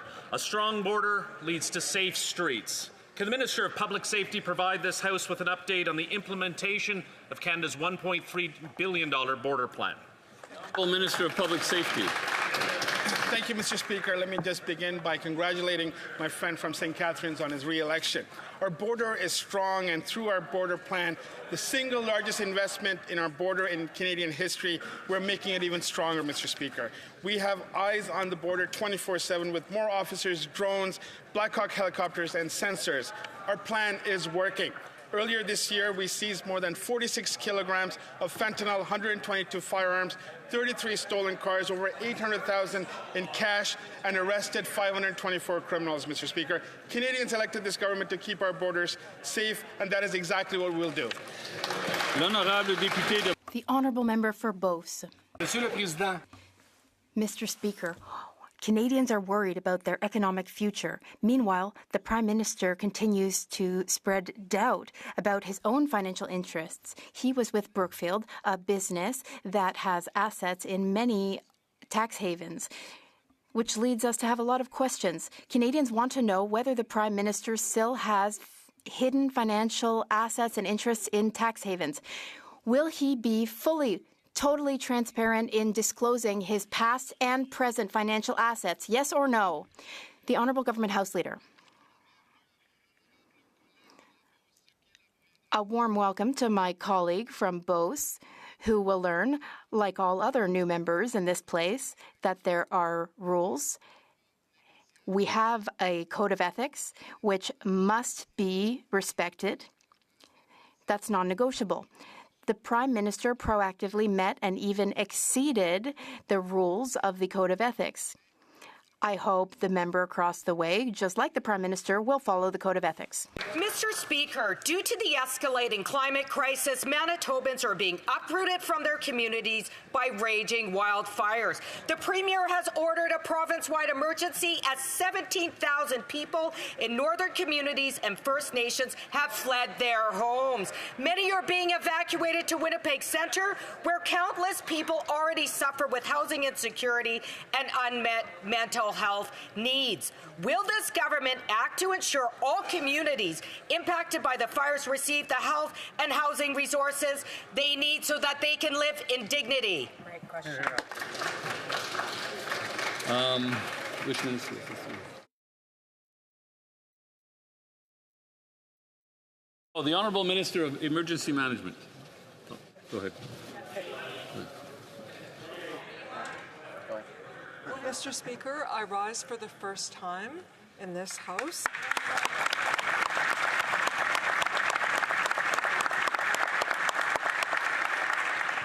Our hearts go out to all of the communities who are affected by wildfires from coast to coast to coast.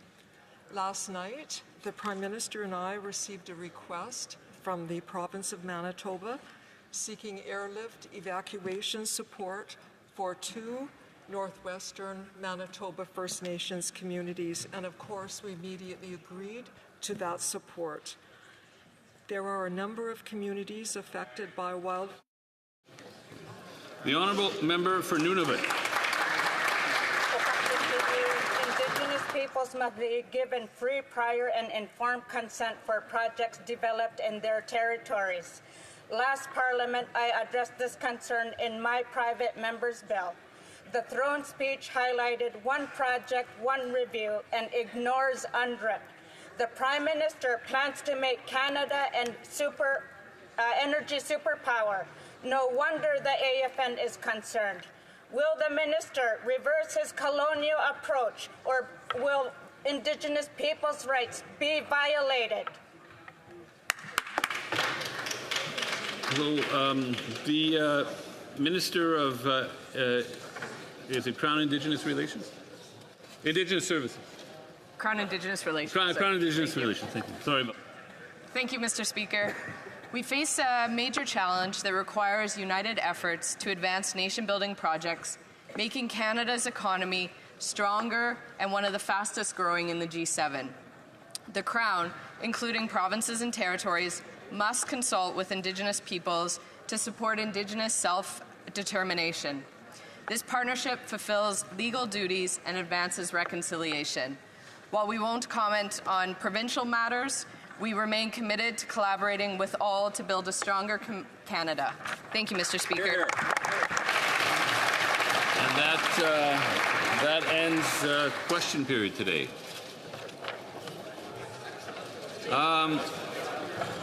And it's time for the famous Thursday statement.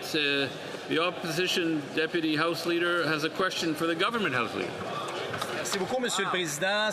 Thank you very much, Mr. Speaker. It's an honor for me to rise today for the traditional Thursday question, the most highly anticipated moment of the entire week by Canadians, who, of course, are all watching today. First of all, I'd like to thank the citizens of Mégantic-L'Érable-Lotbinière for having re-elected me and given me the honor of being their representative. When leaving the House, if we could do so quietly, because this is an important question that alerts us to what will come next week. Allez-y, monsieur. Please go ahead, honourable member. Thank you, Mr. Speaker. And I certainly wouldn't want my new colleagues to lose the wonderful opportunity to hear the Thursday question. This is a very important moment of the week. As I said, I've committed to represent the people of Mégantic-L'Érable-Lotbinière, and on behalf of all of my constituents who are having a hard time paying for their mortgage or childcare, I'd like to ask what we're going to be working on. So they're planning to table they would like to see a budget be tabled, and that's particularly important because after all of the great rhetoric that we heard in the speech from the throne, actually the same thing that we're seeing here is what we've seen under Justin Trudeau. The Liberal leader said that he would get to work very, very quickly with an ambitious agenda. So can he tell us when parliamentary committees will start meeting, when we will have the first sitting of the PROC committee? As a sign of goodwill, Mr. Speaker, I want to reassure the leader that we are ready to fully work with them. We can debate the budget tomorrow, the next day, as long as they want. The honourable leader of Government House Leader, rather. Mr. Speaker, the Thursday question seems to have taken on grand ambitions after the election. Perhaps it would be nice to have an editor make the Thursday statement a little bit more concise for my honourable friend. I would like to recognize his constituents and also my constituents in Gatineau, as well as all of my fellow representatives from Quebec. I think they can all be reassured that our new government has a grand vision and a strong plan for economic growth and jobs in Canada. We will also be creating a plan to accelerate major projects. Of course, that will take time in respect of our democratic procedures. First of all, we need to debate the speech that was given by His Majesty Charles III. That's what we will be doing over the coming days. And to be more specific, I will say that I'm very happy to answer this question. Today, we will be pursuing our debate on the address in reply to the speech from the throne and a vote on the sub-amendment from the honourable member from Belleuil-Chambly, another Quebec representative. That will be voted on tonight. And the amendment from the Leader of the Official Opposition will be voted on Monday. With the third appointed day of the address debate, the fourth, fifth, and sixth appointed days will be scheduled for Monday, Tuesday, and Wednesday of next week. Furthermore, Mr. Speaker, pursuant to the special order adopted on Tuesday, May 27th, 2025, I would like to designate Thursday, June 5th, Monday, June 9th, Tuesday, June 10th, and Wednesday, June 11th for consideration of the estimates in Committee of the Whole. As you see, Mr. Speaker, these and many other very important parliamentary initiatives will be rolling out according to the rules in due course, and I look forward to exchanging with my honourable colleagues on all of them. The Government House Leader, and at this point I wish to inform the House that the volume of earpieces will now be reset, and we go back to orders of the day. The member of sorry, getting ahead of myself, doing his job. Orders of the day, resuming debate on the address and reply to the speech from the throne and on the sub-amendment of Mr. Blanchet. And the honourable member for Victoria had 3 minutes remaining in his speech. Thank you, Mr. Speaker. As a coastal community, we in Victoria are surrounded by the evidence of climate change. Rising sea levels, intensifying storms, smoke-choked skies, and forests devoured by wildfires. We live it, we breathe it. We see the damage mounting with every passing season. As I speak, the province of Manitoba is under a state of emergency, and I extend my sympathies to the people being evacuated from their homes and to their representatives in this House. Tomorrow, it could be anywhere. The climate crisis is not a future threat. It is a present reality. It is costing us more than just our natural spaces. It is taking our livelihoods, our health, and if we fail to act, our children's future. I am proud to stand with a Liberal government that understands what is at stake. That's why we are acting with urgency and ambition. We will draw on the wisdom of Indigenous knowledge, the strength of modern technology, and the power of a united Canada to protect more lands, more waters, and more of the natural infrastructure that sustains us. We have an opportunity to lead the world in sustainable economic growth and to leave our children a country not only worth inheriting, but worth celebrating.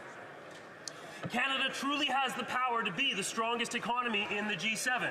By investing in our resources, our skills, and our people, we can show economic leadership in sustainable ways. Canada is an energy superpower, which is clear to those of us in the West as Canadian oil moves through the Trans Mountain Pipeline and goes to market on tankers that sail past my riding every day. In fact, under the Liberal government, Alberta oil output is at record levels, while maintaining some of the highest standards for oil production in the world. Malgré le discours de l'opposition, Despite the opposition's speech, this government is taking Canadian jobs seriously. We are supporting jobs today while preparing our economy for the energy system of the future. Scaling up clean technology and renewable energy projects and building the national west-to-east infrastructure to support them. Our platform is clear, Mr. Speaker. A prosperous future must also be a sustainable one. But sustainable growth isn't just about GDP or emissions targets. It's about ensuring that no community is left behind. In Victoria, the toxic opioid crisis has pushed entire blocks of our downtown core, like Pandora Avenue, to the brink. A vibrant part of our city has been hollowed out by a national drug crisis that continues to take lives and dignity at a staggering pace. People in the grip of addiction are dying in plain sight, some beyond the reach of help, others begging for it. This isn't just a housing crisis, Mr. Speaker. It is a drug crisis, a mental health crisis, and a call to action for improved national coordination. We must offer real solutions that restore safety and dignity, both for those living on the streets and for the communities around them. That, too, is what economic leadership looks like. Mr. Speaker, as a proud son of Sorry, we're out of time.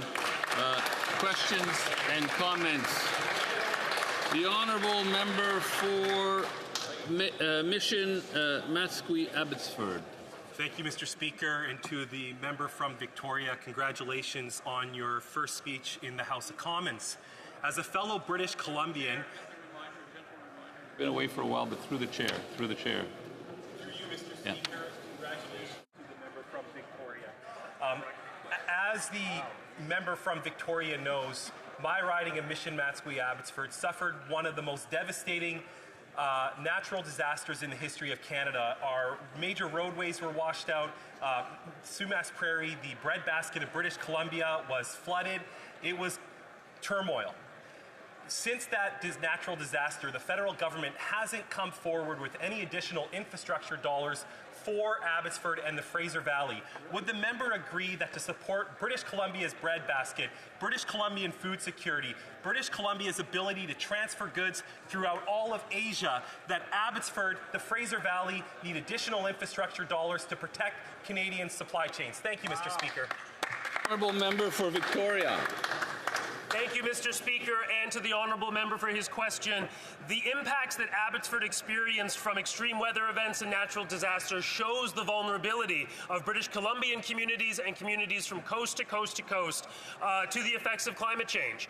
The natural disasters and climate-related impacts in the year 2021 alone cost British Columbia between 3 and 5% of our GDP. That is exactly why we cannot afford not to take action on climate change, and why this government is committed to continuing to invest in critical infrastructure and adaptation that will prevent such disasters in future. The honourable member for Berthier-Maskinongé. Thank you very much, Mr. Speaker. I'll take advantage of this first sitting week to say that I want to sincerely thank the people of Berthier-Maskinongé, who not only elected me for a third time, but gave me a third term with in fact, a very strong majority. So thank you. I hope that I'll live up to their expectations. I would like my colleague to answer the next very simple question. You know, in a family, before you spend, generally you make a budget. And so I'm wondering if he does the same thing and if he can ask his Liberal friends why the public finances are being presented before they've even made a budget for spending. The Honourable Member for Victoria. Merci, Monsieur. Thank you, Mr. Speaker. And I'd like to thank my honourable colleague. Like all countries, is not quite the same as a family. We are a Canadian family, but government finances look a little bit different. And so we will be seeing the government introduce a budget in the fall, and we look forward to being able to address the members' concerns then. The honourable member for what is it? Sherwood? No, London Centre. Thank you very much, Mr. Speaker, and congratulations, of course, on your election as chair. I look forward to working with you. The honourable member is a new member, and I thank him for his speech. I know that any number of us in this House of Commons have identified priorities that we wish to deliver to our communities. He comes from a beautiful part of the country in Victoria. I would ask him, what is his number one priority that he wishes to deliver for his riding in the coming years? Thank you very much. The honourable member for Victoria. Thank you, Mr. Speaker, and to my honourable colleague. The priorities that I have been sent here to Ottawa to advocate for from my community are very clear. As a community, we have deep concerns about the state of critical infrastructure across Victoria and across the South Island. We need to invest in infrastructure that will make us more resilient in the face of climate impacts and extreme weather events, but also the kind of infrastructure that will help us to actually reduce our emissions. Infrastructure like more dense and sustainable housing, built with Canadian materials, public transit so that people can get to work without driving their vehicles. That's how we're going to tackle climate change every day. The honourable member for Sherwood Park, Fort Saskatchewan, a brief question, please. Thank you, Mr. Speaker. We hear a lot of this talking point about the strongest economy in the G7. The reality is that over 14% youth unemployment is really killing opportunities for young people. We're headed into a summer without summer jobs for so many. The lack of private sector job growth is killing opportunity for the next generation. In that context, why can't this government offer a budget which shows what they're going to do to reverse their failures on youth unemployment?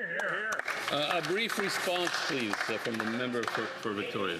And to the honourable member for his question, there is no doubt about the impact that the trade war that has been thrust upon us by the United States is having on Canada's economy. That is why the government is focused on ensuring and strengthening our domestic economy so that we can provide employment to all Canadians, including young Canadians.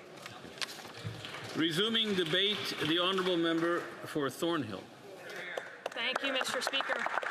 Mr. Speaker, congratulations on taking that seat. I hope that you bring back dignity and honor to that office, and I know that you will. And I'd like to just start off by saying that I'm splitting my time with the member from Battle River Crowfoot, somebody who I have known to be a great colleague and a friend. I think we're going to miss him around here. And I told him when he's made the decision that he's about to tell you, I called him a mensch, and I told him that he can look that up. And I just want to say thank you to him and Danielle and the entire family for what he's going to do in putting his country first. I also want to thank the people of Thornhill for entrusting me for a second time in taking their seat here in the House of Commons. The first time around, I had the people of Thornhill take a chance on a relatively unknown quantity, filling the shoes of a long-time Conservative MP and former cabinet minister.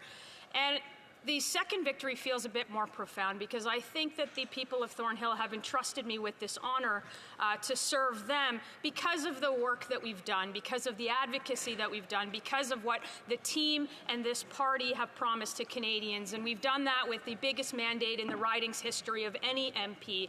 And I am so proud. I am so proud and honored always to have this seat. And it doesn't go, none of this is done on your own. I'd like to thank all of the staff and the volunteers, not only leading up to the election and the election campaign, but for the years before, traveling the country from riding to riding, for all of those who helped, who came in the snow, who came in the rain, who stuffed envelopes and banged in signs and went door to door talking to everyday Canadians about the issues that matter to them. Thank you to my family, both blood and the ones that you acquire in this journey. Everybody knows that politics is a family business, and I have the best family in the business. They are the ones that are honest with you, the ones that tell you that you're not eating enough, or that a slushie is not considered lunch, or that you look tired, or that jacket doesn't match. The very ones who tell you to go a little bit more, one more event, one more door, talk to one more person, and the ones who also know when it's time to go home because that's better for you. Thank you to all of them. Thank you to my partner, who is lax in all of the things that I miss. The dinners and the birthdays of family members, the celebrations that normal people with normal jobs get to do much more often than we do. She has never once put that ahead of what we do for the people of Thornhill. Look,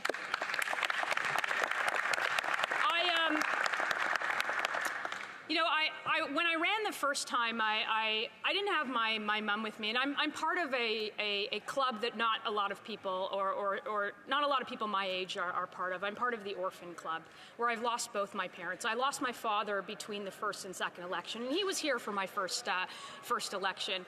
And I often tell their story because it's the embodiment, I think, of a story that so many share in this country. You see, I come by the conservatism honestly, and I often tell people that I'm a product of a mixed marriage. My mom was a Liberal, and my father was a Conservative. But my mom always said she didn't leave the Liberal Party. The Liberal Party left her, and boy, is that ever true today. She left a long time ago and supported me throughout my journey to elected politics. But I say that because they are the embodiment of the Canadian story, the Canadian immigrant story. They immigrated here from the former Soviet Union. And my dad was an uncredentialed engineer who drove a taxi to put my mom through school. They put two kids through university, who watched them get jobs and homes. I also tell a joke that my parents bought their first home in the place that I now represent for like 7 raspberries and 12 almonds. And they did that on a taxi driver's salary and through a woman who was still in school trying to make it in the corporate world. They did that in a safe neighborhood where they can raise kids the way that they wanted to, in the freedom of this country, the freedom that they ran from the Soviet Union to attain. You can't do that anymore. You can't do any of that. And that's what I heard every single day at every single door in more than 40 ridings across the country, from east to west, that young people cannot afford a home. That if you came here and you drove a taxi, it's probably an Uber today, there is no way that you can buy a home in the suburbs, raise 2 kids, send them through university. There's no way that today somebody with my last name, whose father was a cab driver, can go from the front seat of a taxi to the front row of Parliament Hill in 1 generation. That dream is absolutely dead in this country. Which brings me to a government who was a big part of killing that dream. Over the last 10 years, you see the same ministers. There's like 13 of the same ministers in the front bench. It feels a bit déjà vu.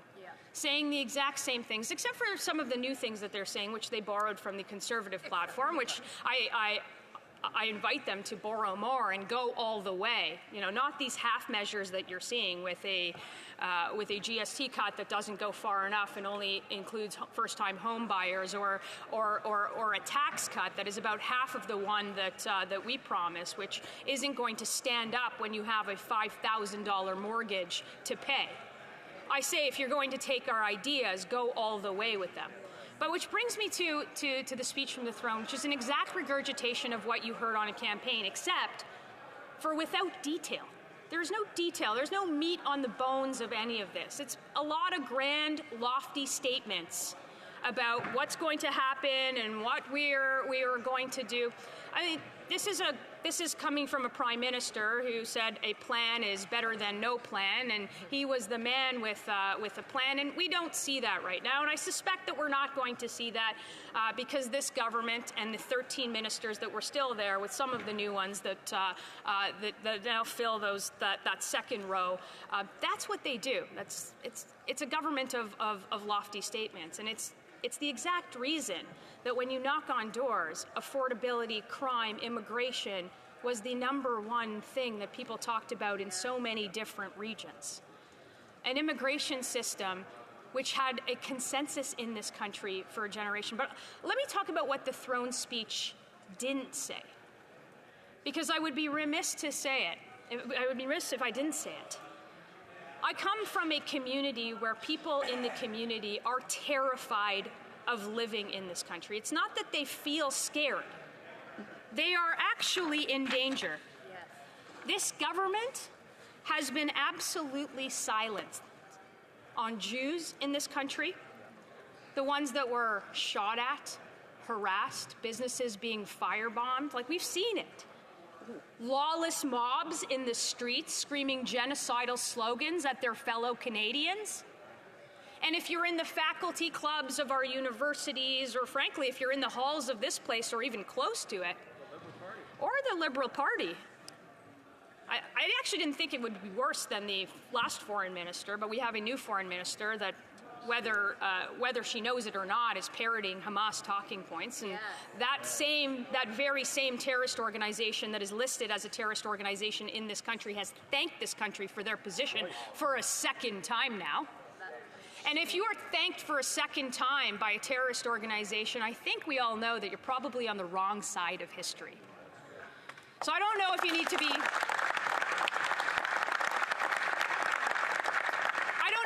thanked for a third time to actually get it, but we've gone from free Palestine to full-blown extremism in this country, just as long as it targets Jews who look a bit too complicit for comfort.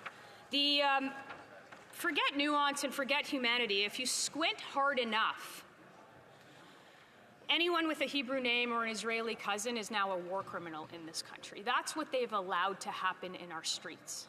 And I would have liked to see something in the throne speech. And I know that there are many constituents in many different ridings, and maybe they don't make up the majority of the constituents in those ridings. But if anybody is scared to live in this country, to walk the streets, to wear a yarmulke, to wear a Star of David, to put a mezuzah on the door, if anybody is scared to walk into a synagogue, if anybody is scared to walk into a church because there is official Ottawa who said the church burnings are understandable and say nothing about the Hindu temples that are desecrated in this country, this is not a country. I hope the Prime Minister is successful, because we can't go on like this. Questions and comments? The honourable member for Winnipeg North. Yes, thank you, Mr. Speaker. I disagree with many of the things that the member opposite has said. You know, at the end of the day, as a Liberal member of Parliament, and I believe within the very heart of the Liberal caucus, you will see an appreciation of Canada's diversity, which is second to no other caucus. We understand the true value of what diversity can do for Canada, Mr. Speaker, not only for today, but for tomorrow. So when the Prime Minister talks about looking for opportunities that go beyond the relationship between Canada and the United States, we can look at other countries, whether it was from talking about India to Africa to Philippines and so forth. Using that diversity, we can build a stronger and healthier country. And I would challenge the member to be as bold to say and to make the attempt to recognize the important role that diversity plays in our society today. The honourable member for Thornhill. I'm not sure that was a question, and perhaps it was a comment, but it is more platitudes from this government that talks about diversity. They talk a strong game about diversity.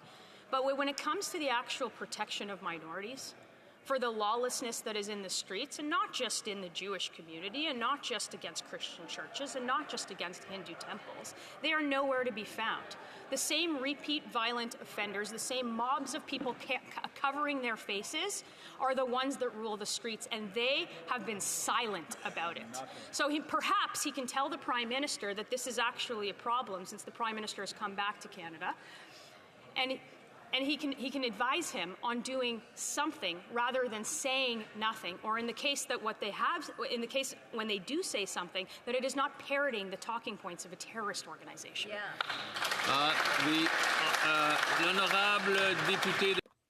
The honourable member for Shefford. Thank you, Mr. Speaker. I'd like to thank my colleague for the question.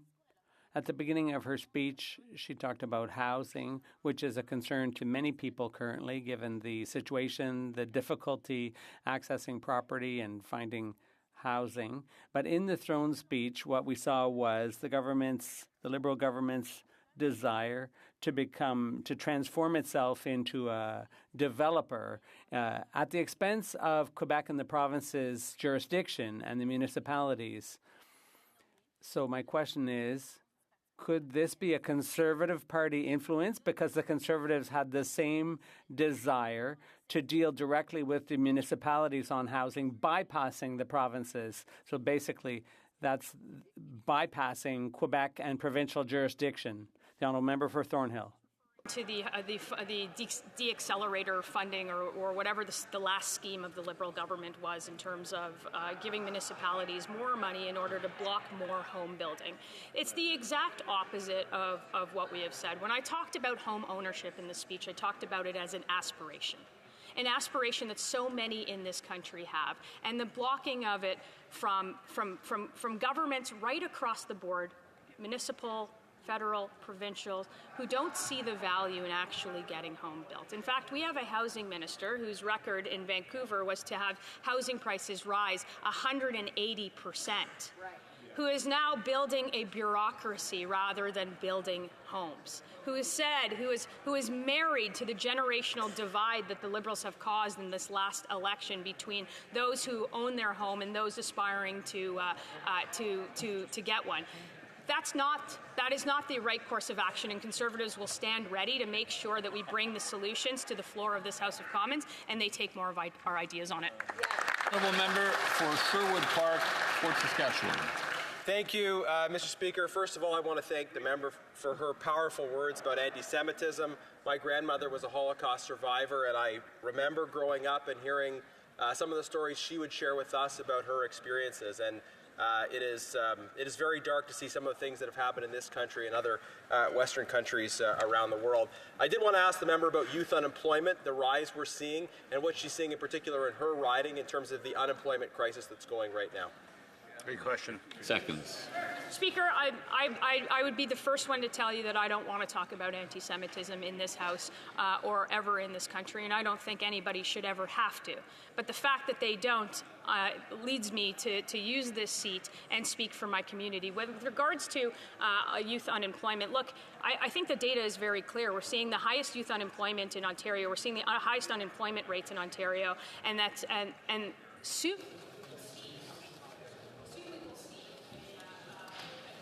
Yeah. I'm now prepared to propose for the ratification of the House a candidate for the position of Assistant Deputy Speaker and Deputy Chair of Committees of the Whole. Pursuant to Standing Order 8, I propose Ms. Mendez for the position of Assistant Deputy Speaker and Deputy Chair of Committees of the Whole. The motion is deemed moved and seconded. Is it the pleasure of the House to adopt the motion? Carried. I'm now prepared to propose for the ratification of the House a candidate for the position of Assistant Deputy Speaker and Assistant Deputy Chair of Committees of the Whole. Pursuant to Standing Order 8, I propose Mr. Nater for the position of Assistant Deputy Speaker and Assistant Deputy Chair of Committees of the Whole. The motion is deemed moved and seconded. Is it the pleasure of the House to adopt the motion? Carried.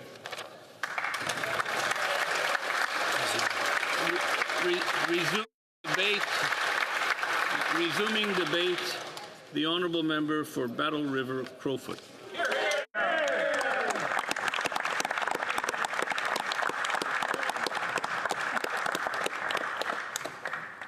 Thank you very much, Mr. Speaker, and it is an honor to rise in my place and deliver what will be my farewell speech in this Parliament. Now, Mr. Speaker, for now, as I offer my seat, I will, at the earliest opportunity, resign my seat to trigger a by-election. But let me start by first sharing a few thank yous. Mr. Speaker, it is an honor to serve in this place.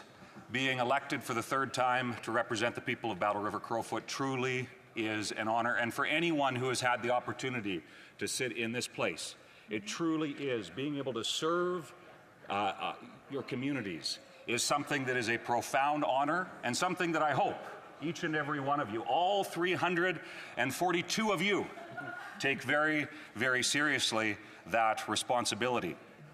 Mr. Speaker, it is, one never gets here by themselves. I am so thankful for a team that has supported me since I first put my name forward to run in a nomination in 2019, and for the 3 elections since, an incredible team. Grassroots conservative supporters that believe in common sense and believe in the things that we believe as a party, not simply because it's an election, but because that's the foundational things that they know our country needs and know what is best. Those are the grassroots people that I am so proud to call my teammates, and of course the team.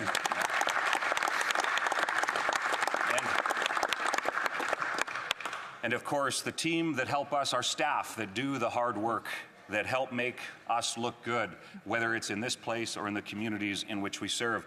But Mr. Speaker, I have the most the deepest thank you that goes to a woman that's sitting in the front row, and I hope you give me latitude to acknowledge that here today, since it's my farewell speech. But to my wife, Danielle, you know, it's one person's name on the ballot and on the election sign. But sweetheart, it's a team sport. And for Danielle, I cannot thank you enough for the support and love through what has been a wild ride. And I know, Mr. Speaker, I didn't know it would be quite so much work to resign, but I know the work continues. And Mr. Speaker, for my boys who have not seen their dad as much over the last number of years, I certainly am looking forward to being able to spend some more time with Matthew, Emerson, and Winston, those 3 boys that Danielle and I are so very proud of. And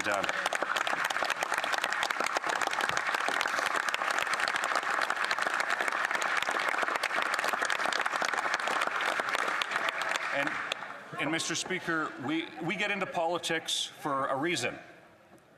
And when I first put my name forward to run in 2019, there is things that you stand for and believe in. Things like putting Canada first, no matter what the circumstances. Here. Things like ensuring that you are always going to put your country first when it comes to the deliberations in this place, when it comes to your actions.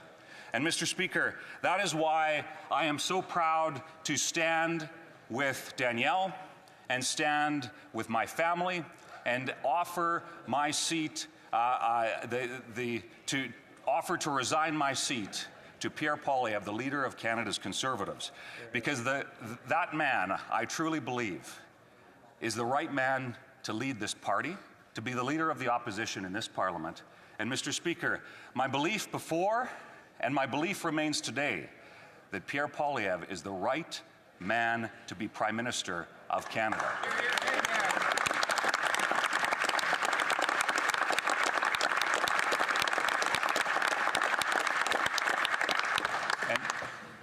And Mr. Speaker, I would ask the people who overwhelmingly put their trust in me in Battle River Crowfoot.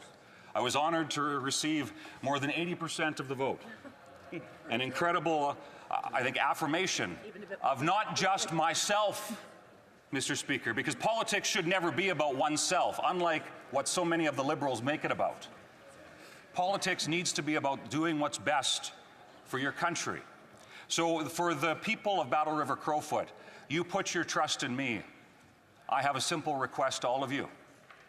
I would ask that you trust me as I ask you in this upcoming by-election to put your trust in Pierre Poilievre and elect him as the Member of Parliament for Battle River Crowfoot for the remainder of this Parliament, as he will fight for you in rural East Central Alberta, and as he fights to represent Canadians, the common sense vision that so many Canadians, in fact, many Canadians put their trust in for the first time in this election. More than 8 million Canadians voted Conservative in this last election. More than 41% of the population voted Conservative in the last election. So to the people of Battle River Crowfoot, you trusted me. I'm asking you to trust me once again as I ask you to support Pierre Poilievre as he runs in an upcoming by-election in Battle River Crowfoot.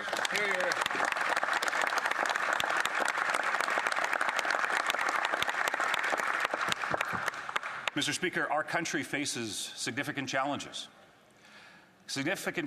that require real action and a real plan. We face a national unity crisis. It is not something that can simply be flippantly dismissed by those in other parts of the country that would suggest that Alberta, for example, should simply pay up and shut up. No, I'm sorry. That is not what Alberta should do. Alberta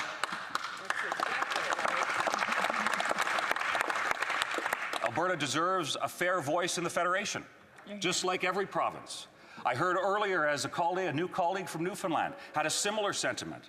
I've heard the same thing as I've spoken with colleagues from every region of our country.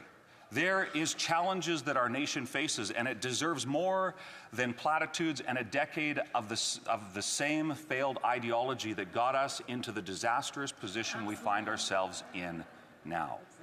And Mr. Speaker, as this is a debate on the throne speech, as I listened to the throne speech, it was an interesting mix of things because you had a co-opting of some of our ideas for political benefit, but at the very root of it, you see that the Liberals are simply the same old ideologues that we have seen for the last decade that have eroded trust in our institutions, that have held back our economy, that have shut down our resources, that have told Canadians that their voices, their freedoms, and who they are as people doesn't matter. So, Mr. Speaker, as I shared this decision, this offer a number of weeks ago, and as over the last number of weeks spoken with Canadians from coast to coast to coast about this, I see so clearly how the vision that Conservatives brought forward with leader Pierre Poilievre in the last election proposes the solutions that truly our country needs. And Mr. Speaker, as I stand here to offer my farewell address, I look to a Conservative team. In fact, I had said earlier that it's incredible. I look back to the class of 2019, and the class of 2025 is pretty incredible. There's a depth of talent in this team that we should and can be proud of. But, Mr. Speaker, I know this team will do incredible things. And I look forward to being able to champion the cause from outside the House in the interim. And I do to my constituents, the many of whom who have asked whether or not this is me retiring from politics. And the simple answer is no, I don't plan to retire from politics. But I am stepping aside to ensure, thank you, to ensure that this by-election gets triggered. But, Mr. Speaker, as I conclude my remarks, I would simply say this, to conclude where I started with a note of thanks, a note of reflection, and a note of humility. One is driven by things in one's life. There's things in their heart that drive them. You know, I think of my faith, the fact that Jesus is my Lord and Savior, the fact that there is foundational beliefs that were taught to me by my dad, my mom, and family members, my grandparents, my grandpas who aren't with me any longer, that there is so much that we have to be proud of in this country. So, Mr. Speaker, as I conclude and as Danielle and I move on to what is a bit of an unexpected chapter of our lives, I would ask each and every person in this House, fight for Canada, fight for what's right, and do so boldly and strongly, because that's the least we can do for the people that send us here. Thank you.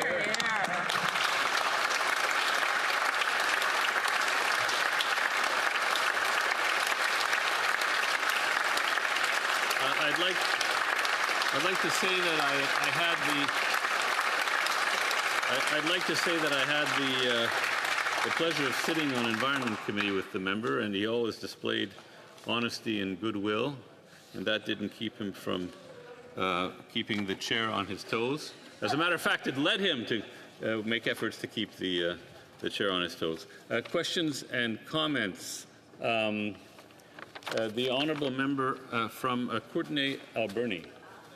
Speaker, Mr. Speaker, first, it's an honor to rise today, and I know my colleague is leaving, and we sure had our differences in this place. We had some pretty heated debates over the years and couldn't have more different politics, except that we do share that we're both from rural communities, Mr. Speaker. And I admired his passion, and my former colleague from Malahat Couch and Alistair McGregor, I can say his name. We sat pretty close to him in earshot, and we had some good laughs, but we would refer to him as Hockey Dad because he had such passion when he spoke in the House on issues. But one thing he is he is a hockey dad, and he's getting to spend some time with his 3 kids, and he's going to be home with his family. But I do want to pass on my condolences to my colleague who lost his father in the last year, and I know he's going to take on the farm, and he's going to do well with it, and we wish him well as a farmer, supporting Canadians so we get our food and the work that he does around his farm. And I do, on behalf of all New Democrats, we want to wish him well, his family, and I want to thank him for his service in this House.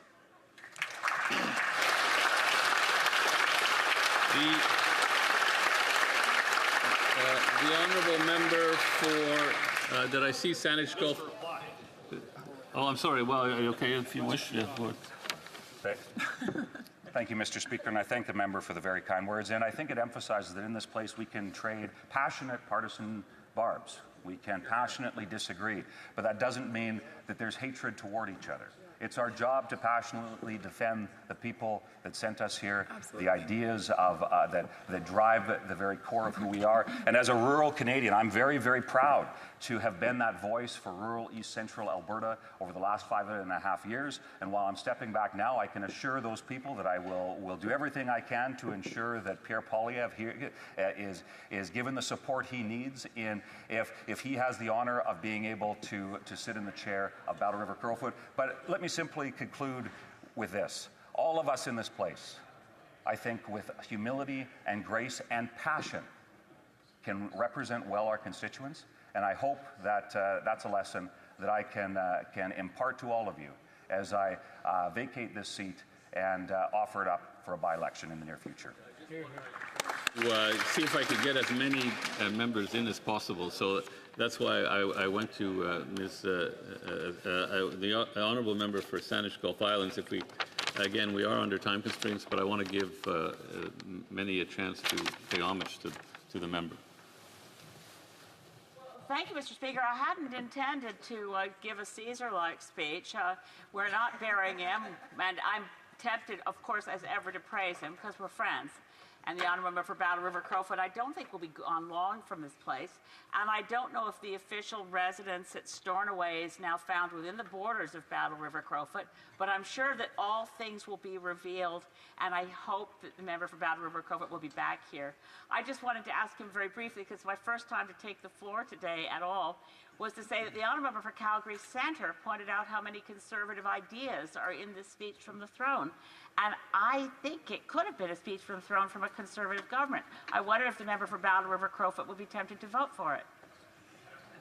You know, that's a kind of a brief answer, I guess, because I do want to allow the member from King Hants to speak to the member. Let me simply say this. My colleagues' remarks, and especially our work in the National Prayer Breakfast together, has always been something that I've appreciated. But let me tell you, in the interim, Mr. Speaker, I look forward to being able to spend a little bit more time in a tractor cab. Yeah. And the one thing about being in a tractor cab, Mr. Speaker, is it doesn't heckle you. But like government, It requires maintenance, it requires fuel, it requires everything that is required, direction, and if you don't take care of it, Mr. Speaker, it breaks down, and you have to call the mechanic. And you know who I think the best mechanic to fix our country is? Well, my friends, his name is Pierre Poilievre. The honourable member for King's Hunts. Thank you, Mr. Speaker, and I'm going to continue what the member from Courtenay Alberni started with, which is offering congratulations and a level of gratitude to the member for his service in this place. Of course, this being his resignation speech. I think about the way in which my former colleague Scott Bryson stepped aside for Joe Clark to run for a seat as a leader at that time. I have great respect for, of course, my predecessor, Mr. Bryson. I have great respect from the member from Battleford Crowfoot.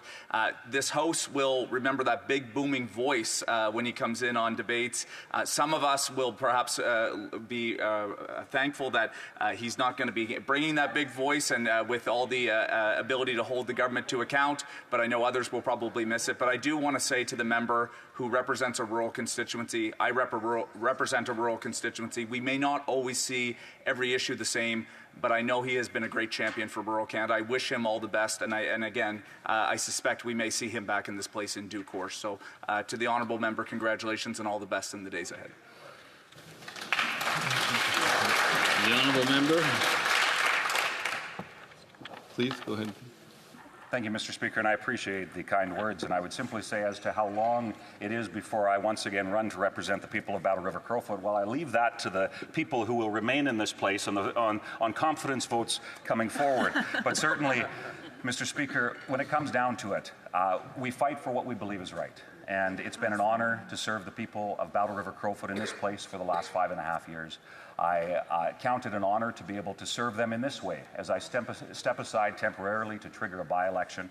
And Mr. Speaker, let me assure you and everyone else who may miss my voice and the volume and tenor that sometimes comes along with it, if you listen carefully in the coming months, you may just hear me still during question period from Alberta, heckling the Prime Minister and other Liberals that deserve it, quite frankly, I would suggest. But Mr. Speaker, as this is my last words in this place, it has been an honor. So from Danielle and myself, may God bless all of you. May God bless Canada, and let's keep working to not just put Canada first as a slogan, but truly put Canada first, for that's what I believe our country needs, deserves, and together we can do. Hear, hear. Full member for Regina, Luban. Thank you very much, and it's a pleasure to join in this debate. And the member from Battle River Crowfoot and I actually have a long history together. We both started as members of the Saskatchewan Party Caucus Office working in research together. I was elected in 2011. Then this honourable member took my job as the Director of Research in the Saskatchewan Party Caucus Office. And then I decided to make the trip to Ottawa, and I was very happy that my friend followed up to Ottawa. And I guarantee you, Mr. Speaker, that this is not going to be the last time I have the honor of working with this very, very honourable man. I can't wait for him to come back to the House in the next election so we can work together once again.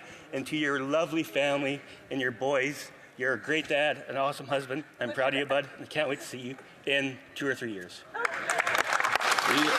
L'honorable député de Gaspésie. The honourable member for Gaspésie, les Îles de la Madeleine. Listigouche. Thank you, Mr. Speaker. I didn't have the opportunity to get to know my colleague from Battle River Crowfoot, but I would like to salute him for his decision, which must not have been an easy decision. And I would like to highlight the fact that he seems to be a great team player. Now, in his speech, my colleague spoke about the challenges that are facing Canada when it comes to national unity, and I'd like to give him the opportunity before he leaves to give his feelings regarding the separatist sentiments that seem to be growing in Alberta. What would he say to his fellow citizens from Alberta who would want to give Alberta its full power so that it can govern itself and reach its full potential? Battle River Crowfoot. Thank you very much, Mr. Speaker. And look, I believe that there are things there. And I appreciate the kind words, truly. It's a humbling thing to hear your colleagues and both Conservative colleagues and the fact that while I may be one of the more partisan voices in this place. And Mr. Speaker, like I told one of your predecessors, my constituency and electors elected me to be that way and expect that. But Mr. Speaker, it's humbling to hear from other members in this place, from all parties, about how regardless of political differences, regardless of where we are from our country, we can fight for Canada. We can fight for what we believe is right. So again, Mr. Speaker, I thought my previous words would be my last, but I appreciate this opportunity. I would just simply say to put on the record again to Danielle, my boys, Matthew, Emerson, and Winston, the rest of my family who have stood guard, including my dad, who is no longer with us.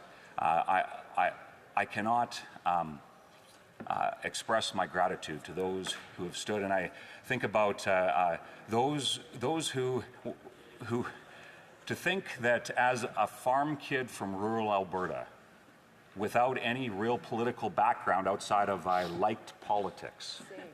Outside of the fact that I watched Question Period as a kid instead of doing my math homework.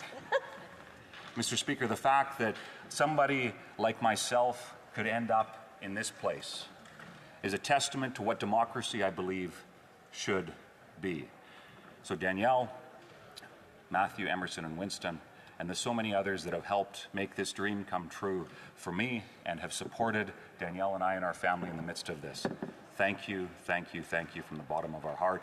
I plan to be back, God willing, but in the meantime, I look forward to being the best husband, the best dad, and the best rural farmer that I can possibly be, and I hope to have some fun in the process. So thank you very much, Mr. Speaker. And we wish the member the very best for his upcoming endeavors, and we will now go back to debate, resuming debate. The Honourable Member for Surrey Newton. Thank you, Mr. Speaker. Mr. Speaker, before I start my speech, I would also like to congratulate the Honourable Member from Battle River, Crowfoot, for his service to this House. And Mr. Speaker, I would also love to congratulate you for your appointment as a Deputy Speaker, and I'm sure the residents of Calgary Shepherd are very proud, and thank you, and I'm sure you will do great work here. Mr. Speaker, I would also like, it's very unrare, Mr. Speaker, I will be splitting my time with the Honourable Conservative Member from Nanaimo, Ladysmith. So here we go. Mr. Speaker, I rise today with a pride and responsibility to speak about the government's vision as shared in His Majesty's speech from the throne. It is a plan built on hope, strength, and deep belief in keeping Canadians safe, united, and moving forward together. Today, the world is more uncertain and more difficult than it has been in many years. But our government is ready. We are focused on protecting what matters most to Canadians, their safety, their values, and their way of life. As the MP for Surrey Newton, I talk every day with hard-working Canadians in mosques, churches, mandars, gurdwaras, community halls, and small businesses. People are proud of Canada, but they are also worried. They are worried about the cost of living, about housing and crime in their neighborhoods, and about ensuring immigration remains fair and manageable. Today, I will speak to how our government is addressing those concerns with real action to strengthen public safety, improve affordability, and grow our economy and manage immigration responsibly. Mr. Speaker, Canadians are feeling the pressure of rising costs. That is why our government is taking concrete steps to make life more affordable. We will introduce tax relief that will help nearly 22 million Canadians saving families up to $800 per year, and this will allow Canadians to save more of their hard-earned money and put it back into their families, homes, and communities. To help tackle the housing crisis, we are eliminating the GST on all new homes up to $1 million for the first-time home buyer, and also reducing the GST for the first-time home buyers on new homes between $1 million and $1.5 million. This targeted support will help more Canadians achieve their dream of home ownership and ease demand in the market. Mr. Speaker, public safety remains a top priority. When people feel safe, they can build better lives and stronger communities. We are giving police and border officers better tools to fight modern crimes. We are hiring 1,000 new RCMP officers across the country to address gang violence, drug trafficking, and gun crimes. These officers will provide frontline support where it is needed the most. We are changing laws to prevent stolen vehicles and illegal goods from being exported, targeting the profits of organized crime. We are also using modern tools like drones, scanners, helicopters, and police dogs to intercept dangerous drugs like fentanyl and illegal firearms before they reach out to our streets. To protect victims of domestic violence, anyone who has assaulted a partner or is under court order will be barred from possessing firearms. We are making bail harder to obtain for repeat offenders involved in serious crimes such as car theft, drug smuggling, or human trafficking. And in response to the growing threat of foreign interference, our government is taking action to protect Canadians and safeguard our institutions. We have introduced new measures to increase transparency, strengthen and intelligence oversight, and ensure that those who seek to undermine our country's values and public confidence are held accountable. Canada must remain a place where people are free from intimidation and foreign influence. Mr. Speaker, Canada is a country built by immigrants.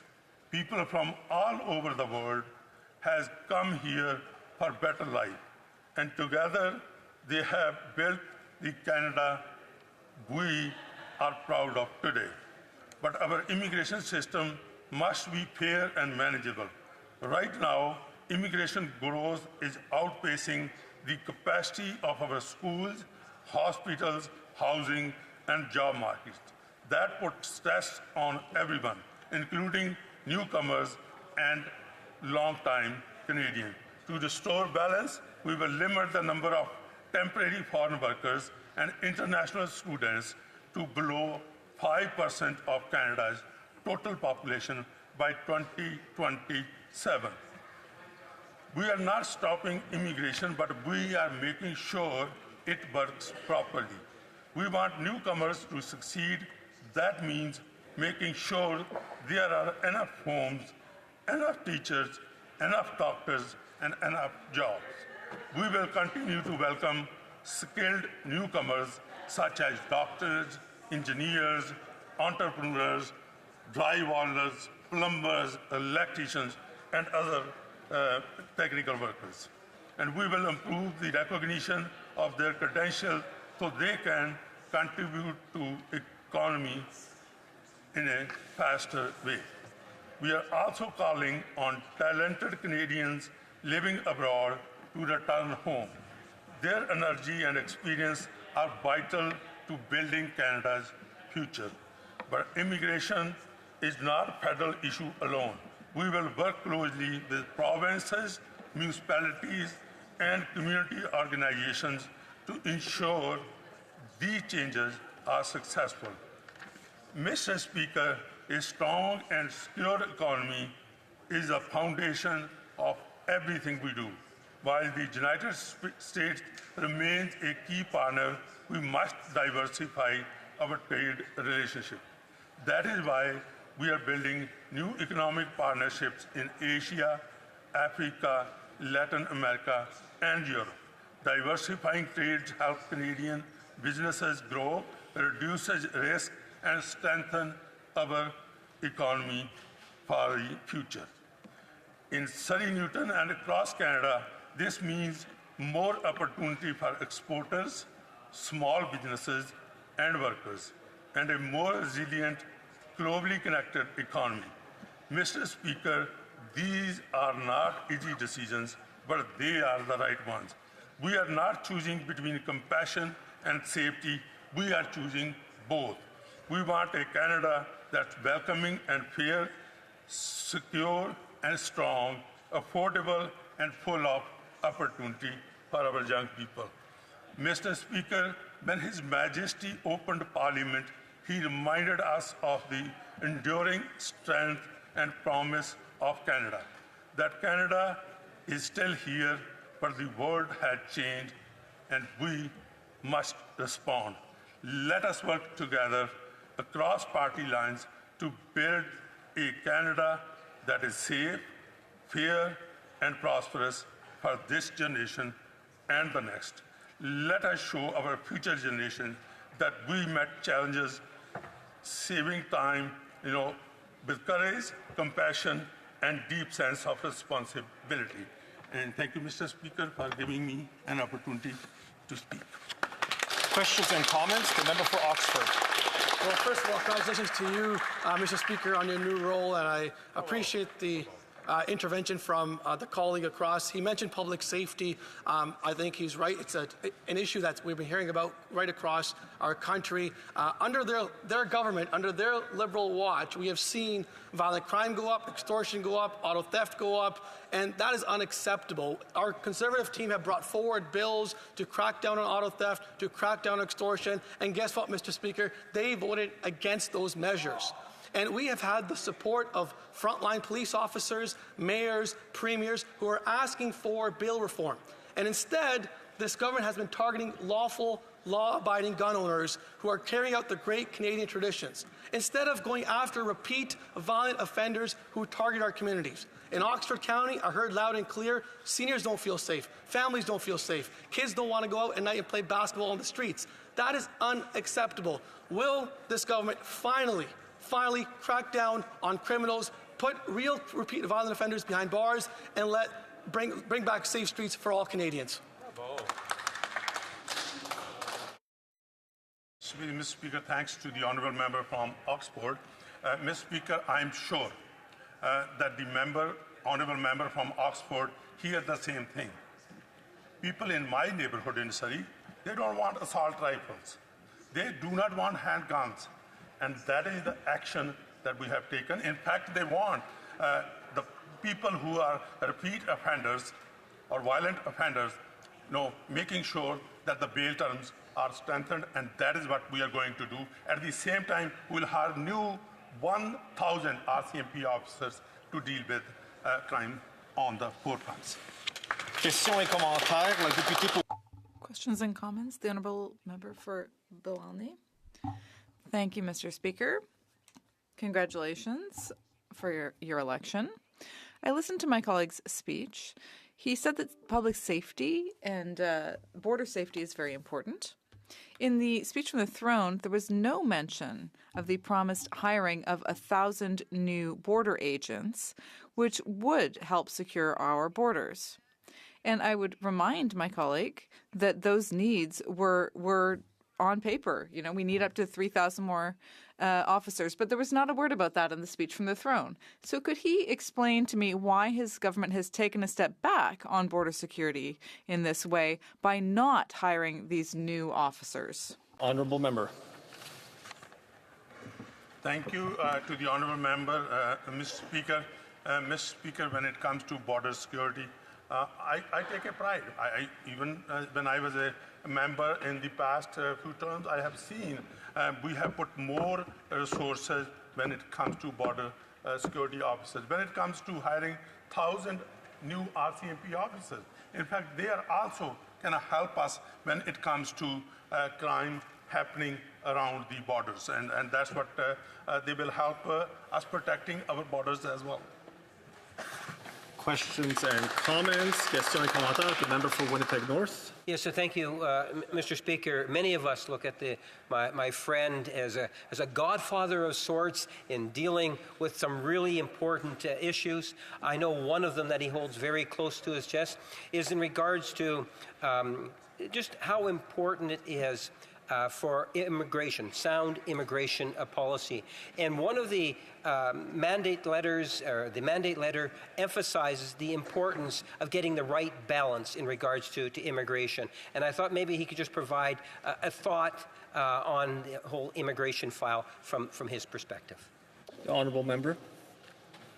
Thank you, Mr. Speaker. Mr. Speaker, as you are very well expert on immigration issues, so does the honourable member from Winnipeg North. And when it comes to Canada, by 2030, 5 million seniors will retire. How we can sustain? By bringing in new immigrants. To bring in new immigrants, we got to make sure that we are fair and equitable when it comes to making sure that they have schools, there is houses to live, there is doctors to serve them. So those are the things that we will take into consideration before we make those important decisions. Resuming debate, the member for Nanaimo Ladysmith. Thank you, Mr. Speaker. It is with humility, pride, and a profound sense of responsibility that I rise in this House as the Member of Parliament for Nanaimo Ladysmith. Let me begin by offering my heartfelt thanks to the people of my community. Thank you. Thank you for placing your trust in me. From the shores of Saltaire to Ladysmith Harbour, from the vibrant arts communities on Gabe to the farms of Yellow Point, Cedar, and Cassidy, from the businesses of downtown Nanaimo to the heights of Mount Benson, I am deeply honored to represent you. I will work every day to earn your trust, to re-earn it, and to serve the people of Nanaimo Ladysmith. To my family, my husband Martin, our daughter Sam, son Joel, and bonus daughter Amara, my mother Fran, my sisters, my in-laws and their families, my dad Jules, who I miss greatly, and to everyone who stood by me throughout this journey, thank you. Public life is demanding, and I would not be standing here without your support, dedication, and sacrifice. To our incredible volunteers, and especially to Kyle, you built more than a campaign. You built a community, one where everyone is welcome, where ideas were exchanged respectfully, and where people are free to be their authentic selves. Thank you. I look forward to expanding our community to include everyone in Nanaimo Ladysmith who wants to be part of this incredible journey. Mr. Speaker, the people of Nanaimo Ladysmith voted for change and hope. They sent a Conservative to this House because they are tired of promises without performance, announcements without action, and spending without results. They are counting on those of us who have been sent of this House, all of us, to work together to make real progress on the issues that matter to our communities.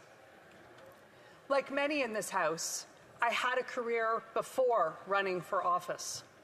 As a lawyer, I helped clients navigate complex legal systems that are too slow and too bogged down in red tape, paperwork, and jargon. As a goldsmith, I learned that patience, precision, and attention to detail are essential. And as a business owner, I learned that budgets never balance themselves. Those experiences taught me that quality matters, that what you build must stand the test of time, that it is a privilege and an honor to be part of people's lives, and that even the smallest mistakes can have real consequences. I bring those lessons with me to this House. Mr. Speaker, Nanaimo Ladysmith is one of the most breathtaking and diverse ridings in this country. Coastal and forested, urban and rural, stretching from mountain to sea. We are home to Indigenous communities like the Sinemo and the Tsuminas First Nations, who live and work alongside the descendants of coal miners, fishers, trades workers, foresters, small business owners, and new Canadians. But beneath that natural beauty, there is despair. A despair that is as real and deep as the coal mines that used to dot our landscape. The addictions crisis continues to devastate communities like mine. In 2024, Nanaimo lost 94 people to overdoses, more than 3 times the number lost in 2016 when BC first declared the opioid crisis a public emergency. Already, I've sat with grieving parents who have had to bury children. I've spoken with first responders who are stretched to the limits. I've door-knocked in neighborhoods in my community where despair has become the daily norm. The people of Nanaimo Ladysmith are compassionate, Mr. Speaker. We care deeply about our neighbors, but our patience is running thin. We want real treatment, real recovery, and real results. As a lawyer, I've seen what happens when the system prioritizes bureaucracy over justice. As a legislator, I intend to help fix it. As a conservative, I believe the government should do fewer things, but do them well. Hear, hear. That starts with getting our fiscal house in order so that we can have the resources to help those who need it. The cost of living is truly out of control. Seniors are cutting back on essentials, splitting pills, and skipping meals. Families are working harder than ever but falling further behind. For many young people, and a lot of people who are not so young, the dream of home ownership feels like a wall they can never scale. After a decade of overspending, Canadians are sick of paying more and getting less. Inflation is eating into paychecks in a way that just can't be fixed with a modest tax cut spaced over a couple of years. Mortgage payments are crushing young families now. Groceries are unaffordable now. Tariffs are threatening our jobs and businesses now. Canadians cannot wait for relief until next fall or next spring. Canadians need relief now. We also need bold action on housing, Mr. Speaker. In Nanaimo, I've met single parents forced into unsafe living conditions just to keep a roof over their heads. In Ladysmith, families are being priced out of the very communities they helped build. We don't have enough homes, and the answer isn't buzzwords, it's builders. It's not another department or agency or czar. It's more shovels in the ground, in the hands of workers earning good wages to support their families. Hear, hear. We must slash red tape, eliminate delays, and confront any ideology that stands in the way of building. Yes.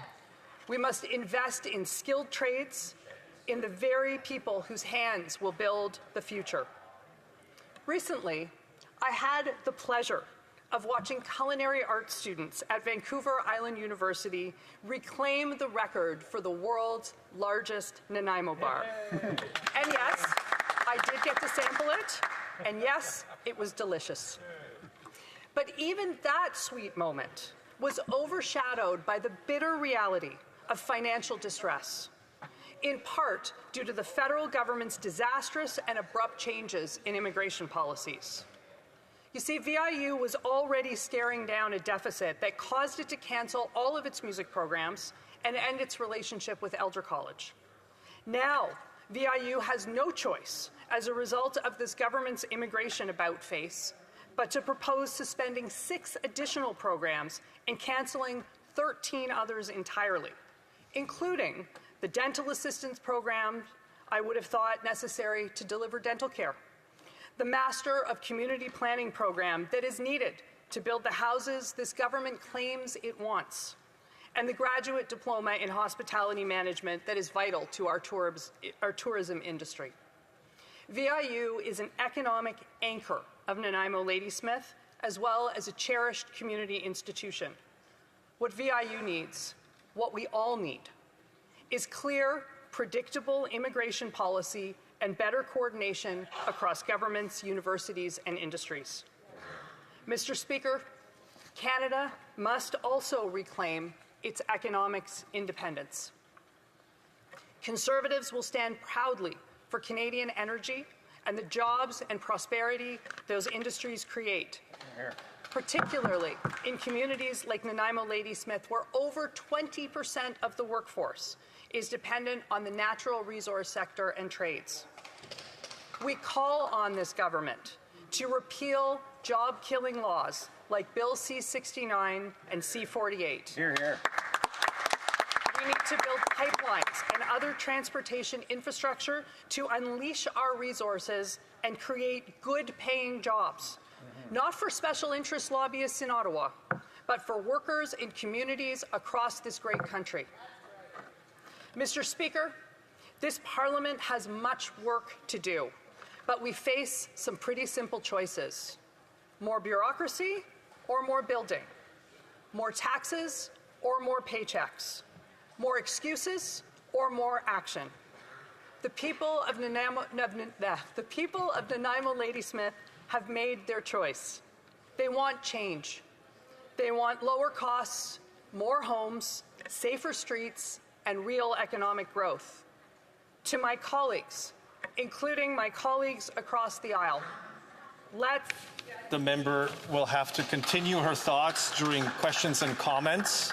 It's always important to look at the chair just for a moment. I'm trying to give signals to members when their time is elapsing. So I want to give you the maximum amount of time. But questions and comments, questions et commentaires. The member for Winnipeg North. Yes, so thank you, Mr. Speaker. You know, at the end of the day, I think it's really important to reflect on maybe the speech that was made first thing this morning from the Prime Minister. Great speech. Where what you'll find is that through the throne speech, that you can have good reason to have hope, understanding and appreciating that we have a throne speech that is very much focused on being able to see a stronger, healthier Canada nationwide, all regions of our country. And by doing that, I believe that we need to see support, maybe putting political partisanships to the side as we try to deal with, for example, Trump, the tariffs and the trade issue, so critically important for the member opposite's constituents and mine. Would she not agree with that? The honourable member.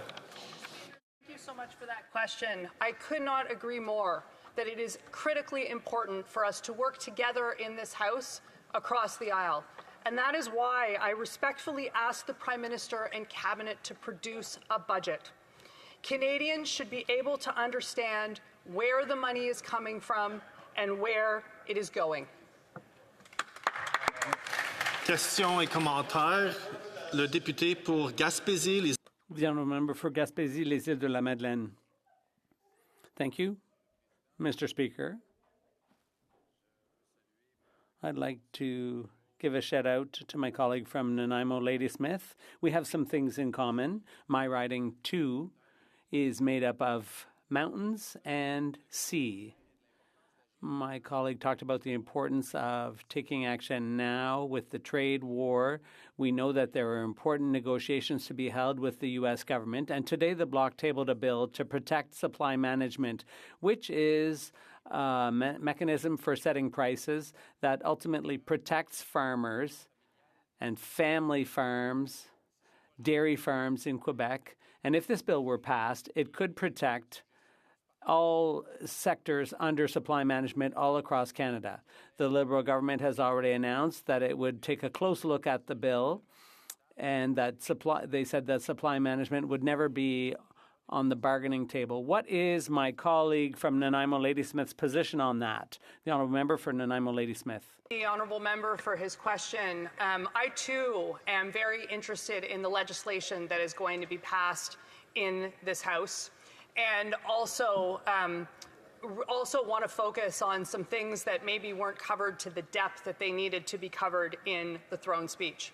And I really look forward to seeing this government produce a bill that leads us towards real treatment, real recovery, and real enforcement with respect to the addictions crisis. Harm reduction is not enough. People in Nanaimo Ladysmith want safe streets, and they want real pathways out of addiction, not a government-sponsored decline that has resulted in little kids finding bags of meth or fent in the park. So I look forward to, like my colleague, to seeing the kind of legislation that is going to be brought forward in this House, and I very much hope that this government will bring forward the kind of legislation that will be able to allow us to work together for the people of Nanaimo Ladysmith. Thank you. Returning to questions and comments, I see the member for Saskatoon West. Speaker, just want to ask the member through you the question. This government has been very, very bad at spending, or I should say very good actually at spending enormous amounts of money, driving our debt through the roof. Fiscal mismanagement is a hallmark of this government. In the speech from the throne, there was talk of a 2% increase in spending, and yet at the same time we had introduced legislation that actually increased spending by 8%. And so my question to the member is, what are her thoughts on that? And what's her confidence that this government will have any hope of actually getting our government spending under control? Honourable member. Mr. Speaker, I want to thank my colleague for that question. You know, this morning, this government introduced a bill with $500 billion of spending, but without a budget to back it up. And I can tell you that there are simply people in my riding who do not know how to find another dime for government. And what I really hope will happen is I hope that this government will introduce a budget that will tell us where the savings are going to come from, that are going to allow us to be able to deliver for Canadians. We have time for a short question. Questions and comments. The Chief Government Whip. Thank you very much, Mr. Speaker. I guess, my question, and I've heard this from a number of members prior to her, my question to her is that,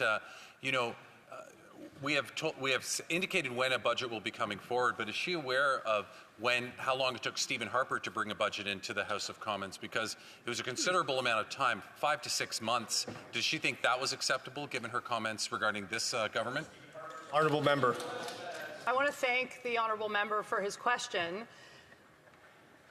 The Liberal government has presented this Prime Minister as being a finance whiz, as being someone with considerable expertise in the world of finance and the world of business and in government.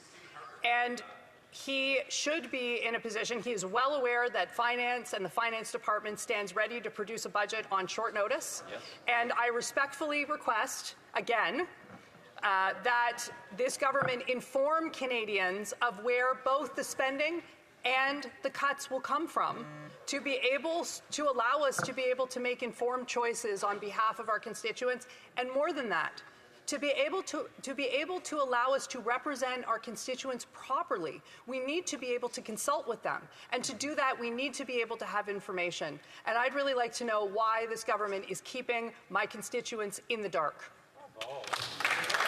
Before we continue, we'll be resuming debate. Reprise de débat. So I want to remind members that you have to be in your seat to be recognized next to speak. And I'll be recognizing the member for Similkameen, South Okanagan, West Kootenay.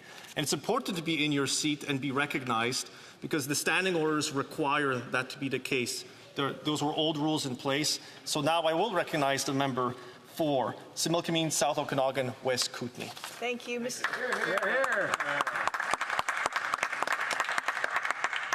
Thank you, Mr. Speaker, and I apologize for that. I will learn the ropes as we go along here.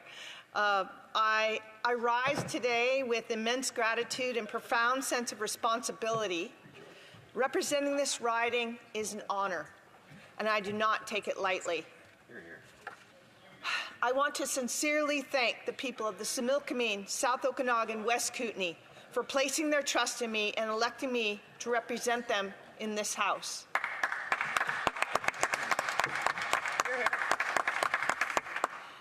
I want to thank my campaign managers, Chris and Cheryl, who pushed us all to success.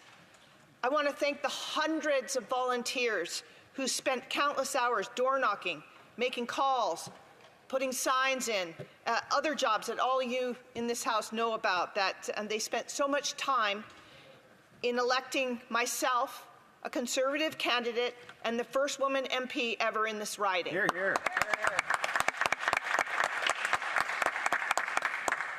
But most of all, I want to thank my family for their amazing support. Thank you, Adam. And my wonderful children, Zoe and Zachary. Hear, hear. They're my rocks. I could not do it without them. I am here because of them. Mr. Speaker, we have an immense riding, and it is my mission to carry forward the voices of our communities into this House. From Castlegar to Princeton, from Osoyoos to Roslyn, from Oliver to Grand Forks, and from Penticton to Rock Creek. Our riding is located in the heart of British Columbia's interior and is one of the most breathtaking places in Canada, indeed in the world. Home to hundreds of internationally recognized wineries, world-class ski resorts, some of Canada's warmest lakes, and lined with pristine sandy beaches. This region is truly a national treasure. Tourists come from across the country and around the world. They're drawn here to our region to float down the Similkameen River or the Penticton Channel, to kayak in Christina Lake, or to hike through pristine trails in the Kootenays. I invite all Canadians to come and experience this extraordinary part of our country for yourselves. And our economy is as diverse as our landscape. It is built on the strength of tourism, agriculture, mining, ranching, manufacturing, forestry, and the emerging tech sector. Our communities are proud, hardworking, and increasingly attractive as a retirement destination. However, Mr. Speaker, despite the beauty and promise of our region, we are facing challenges that cannot be ignored. I chose to seek federal office because these challenges have outpaced the resources and capacity of local governments, where much of this burden is falling, and because we need real, effective leadership in Ottawa. I served as a city councilor in the city of Penticton for nearly a decade, and in that time, I witnessed alarming changes. Despite being a small city of 37,000, we are grappling with issues often seen in Canada's largest urban centres. For one thing, as you've heard already, housing affordability has become a crisis. Home prices and rental rates continue to climb far beyond the means of average workers. Local governments are doing everything within their power to provide affordable housing. Of course, they need to lower their development cost charges, but the reality is clear. The Liberal housing policy over the past decade has failed to keep pace with demand or to support our smaller rural communities. This housing crisis has been accompanied by a deeply troubling rise in homelessness, of which I saw nothing mentioned in the speech from the throne.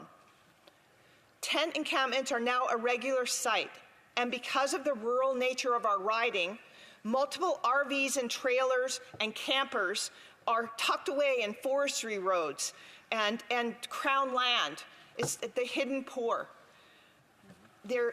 These people are living in precarious situations, particularly during the harsh winter months. Our capacity to provide safe, stable housing for those in need has become overwhelmed. At the same time, The increase in substance use and addiction has transformed our public spaces. Parks, playgrounds, and beaches, once places of relaxation and community, are increasingly marked by erratic and unsafe behavior. Unfortunately, Penticton has one of the highest crime rates now per capita in all of British Columbia. Prolific offenders and drug dealers continue to cycle through the justice system with little consequence, putting vulnerable residents at risk and eroding public safety. A more effective and accountable judicial approach is urgently needed. In fact, our only prison in the entire riding is only 20% full, even though our crime rate is so high. In response to the crime, Penticton has had to increase its bylaw enforcement staff from 5 officers in 2015 to over 25 in 2025.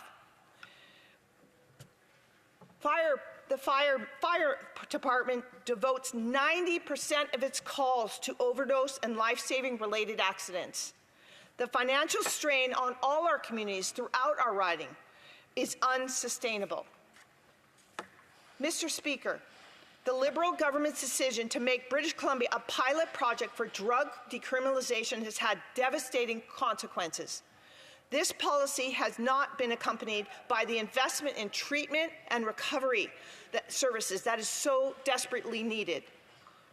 My question to the Minister of Health: why would you single out one province to experiment with? And why would you continue this experiment when it is truly failing? Conservatives called for desperately needed investment in treatment and recovery services to address this public health crisis, but we were ignored. You cannot decriminalize drugs without first ensuring that there are adequate supports in place. There are currently no detox beds available anywhere in our riding.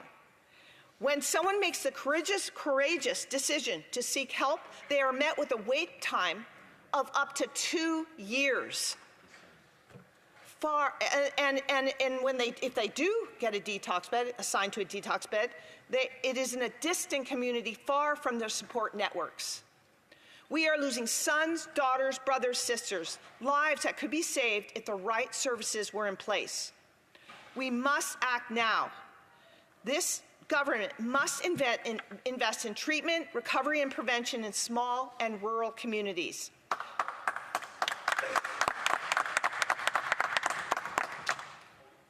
We must restore safety, dignity, and hope for all Canadians. I saw none of this investment in the speech from the throne, and to put off the budget until the fall is completely irresponsible. How many people will die from overdose deaths before the fall? Mr. Speaker, I invite the Minister of Housing and the Minister of Health to come to our rural riding. I will give them a tour of the homeless encampments, the RVs and the forestry roads, and Crown lands, and they can speak with those addicts that live in our riding and that are unable to get any help that they need. Mr. Speaker, this is why I'm running for Parliament. I live in what I believe the most beautiful place in the world, in the best country in the world. But beauty alone cannot shield us from the consequences of bad policy. I am here to fight for meaningful change, for federal policies that respond to the real needs of our communities, and I will continue to advocate for the people of Similkameen, South Okanagan, West Kootenay, and for a safer, healthier, and more equitable Canada. Thank you, Mr. Speaker. Questions and comments? The member for Madawaska, Restigouche. Merci, Monsieur le Président.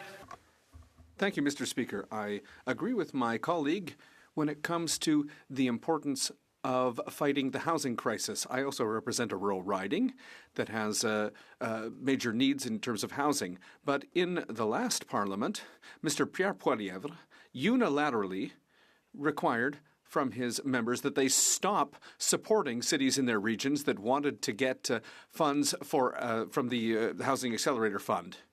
So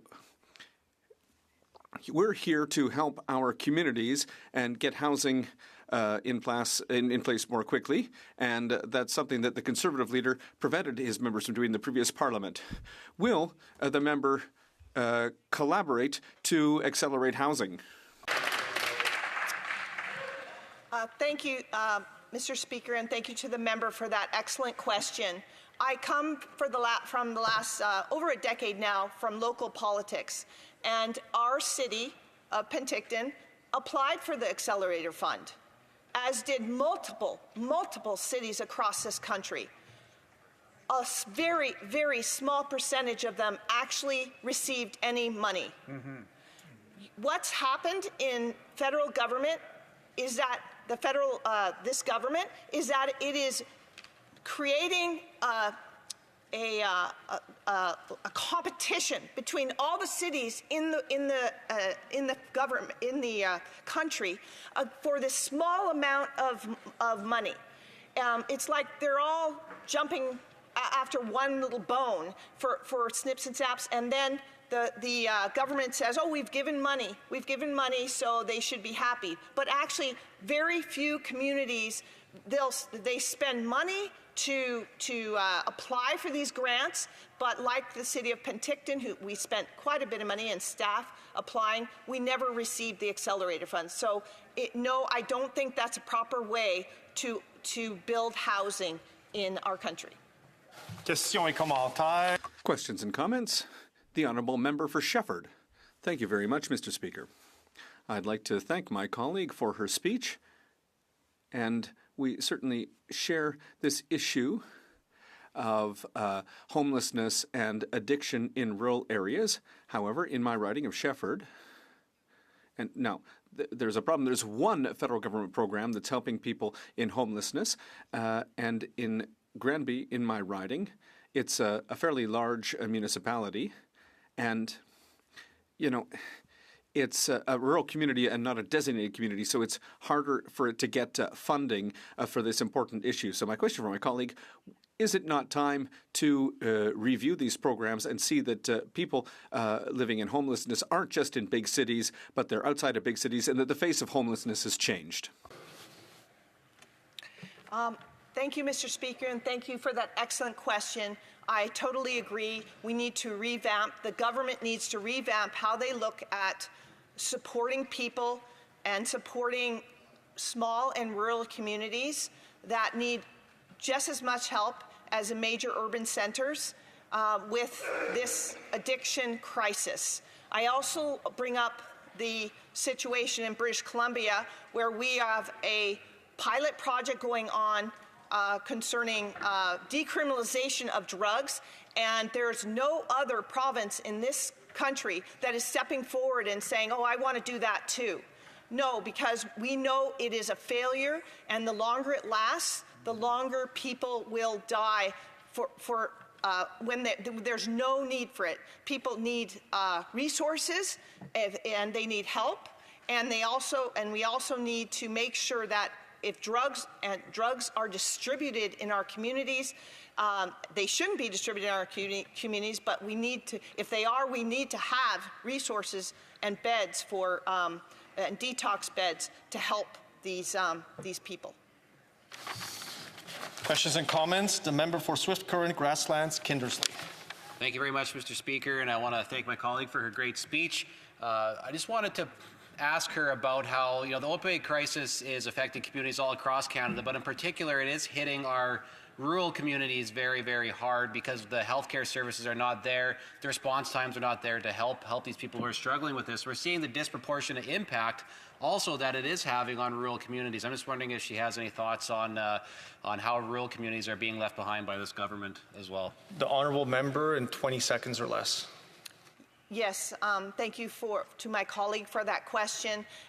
Rural communities are being left out and ignored in this situation, and it is becoming a crisis that this government, this Liberal government, needs to focus on. It's since in the last decade, it's gotten worse and worse in this last decade, and this is something that needs to be focused on immediately. As we speak, people are dying. Reprise du débat. Resuming debate. The member for Lethbridge.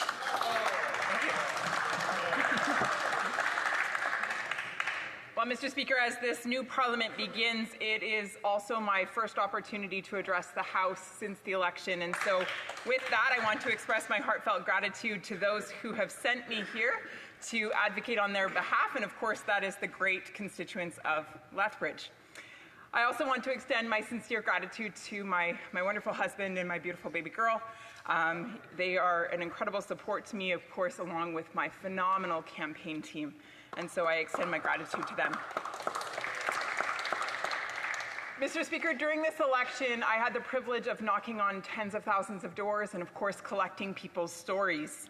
And there's one that has stuck with me. I've often reflected on it.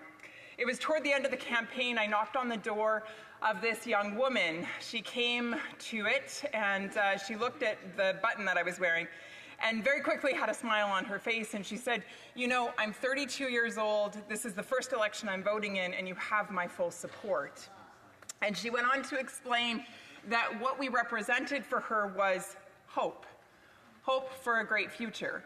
She also went on to explain that she was someone who was struggling to make ends meet, though she was working very hard, and she was also living in constant fear, having fled domestic violence, but with her partner still on the streets lurking. She was constantly looking over her shoulder and wasn't at all confident that she was safe. These are the real challenges that Canadians face. Her story, of course, is unique, but it could be told by tens of thousands of others. The motivation for her voting was hope. Hope. Hope for affordability, hope for security of person, for safety, for a vibrant future. Hope. Not a day goes by that I don't recall this story and its elements. The speech from the throne should have chartered a clear path forward that gave Canadians hope. Hope for affordability, hope for security, hope for a future.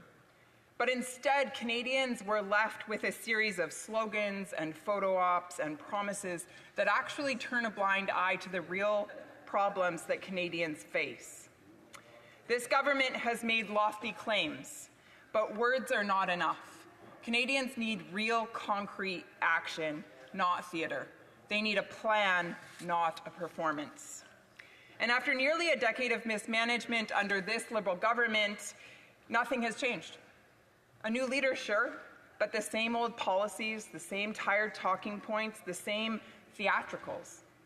Unfortunately, the throne speech was not at all a roadmap for a vibrant future, but rather a piece of theatre. It was entertaining, sure, but without substance. Now, let's begin with one of this government's stated ambitions: to make Canada, quote, the world's leading energy superpower. On its face, this is something that Conservatives can agree with. We believe in the energy sector. We believe that Canada should be the greatest supplier of energy in the entire world. Our abundant natural resources are not a problem to be managed, but rather a gift to be shared. This we believe. They are our key to prosperity, our global influence, and our national unity. But ambition alone doesn't build pipelines. It doesn't get product to market. Good intentions don't attract private capital, which is much needed, and press releases don't get projects done. What was missing from the throne speech was, in fact, a credible plan. The government spoke vaguely of fast-tracking nation-building projects, but it offered few concrete answers. Answers to questions like these: will the government repeal the Broken Impact Assessment Act? Will it lift the tanker ban that still blocks exports from northern British Columbia? Will it scrap the arbitrary emissions cap on oil and gas, a cap that was never about emissions but purely about ideology? These are the concrete steps that would be required should this government be truly interested in energy development. We heard from the Energy Minister that Ottawa is looking for, quote, quick wins.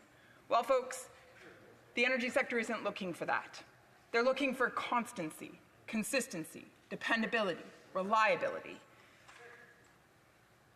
Albertans are asking something very clear and very simple: a pipeline to the northwest coast.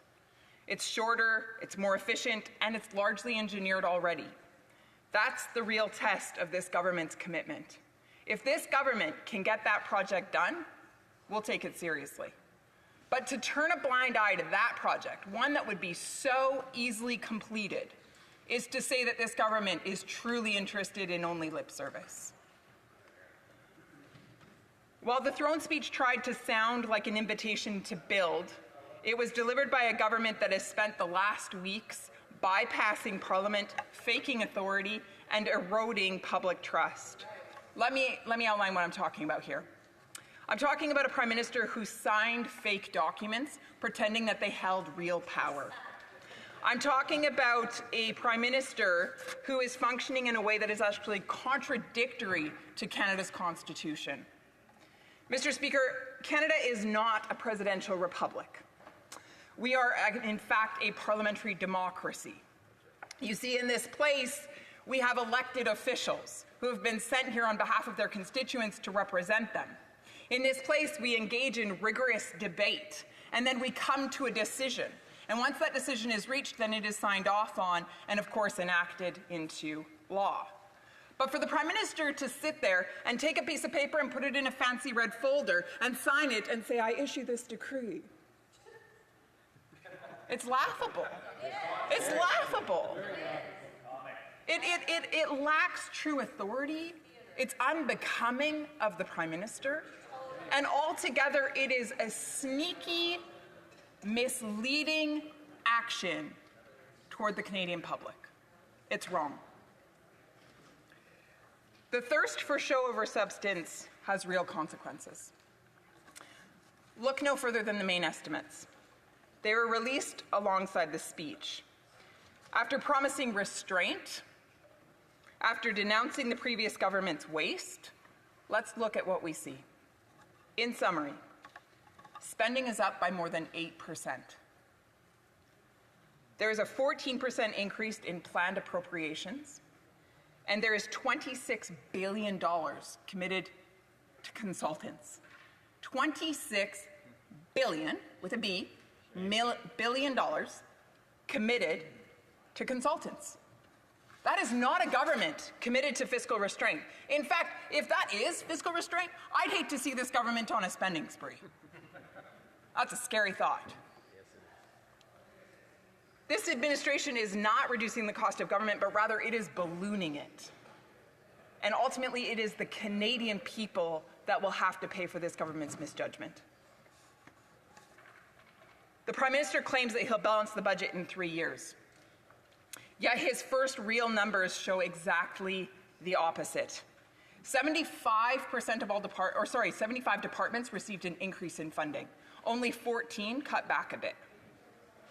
This is not a government that is saying do more with less. This is a government that says continue to spend at will. A reminder, it is the Canadian people who are providing that money that is being spent. Even more troubling, though, is the fact that this key spending is actually being reclassified. It's blurring the lines between capital investments and operating expenditures. And why would the Prime Minister wish to do this? Because he wants to pretend that he has made the books better. He wants to actually hide the true size of debt, but have the appearance of being a better manager. In fact, that is not the case. The terms are simply being changed. It's sneaky, it's dishonest, and it will generate ill will with the Canadian public. Mr. Speaker, this is a government that consistently says the right things, but does the wrong ones. A government that governs by theater and not by principle. Mr. Speaker, my Conservative colleagues and I offer an alternative. We believe that cutting taxes means making hard choices. We believe that building pipelines should be made priority, not building narratives. We believe in keeping Canadians safe, not appeasing criminals. And above all, Mr. Speaker, we are committed to fighting for hope. Hope that a family can afford groceries again. Hope that a young couple can buy their first home. Hope that our streets can in fact once again be safe. And hope that every single Canadian, no matter where they live or what they do, can each reach greater heights, go further, and build a life of dignity and purpose. This session, my Conservative colleagues and I will be fighting for these things because we believe in the Canadian people. Questions and comments? Questions et commentaires. Le député pour Acadie The honourable member for Acadie Bathurst. Thank you, Mr. Speaker. First of all, I'd like to congratulate all my new colleagues in this House. Congratulations on your election. Mr. Speaker, I'm a proud Acadian and a proud Francophone. And when I read the speech from the throne, I saw that it said that Canada respects and celebrates official languages, and the government is determined to protect institutions that promote its culture at home and around the world, such as CBC Radio-Canada. So my question for my colleague, will she continue, like her leader, to call for the dismantling of CBC Radio-Canada? And, Mr. Speaker, will the member continue to call will continue to ask Francophone members to respond to her in English when she asks a question? Thank you, Mr. Speaker. Mr. Speaker, in this country we have two official languages, French and English. I respect that. I believe that our country should continue with that. To equate the existence of the CBC and the existence of a bilingual nation seems a little odd, no? We do not need the CBC in order to remain a respected bilingual country. We can have a respected, two respected languages, two official languages in this country, and we can respect speakers of both languages, and we don't need the CBC. And the vast majority of Canadians would agree. Questions and comments? Questions et commentaires. La députée pour Beauharnois. Honourable member for Beauharnois, Sudbury-Soulanges-Huntington. Thank you, Mr. Speaker. In their speech, the member talked a lot about hope. In fact, she even said that a voter had voted for her because she had hope that things would change. I am the mother of 3 young women who actually have young children themselves, even babies, and they need hope. They're wondering what kind of a world their children will grow up in. What sort of planet will be left to them? In her speech, I understood that the member was in favor of building more pipelines, which would encourage the continuation of fossil industry that has an impact on our environment. So what would she say to my 3 children who say that they need a better world and a healthier planet and measures to adapt to climate change? I hope that she won't deny that we are living through a period of climate change. The honourable member. Speaker, for that question. Quite simply, I would say to that member's children that if they do want a planet that is sustainable for its future, they should get behind Canada's energy sector and its development. Because no other place on this planet does it better. In the way that we have installed environmental protections, in the way that we pay workers and respect them, in the way that we produce this commodity and get it to market, nobody does it in a more responsible manner. In fact, we have an opportunity to make a real difference if we could get our commodity to places like China or India or South Korea or Japan. We have an opportunity to be the supplier in those markets, therefore taking away demand from places like Russia and Saudi Arabia and Venezuela that do it very poorly, both for the environment and, of course, in terms of human rights respect. Questions et commentaires. Questions and comments. The member for Edmonton West. Thank you, Mr. Speaker. I'd like to thank my colleague from Lethbridge for her excellent speech today. I'm looking at the speech from the throne, and they highlight several areas. They talk about creating a energy superpower by removing barriers, yet the government refuses to eliminate the job-killing C-69 or the production cap. They talk about homes, and yet the housing minister says housing prices should not fall. They talk about building a safer, more secure Canada, but for 10 years they've done nothing about the fentanyl crisis. They talk about hiring RCMP officers, 1,000, but for a decade have refused to buy heavy body armor for the RCMP. They go on and talk about cost issues, but then they go ahead and hand over $26 billion to their friends like McKinsey. So I asked my colleague, is this, as the government calls it, building Canada strong, or is it just building another empty PR program for this tired and stale government? Honourable member in 20 or 25 seconds, please. Thank you, Mr. Speaker, and I want to thank my honourable colleague for the very good question as well. I believe, as outlined in my speech, this is exactly it. The government makes lofty promises and is really great at its talking points. But when it comes to action of substance, when it comes down to actually making a meaningful difference for Canadians, unfortunately, this government has not delivered in 10 years. And unfortunately, I don't believe will deliver in this session either. Resuming debate, the member for Kings Hants. Thank you, Mr. Speaker. It's a privilege to be able to rise here in this place, this being the first time that I've had the opportunity to address Parliament since my re-election into this place.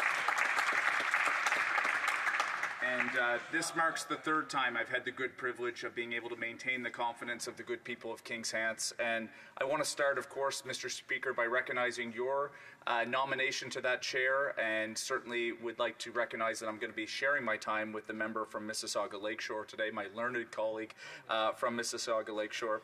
But I need to start, which all members of Parliament, of course, when they come to this place, you have a support system that allows you to be able to take on the work, to be able to put your name forward as a candidate.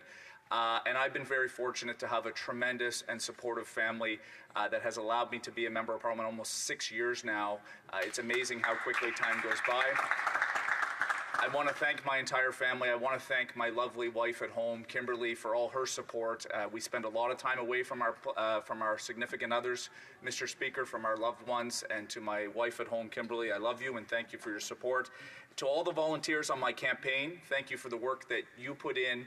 I have the privilege of being here, but it's because of your work that allows us to all sit here, and including my campaign chair, Maura Ryan. She is a rock star, and she led the team, and she deserves recognition in this House. So thank you. I'm looking forward to getting started, and I need to make sure that that was started at the onset of my speech. Yeah. Speaker, we're here today to reply from the speech from the throne, and of course, it was a momentous and historic day on Parliament Hill on Tuesday with King Charles III reading the speech from the throne on behalf of the government.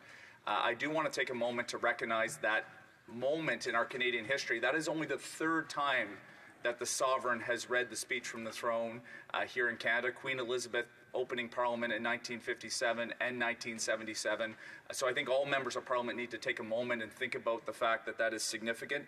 And it reinforces Canada's constitutional relationship with the United Kingdom, with the royal family. I think the Prime Minister, before the writ, was smart to highlight Canada's deep connection to the United Kingdom, to France, of course, and also to our Indigenous people. And when you think about the legal foundations and even our Westminster tradition, it is based off that historic history that makes Canada different, makes Canada what it is, and it allows us to be a country that we ought to be very proud of in terms of our governing traditions. I do want to highlight, Mr. Speaker, a brief interaction that I did have with the Sovereign. I want this to show the record. In Hansard, of course, very proud of those constitutional roots. As I mentioned, I did have the chance to interact with the Sovereign. He was particularly interested in Nova Scotia, and particularly interested in Nova Scotia's tartan. And I do want the record to show that, so 50 years from now, someone can remember that that happened. But I do want to get into the key elements of what the government presented in terms of priorities, because that ultimately is what is most important to my constituents and to Canadians across the country. First of all, Canada and the United States, and trying to redefine what that relationship looks like. I think, objectively, Mr. Speaker, we are living in a different world. Regardless of how you view your politics, the U.S. administration under President Trump is certainly doing things differently. Gone are the days of the American approach to multilateralism in terms of what I'm seeing as a member of Parliament, and way back to a more of a bilateral relationship in terms of how the U.S. is trying to engage. I think our Prime Minister and our government was smart to be able to make an early trip to Washington. I think by all accounts, again, beyond partisanship, our Prime Minister handled himself well in the Oval Office. It seems as though those relationships have started, and we need to continue to try to define what the pathway forward is there. And there's some very open questions about how Canada should move in an uncertain world, and that's this place, and Parliament is the place where those debates should happen.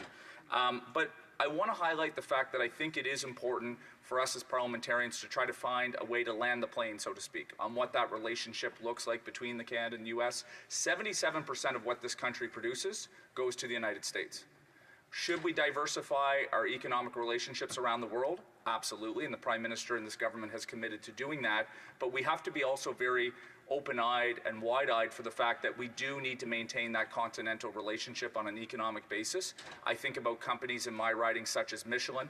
I think about our agriculture sector, particularly our fruit growers in the Annapolis Valley, all of whom rely heavily on the U.S. market. And we can talk about our forestry sector. Mr. Speaker, I want to hear more about our forestry sector in this Parliament. That's not only the responsibility of this government, that's the responsibility of members of Parliament raising issues of forestry because it matters all across this country, and particularly in the riding of Kings Hants, in Enhanced County, when I think about our sawmills, Elmsdale Lumber and Ledwidge Lumber. We have an opportunity to build the homes that Canadians need at a price that they can afford and use the Canadian materials to make that a reality, and I want to see more of that in the days ahead. The government, Mr. Speaker, is committing to an affordability agenda, a middle-income tax cut of up to $840 a year for two-income families. That's going to benefit a lot of people in Kings Hants. That is, the government's intention is to introduce that by July 1st. I'd be very interested, Mr. Speaker, to the Member of Parliament who would stand up in any side of this House and reject a tax cut at this moment where affordability is absolutely crucial. And I'm hoping that the members opposite will see the value in this to be able to make sure that we can provide affordability for 22 million Canadians. There's also a plan to remove the GST, Mr. Speaker, on all new home purchases by first-time home buyers, up to $1 million. You remove the GST, that's $50,000. I can tell you, Mr. Speaker, the average home in Kings Hants for individuals, for first-time home buyers, that's going to represent thousands of dollars in savings, particularly for young people. I'm in my mid-30s, Mr. Speaker. I know a lot of people in my age demographic. This is an important element. But you don't get there if you don't build the supply, Mr. Speaker. It's great to put the tax incentives on board. The Conservatives talked about this being a measure that they supported as well. But there was no actual supply side to build the homes that people could actually afford with the tax being removed. It's great if you just do that, but if you got your supply side programs, which was being proposed in the Conservative platform, there would be real challenges. I like the fact that the government has put in a tax cut, but also kept the supply side in terms of what we have to build. Screw piles, Mr. Speaker. I didn't know what they were, but I met with Shaw Resources in my riding, and they are actually a requirement on modular housing to actually affix a property to the ground. My goal is to get rid of them, Mr. Speaker. I want the record to show. Hopefully I can do that in this time in Parliament because it actually adds about $15,000 to the cost of every single home in this country. Has very little to do with any type of security or safety, but it's something that we need to change in the law to allow the Canadian Building Code to reflect it. It is an ancient principle on the idea of kind of maybe mobile trailers and homes. It is not needed. I'll be working with the Minister of Housing to try to address that concern because I think it's important. Last thing, Mr. Speaker, in time, about a minute and a half. 2 minutes. You're very generous, sir. I want to highlight a few more things here in the 2 minutes I have left. One is around reform in financing from CMHC on rural housing. Again, this is something for any rural member in this House. If you hear from your stakeholders, CMHC needs to reform the way in which they support projects in rural Canada so that we can be able to build more homes accordingly on that basis. Last two pieces, Mr. Speaker, that I think are extremely important and things that I am fully in support of is building big projects quicker. We've talked about this in the House. I think the last government had some merit in terms of the introduce of the programs they talked about in terms of the social programs. We had the second highest overall cumulative economic growth, notwithstanding the fact that we have a competitiveness issue. But this government, and under the leadership of this Prime Minister, is committed to building big nation-building projects. That should be good news to every parliamentarian in this country. We have to get the review process down to 2 years, which the government is committing to. And the government is committed to natural resources, to forestry, to conventional energy and renewable energy, and again, working to make sure that we can drive the economy and build projects in Western Canada, Atlantic Canada, all across this great country. Last piece is federal barriers to trade. I know the Minister of Transport and Internal Trade is focused on this. This represents 2 to 4% of economic GDP that we're leaving on the table every single year. That is $200 billion to our economy, Mr. Speaker. I fully support the government's intention. We have to be careful on a couple little pieces, including around meat inspection. I'm a little bit worried. 97% of the meat processing in this country is of a federal standard. We're chasing the 3%, which is important, particularly for small abattoirs, but we need to make sure we do so in line with our international trade agreements so that we're not hurting a $10 billion industry. I see I'm coming up to the end of my time, Mr. Speaker, simply to say I'm glad that the government has an ambitious agenda. I look forward to supporting it in the days ahead, and I look forward to taking questions from my honourable colleagues. Thank you. And comments, the member for Essex. Thank you so much, Mr. Speaker, and through you to the honourable colleague, thank you so much for your speech. And I guess there was a lot of talk about promises and commitments from the government in regard to the speech from the throne. But through you, Mr. Speaker, to my honourable colleague, without a budget in place, what advice do you have for Canadians to guarantee that every single commitment in the speech from the throne, so many that you pointed out, will actually get done? Thank you, Mr. Speaker. The member for Kings Hants. Well, Mr. Speaker, thank you to the member from Essex for the question. Ultimately, the government is tabling estimates. That's why we've heard numbers being quoted from this side of the House today in terms of the overall aggregate. They're talking about $500 billion, our $500 billion budget. But at the end of the day, if you actually look at where the government had taken things on revenue and on spending and versus the revenue collected, essentially the government is passing over the estimates. The budget will come with a more defined element. We have a few big things that are outstanding. The Canada-U.S. relationship. Prime Minister has committed to perhaps an engagement with the Europeans on July 1st in terms of the defence relationship, and the government wants to spend more on defence and housing. These are things that have to be further defined. Government's being transparent about where we're at. In terms of accountability, that's the job of every member in this House to hold the government account, and of course, ultimately, we're all held to account come next election. Questions and comments, Honourable Member for Shefford. Thank you very much, Mr. Speaker, and I want to thank my colleague for his speech. He touched on two subjects that are very linked and that are very important to my riding. He talked about international trade negotiations and agriculture. This morning, the Bloc Québécois retabled a bill that would fully protect supply management. And as the leader said that he was open to protecting supply management, I'm wondering if he'd be willing to vote for our bill. The honourable member. Thank you very much, Mr. Speaker, and I want to thank my colleague for her question. Of course, I am the former Minister of Agriculture. I was for a very short period of time before the dissolution of Parliament. And like her, I have a lot of people in my riding who are working under supply management. We have one of the greatest concentrations of supply management east of Quebec, so I fully support that sector.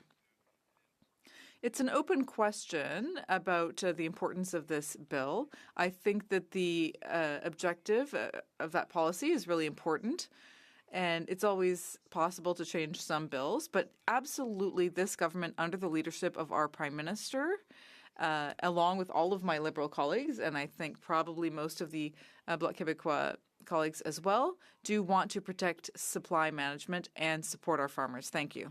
Questions and comments? The Honourable Member for Acadie-Bathurst.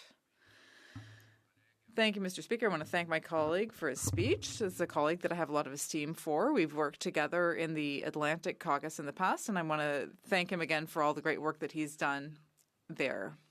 Mr. Speaker, according to my sources, my colleague and I have received have a lot of agreement when it comes to the Accelerator Fund for Housing. So if my colleague remembers correctly, Pierre Poilievre was saying that program didn't work and even asked his caucus to put pressure on our government to work against it. So I'd like to know from my colleague if he has seen how that fund has been important to his riding, and also if he's seen any, or whether he sees the new Housing Canada initiative to build new houses in rural areas as a good one. Thank you, Mr. Speaker. The Honourable Member. Thank you very much, Mr. Speaker. I want to thank my honourable colleague from Acadie-Bathurst, who's been a real champion of rural communities here in Parliament. and also for New Brunswick. Listen, it's very important in the context of housing to lower the tax. As was said in the speech from the throne, it's important to cut the GST on new houses, but it's also necessary to build the infrastructure that is needed. And our programs for municipalities like Bathurst, like East Hants in my riding, are absolutely crucial. With Mr. Poilievre and the Conservatives, my colleagues would talk about the importance of cutting taxes on new houses, but they didn't have a plan to really increase supply in the housing sector. So it is important to have targeted measures to lower the taxes, but also build houses, particularly in rural communities. It's really crucial. And I'll be working with my honourable colleague and also with the Minister for Housing to make sure that that happens. Resuming debate, the member for Mississauga Lakeshore. Mr. Speaker, thank you. Firstly, I wish to express my sincere gratitude to the people of Mississauga Lakeshore for entrusting me with the honor of representing them here in this Parliament. My wife, Zenny, and I are very grateful for your trust. Our community reflects the best of Canada, diverse, innovative, hardworking, and compassionate. And I'm proud to be their voice in this chamber. And I want to thank all of them, including a wonderful team of volunteers during the campaign. Mr. Speaker, it's with humility and a profound sense of duty that I rise in this House to speak about our priorities for Canada in response to His Royal Highness King Charles III speech from the throne. The speech sets out an ambitious and hopeful vision for Canada, one that reflects the values we share for the future we want to build together. It's a vision that aligns closely with the priorities I've consistently championed and I wish to reaffirm today. One is a strong economy, a robust social programs, national unity, and a respected voice for Canada on the global stage. Since 2007, when I was first elected as the Member of Parliament provincially, I have stood for these values, Canadian values. We overcome challenges when we work together. I delivered 6 comprehensive budgets that brought our province from the depths of the recession to a balanced book. And we achieved our 1.1 million net new jobs and raised our province's credit rating. We built prosperity by working together with industry, small business, and all levels of government.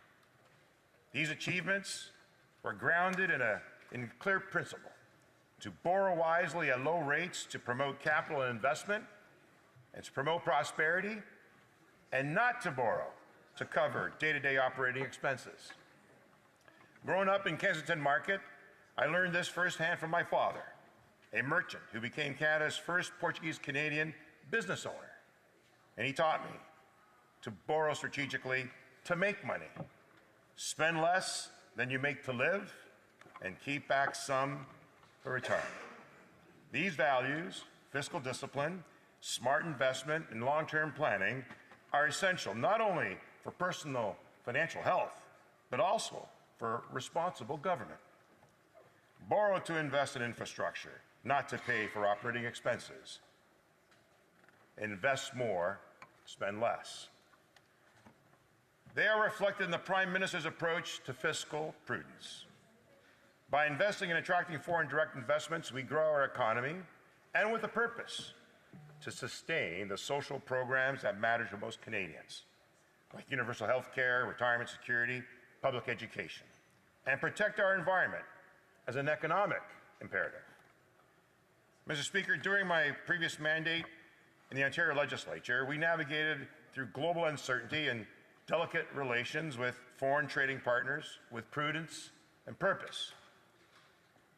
Our steady hand ensured that Canada emerged from the global financial crisis to one of the strongest fiscal positions in the G7. We also helped to expand the Canada Pension Plan to ensure that future generations of our retirees can live with dignity. I saw firsthand how internal trade barriers undermine success. And with our commitment to create one Canadian economy from 13, we will help unlock Canada's full economic potential and build a stronger country. This enables us to move forward with national child care, dental care, pharmacare, strengthening our health care, and making landmark investments in housing and affordability. All of this is underpinned by an unshakable belief in Canadian values: compassion, fairness, fiscal responsibility, and opportunity for all. The speech from the throne outlines a renewed and forward-looking agenda. It speaks to building a fairer and more resilient economy, one where everyone can succeed. I'm encouraged to see this new government enhanced vision grounded in putting more money back in Canadians' pockets so that they can invest more in their communities, to protect the environment through market-driven solutions, and to reinforce our position on the world stage as a principled, engaged nation. Speech from the throne reinforced that the government is laser-focused on lowering costs that will continue to present serious solutions to ensure Canadians are better off, by cutting taxes for hardworking Canadians, by eliminating the GST on first-time home buyers, by removing consumer carbon pricing. We are making more affordable initiatives for every generation. The emphasis is on long-term planning, beyond election cycles. It's the blueprint to build a country that serves everyone. And Mr. Speaker, as we do eliminate the consumer pricing, I reflect on being part of a government that introduced cap and trade to Ontario, exempting that province from the federal carbon pricing backstop at the time. We implemented incentive measures that drive behavioral change, including grants for electric vehicles, home energy retrofits, and other green initiatives. We took bold steps to decarbonize, including the closure of the Lakeview Coal Generation Plant, known as the Four Sisters in my riding of Mississauga Lakeshore. It transformed the site into a revitalized waterfront and created new public spaces. That was what was once the nation's largest polluter, contributing to over 36 smog days a year. It is now a symbol of conservation, clean energy, and community renewal. The work wasn't just environmental, it was economic. And by advancing clean technologies, the site is now home to a sustainable district energy system at the forefront in the Great Lakes and a leader in climate innovation. More can be done. Unlocking the potential of our critical minerals and clean energy resources is essential, not only to drive Canadian economy, but to protect our sovereignty in an ever-changing geopolitical situation. We must not allow others to divide us or exploit the wealth that lies beneath our land. Instead, we must lead with purpose, unity, and vision. And as we look to the future, we look to nation building. I was proud to have played a role in advancing cooperative capital markets securities regulation, modernizing our fragmented security system from 10 jurisdictions in attempts to do it to one. And that was nation building.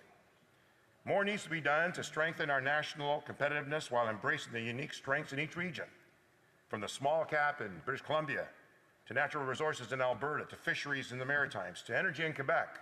And in the North, we must ensure that the development of mineral rights is grounded in meaningful consultations in true partnership with Indigenous communities. The world is also looking to Canada as peacekeepers and defenders of justice, where the rule of law prevails. My parents came to Canada in post-war Europe, fleeing fascist regimes and an oppressive dictatorship. They quite literally sought freedom and opportunity. Canada embodies those values. While we heard from the throne speech that it reiterates why my parents immigrated to this country so many years ago. Canada has what the world needs and the values the world respects. It is our duty, Mr. Speaker, to protect a just society and a free democracy, one where peaceful protest is possible and individual rights are upheld. The commitment includes standing with our allies, like NATO, to ensure peace and security at home and abroad. We must always remain vigilant in protecting our country and the principles that we stand for. And to conclude, Mr. Speaker, the path forward is not without challenges, but the direction is clear. The throne speech charts a new course that is ambitious and achievable. We know that the economy is only truly strong when it serves everyone. This bold plan outlines will build the strongest economy in the G7. As His Majesty said, we will ensure we don't just survive ongoing trade wars, but emerge from them stronger than ever. Canadians can be assured that this new government will protect our social programs, strengthen Canadian culture and identity, create better jobs, and make life more affordable for them. And to my constituents in Mississauga Lakeshore, I will continue to work every day to advance your interests and uphold the values we hold dear. Together, Mr. Speaker, we will build a stronger, fair, and more united Canada. Thank you. Questions and comments? The member for Calgary Centre. Thank you, Mr. Speaker, and let me welcome my new colleague to the House of Commons. It's always great to have your first speech the first time you're in the House of Commons. Oh, sorry, I apologize. I didn't recognize that, Mayor. I thought it was a twin brother of the member who held that seat before him, who said exactly the opposite things in the previous Parliament, ran this country up to a $1.3 trillion debt and $56 billion per year in interest payments on debt alone. You'd think that something changed overnight in the thinking of this bench over on the other side there, Mr. Speaker. But my question to him is very pointed. In this new accounting system his new Prime Minister has come up with about putting a different silo in infrastructure and capital assets and a different silo for operating expenses, how much more or less in debt and how much more or less in debt interest payments would the Government of Canada be paying? Great question. The member for Mississauga Lakeshore. Thank you to the member opposite for the question. Let's be clear. We are trying to ensure that we balance the operating budget. And we've done that, and I did that for 6 budgets during my time when I was Minister of Finance for the province of Ontario. We balanced the books. We took advantage of low-cost interest to invest in infrastructure projects. We incited foreign direct investment and partnerships with the private sector to enable some of those infrastructure programs to occur and grow the economy. And that is how we were able to not only receive more funding and more receipts and more revenue, we also were able to control spending effectively by being more competitive as we went forward. And that's how we balance, Mr. Speaker, and I believe that's exactly how we should go move forward in this realm as well. Thank you. Questions et commentaires. Le député pour Gaspé. The honourable member for Gaspésie, les Îles de la Madeleine. Thank you, Mr. Speaker. My colleague spoke about savings. Yesterday, the National Assembly of Quebec passed a unanimous motion reminding Via Rail that what its core service mandate is and that the link between Gaspé and Matapédia is absolutely crucial, and calling on Via Rail to restore passenger rail service as long as service is viable in the weeks to come. In the throne speech, this government talks about creating the best economy in the G7, and that would start, it seems to me, with an adequate passenger rail service all the way to the Gaspé region. Can my colleague tell me when the Liberal government will listen to Quebec, listen to Gaspé, and put pressure on Via Rail so that the passenger rail service starts up again as quickly as possible? The honourable member, thank you for the question. It's essential to invest in infrastructure. Rail, in high-speed rail throughout the corridor that's being proposed through Windsor all the way to Quebec City to ensure that we foster ways to be competitive. But I think what you're highlighting is also the fact that it's ineffective and it's not sustainable the way it stands now. That's why, Mr. Speaker, we need to attract greater investments, enable 3 Ps to ensure that we can find feasibility in those investments to be competitive and to serve the needs of the community, including those in Gaspé. Questions and comments? The member for Winnipeg North. So thank you, Mr. Speaker. I have an immense amount of respect for the member in the sense that he brings to the table a great deal of head knowledge with respect to the province of Ontario. And I believe he has an appreciation to the degree in which the federal government needs to work with provinces, territories, Indigenous communities in order to further advance economic strength as for One Canada, where all regions will benefit from it. And I'm wondering if he can just kind of expand on his thoughts in regards to the whole sense of cooperation, people working together in a Team Canada approach, and the economic benefits of doing so. The member for Mississauga Lakeshore.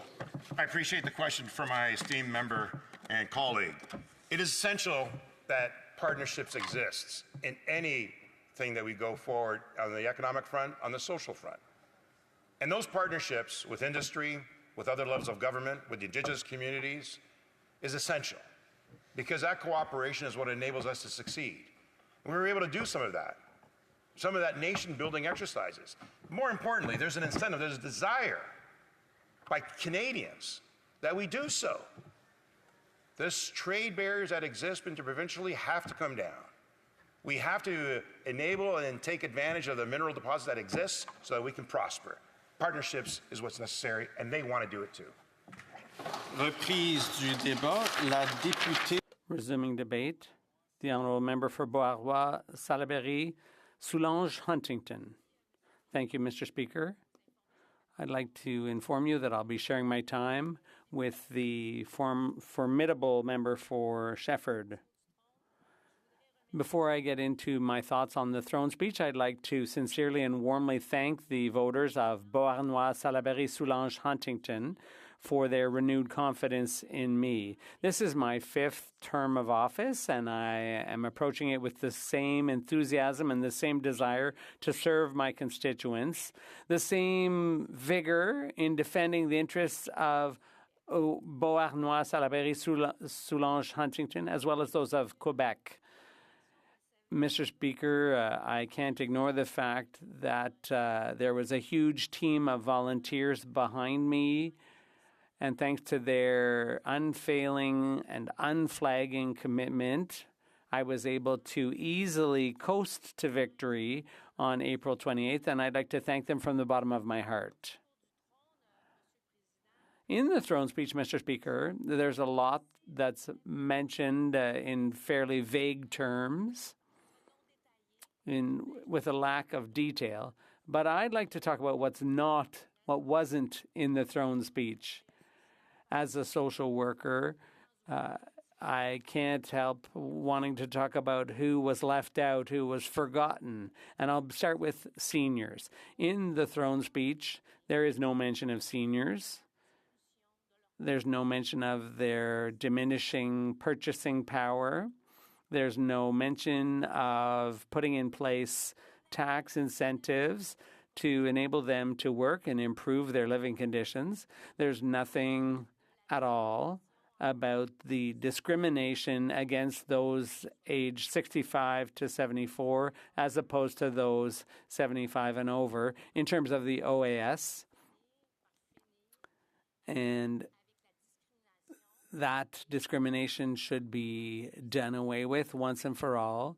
This government is the government that created 2 classes of seniors, but there's nothing about that. Nothing for seniors, nothing for the more vulnerable seniors who haven't had the privilege of paying into a pension plan and who weren't able to save, even though they worked hard their whole lives up until the age of 65 and they're still struggling to make ends meet. And this, given the increase in the cost of groceries and the cost of housing, because of all that, some seniors are living in very precarious situations, but there's nothing in the throne speech for them. Nothing. There's also no mention in the throne speech of EI. In 2015, back then, the Liberals promised a major overhaul to the EI program. That's a program that was out of date and not adapted to the new realities of the labor force. EI discriminates against pregnant women, women who go on maternity leave, and who lose their job either during that leave or afterwards. They don't get EI benefits because they hadn't accumulated the necessary number of hours. So that's an incomprehensible form of discrimination. It's well known, well documented, but there's nothing on that in the throne speech. There's also nothing for workers, for example, who might get colorectal cancer. They know they're going to need around 37 weeks to fight that cancer and recover their health, but they're only entitled to 26 weeks. How many sick workers have paid into EI and worked their whole lives and paid into EI all that time, but at this serious point in their lives where they need health care, they're abandoned. And sometimes they may not have savings, they may not have family support, and they may be forced to use their RRSPs or to go into debt at the time where they're most in need and most vulnerable. So these are workers who've worked their whole lives and they feel abandoned by EI. And the Liberal government's throne speech, once again, shows no intention to increase EI and to deal with those situations where workers find themselves on hard times or including the difficulties posed by the hostile American economic policies, the tariffs and so on. So there's nothing for those workers, nothing to help workers deal with the impact of the tariff war, the trade war caused by the U.S. Now on housing, Quebec has its own government agency responsible for housing, the SHQ. And the SHQ has developed an expertise. It's a Crown corporation, ultimately, and their mission is to help people deal with their housing needs. And the SHQ has as a partner CMHC. So through an agreement, a financial agreement, the SHQ's funding is boosted by the federal government through transfer payments, and the municipalities are also major players, major partners of the SHQ. There are also different forms of housing in Quebec. There are co-ops, there are not-for-profits, there's subsidized housing, rent-geared to housing, rent-geared to income rather, there's social housing, there's affordable housing. For example, in my riding, each municipality has a not-for-profit organization that creates affordable housing either by purchasing buildings and taking them off the speculative market, off the private market, or they also operate through building new affordable housing units, and it works. For example, in Vaudreuil-Soulanges, there's an organization called Toi d'abord Habitation. It's a not-for-profit, and it was created to come up with various solutions to address the shortage of affordable housing in the area. So in the throne speech, the government doesn't seem to show that it understands that there are already organizations active in Quebec and that there's a Crown corporation in Quebec responsible for this. And instead, the federal government is intruding on Quebec jurisdiction and acting like it's a real estate developer and interfering with urban planning and so on. So the federal government's job, in our view, should simply be a matter of transferring the funds to Quebec because Quebec has the jurisdiction and the expertise and can see to it that the money is spent wisely. And there was a program called Building Houses Canada. In our view, that was something that the Liberals came up with during the election campaign. We don't think that's a good idea. We think instead the federal government should simply increase funding to existing mechanisms and allow the provinces and municipalities to see to it that adequate and appropriate housing is provided. The last thing I'd like to say has to do with border security, and I was surprised to see that there was a certain amount set aside for hiring new border services officers. That's important. The previous government had promised sufficient funding to hire 1,000 new CBSA officers, even though, in our view, it's more like 3,000 new officers that are required.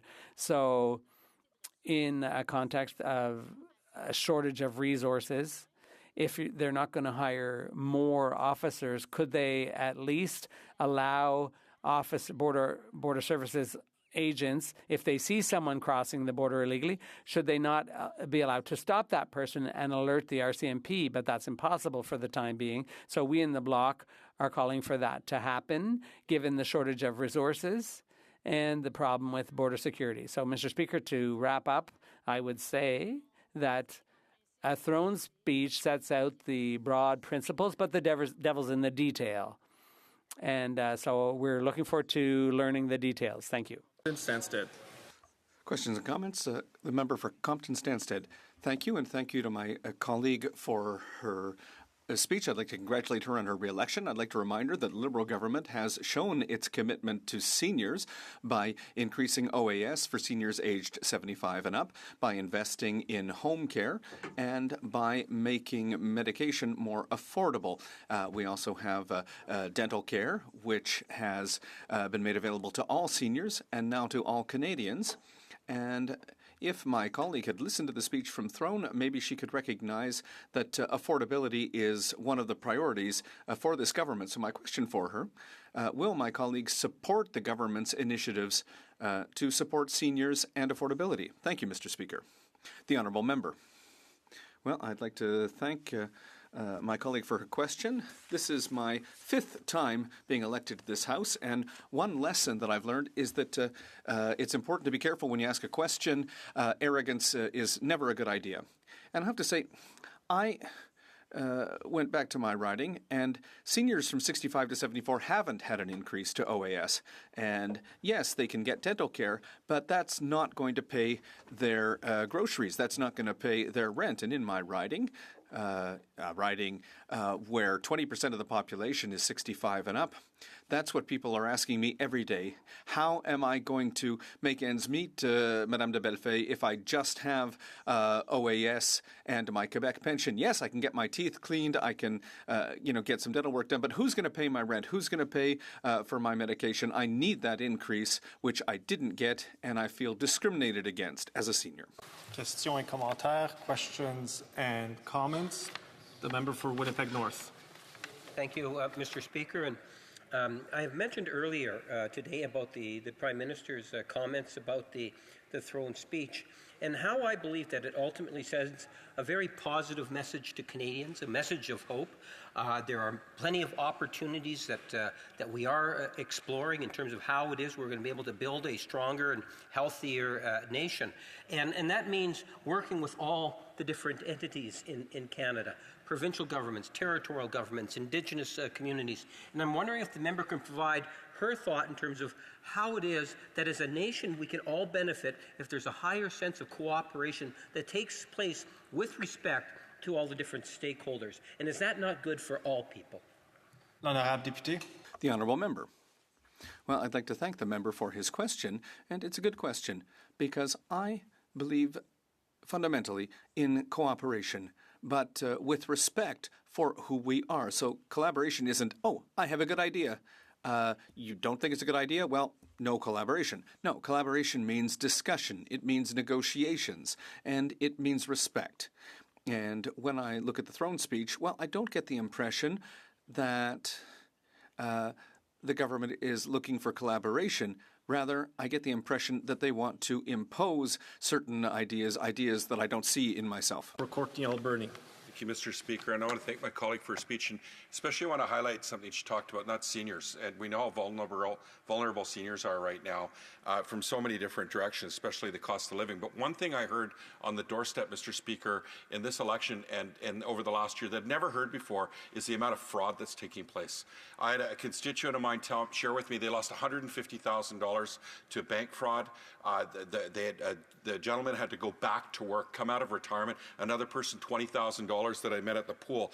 Now, my colleague knows that there's been a report tabled at Public Safety, still no action to hold financial institutions to account to ensure that the CRTC and communication companies are doing their job and their role. So through my colleague, maybe through a nonpartisan opportunity for us to come together and defend our constituents, does she agree that the government needs to take urgent action to protect seniors especially who are vulnerable to fraud, but does she also see fraud escalating in her community and her riding?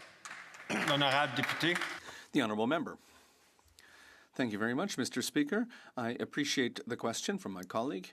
And indeed, seniors, I think, across Quebec and in the other provinces are increasingly victims of scams, financial scams, of their different kinds of scams as well. And I think we need to take further steps to go after those who are attempting to defraud seniors. And I think that the government here has a good opportunity to act in this field. Resuming debate, the Honourable Member for Shefford. Thank you very much, Mr. Speaker. And my colleague from Beauharnois, Salaberry, Soulange, Huntington, well, it's clear that we'll be able to work together on a number of files. But, Mr. Speaker, as this is my first speech since the election, I would like, first of all, to thank the voters of Shefford for this third term. I'd like to thank them for their renewed confidence in me. And I begin this new term with a great deal of humility. But this new legislative session is off to a flying start after a short campaign, and I want to thank my volunteers for their work during the campaign. And a quick return to the House, and I want to thank my team because we had to roll up our sleeves right after the election, and I thank my team for their work on that. So, Mr. Speaker, we've already heard the speech from the throne, which was read by the King of England on Tuesday, May 27th. We could discuss the form and content of that speech, but I'd also like to take the time to highlight what wasn't in the speech. And so I'll go over some of this in the next few minutes. So first of all, in terms of form, having the speech read by Charles III was, well, deplorable, to say the least. It brings back painful memories for Quebec, which has never signed the Constitution. And for Acadian people and Indigenous peoples, the symbol of the monarchy is a problematic one. And I don't need to dwell on the form any more than this because the unanimous motion of the National Assembly of Quebec speaks for itself. The elected members of the National Assembly want to have nothing to do with the monarchy, and during the royal visit, they unanimously adopted a motion calling for the abolition of the link between Quebec and the British monarchy. So the elected members of the National Assembly sent a very clear message to King Charles III, 106 votes to 0. So that's on the form. Now, on the substance, we'll have to see how this new government is going to put these words into action. Well, first of all, without a budget, how can they explain their plan to limit growth in the operating budget to less than 2% while maintaining federal transfers? And how are they going to balance the operating budget over the next 3 years while reducing taxes for the so-called middle class? How will it how does it intend to respect Quebec's jurisdiction and powers while talking about agreements with interested provinces with their one project, one assessment objective, and also by creating this new Office of Major Federal Projects? So those are questions that we'd like to get answers to, but I'd now like to look at the files for which I'm the critic for the Bloc Québécois. So apart from a short passage on revoking gun licenses for people convicted of violence against an intimate partner, there are no plans in the throne speech to improve safety for women in the public and private spheres or to curb the scourge of domestic violence and coercive control. There's also nothing about the rise of hate speech and masculinist and homophobic rhetoric. In response to demands heard from women's groups and committee, we want to regulate the use of the Jordan ruling. The throne speech completely misses the urgent issues related to women's safety, and what's even more troubling, the government remains completely silent on the worrying rise of intolerance promoted by certain masculine and homophobic movements. And while this hate speech is becoming increasingly widespread, both online and in the public sphere, no measures have been announced to counter this radicalization. This silence is really troubling. It normalizes hatred and further exposes women and LGBTQ people to violence, intimidation, and exclusion. It demonstrates once again that social justice and safety for all are not real priorities for this government. And yet the Bloc Québécois refuses to stand idly by in the face of this inaction. We are calling for concrete and immediate measures because what women and marginalized communities are waiting for is not words, they're waiting for concrete action. So the Bloc will speak for them because ignoring violence means contributing to it. Now, Mr. Speaker, this is something that we've been working on in the Bloc for a number of years now, the issue of declining purchasing power for seniors. It's also something that, as my colleague just explained, is not mentioned in the speech. We can take from that the government has no intention to act on this issue in the short or the medium term. This shows the disconnect between the realities experienced by seniors and in Quebec's regions and here in Ottawa. While declining purchasing power of seniors remains a pressing issue, it's noteworthy that it's been brought up many times during the election campaign, but it hasn't come up in the speech from the throne. So we can deduce from that the government intends to not act on this issue, not over the short or the medium term.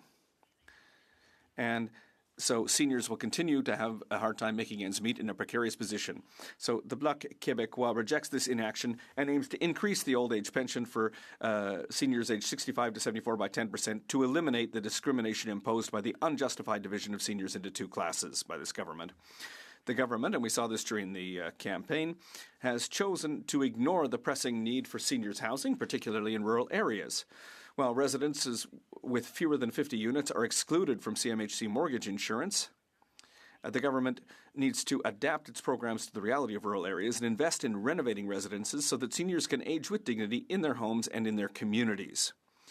This speech from the throne could also have been an opportunity for the federal government to show that it understands the needs of Quebecers, but instead of that, what did we get? Well, a series of vague promises, no vision, no concrete action for seniors. So the Bloc Québécois will continue to defend these issues with strength and conviction because seniors deserve more than words. They deserve real, courageous action. So if we look at the economy, Mr. Speaker, the Liberal government has no plans to improve employment insurance to help workers who are struggling or who could be affected by the hostile economic policies of the United States. And, this is striking because this is an issue that monopolized the election campaign, the American president's economic decks, and nothing in the throne speech. On immigration, well, there's nothing new here. The government's following in the footsteps of its predecessor, who, after dismantling the immigration system and taking inspiration from the Century Initiative, whose goal was 100 million Canadians by 2100,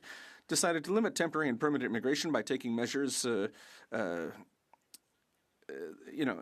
coast to coast. The federal government, by doing this, is hurting our regional economies, and businesses in Shefford are threatened. I just received a letter today from a company in my riding called Corday Électrique, which I've sent to our critic.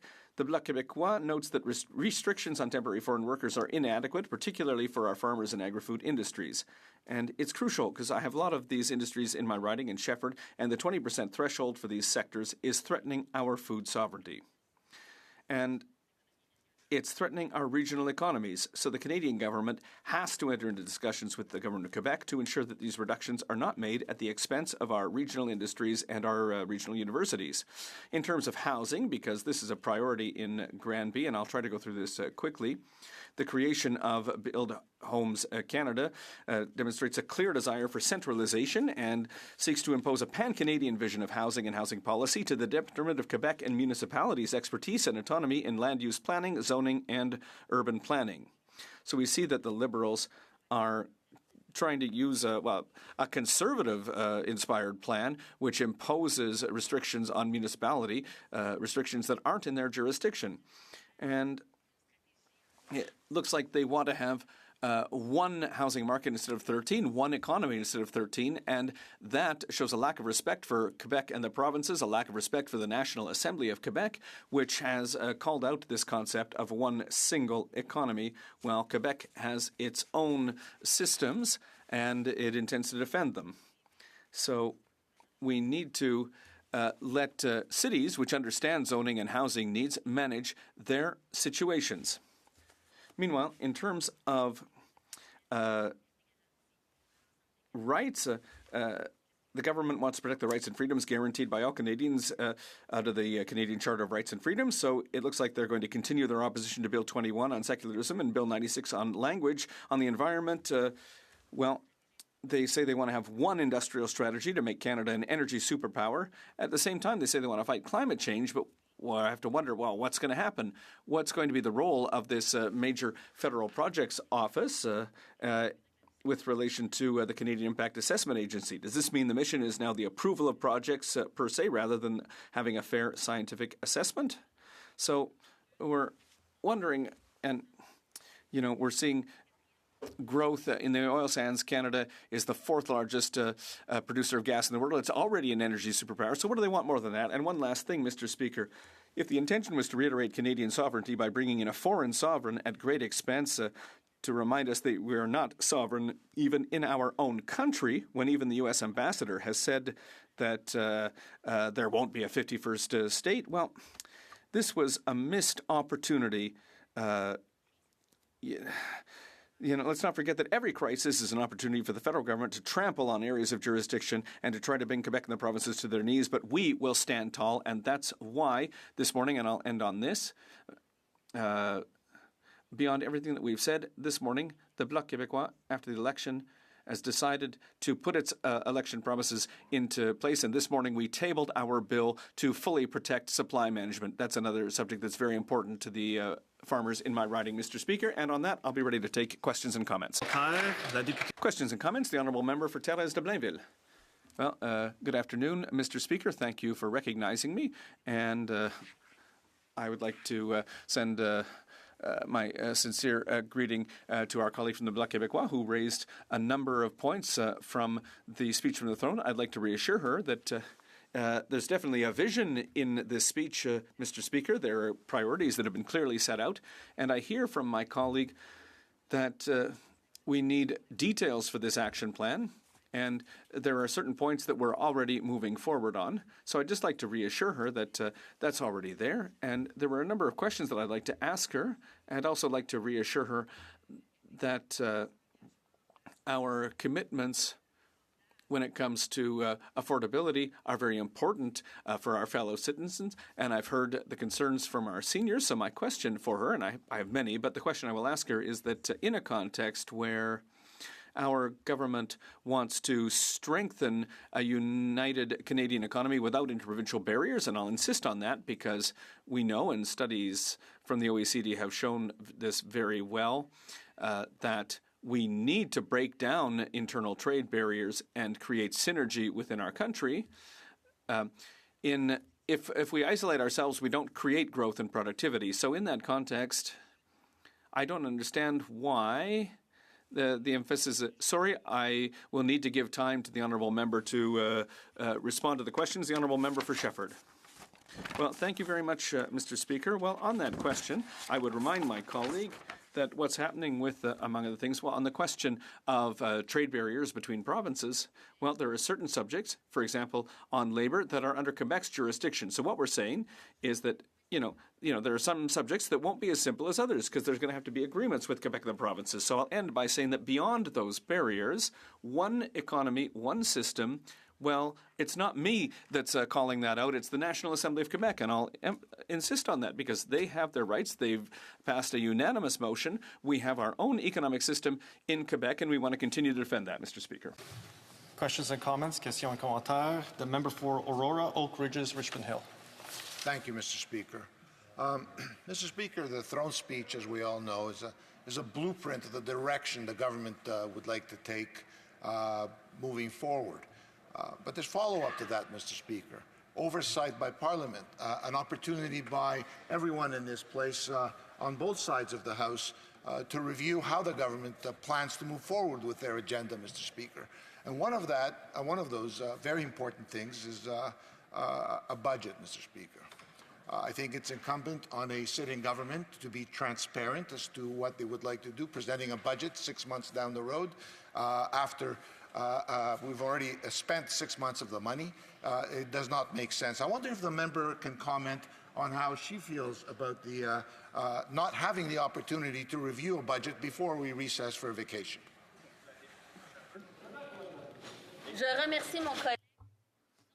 I'll thank my colleague for his excellent question, which will allow me to come back to something I mentioned quickly at the beginning of my speech. You know, I said, how can you promise tax cuts if you don't have a budget? How can you make announcements without a budget? During the election campaign, our leader in the debate talked about a Harry Potter budget, right? You know, they make a lot of promises, talk about things they're going to do, but they don't have a budget, even though they say that they are the champions of the economy and that they'll be able to control state spending. You know, it's pretty unserious. I would call this a Harry Potter budget, and I think we need to have a real budget so that we can see the numbers. Questions and comments, questions et commentaires. Le député pour... The Honourable Member for Gaspésie-Les-Îles de la Madeleine, Restigouche. Thank you very much, Mr. Speaker. And thank you to my colleague from Shefford for her speech, which was full of a passion for social justice. I'd like to give my colleague a bit of time to explain why supply management is so important for us and for our farmers in Quebec. Because in her riding, as in mine, there are dairy farmers who own family farms and have a system that's working really well. Currently, agriculture as a whole is going through a crisis. There isn't enough revenue, and those who really do the best are those who remained under the existing system of supply management. So I'd like my colleague to explain how important that is. The Honourable Member for Shefford, 25 seconds, please. Well, Mr. Speaker, listen, we're not the only ones saying this, but also the farmers' unions. They've been saying it for years. It's not just the principle of supply management that needs to be defended. It's really the system of quotas. The dairy quotas will know what I'm talking about. There was a lot that was lost in the negotiations, and that's what the dairy farmers are asking us for. It's a bill that will fully protect supply management so that we don't lose quota after quota. Thank you, Mr. Speaker. The member for Ottawa Centre.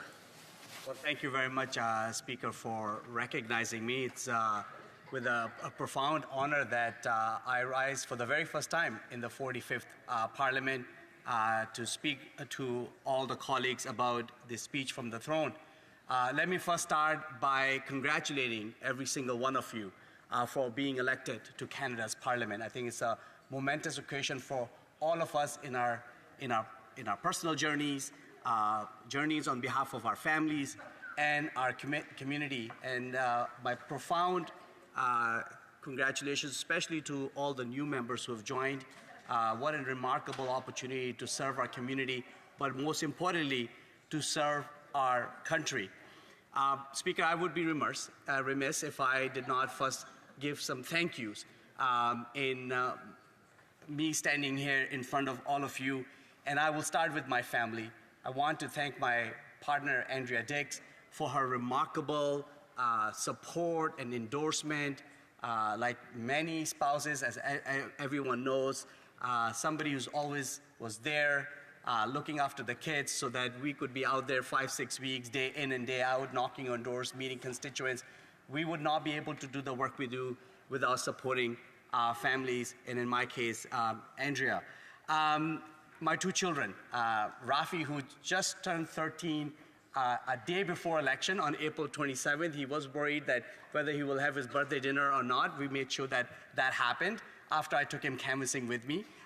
And he was great during this election. He knocked on a lot of doors, brought some of his friends as well.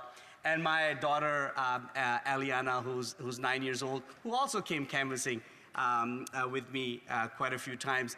This was a bit of an interesting experience because my kids are old enough now to participate in those type of things. So it was fun. I was able to spend time with them.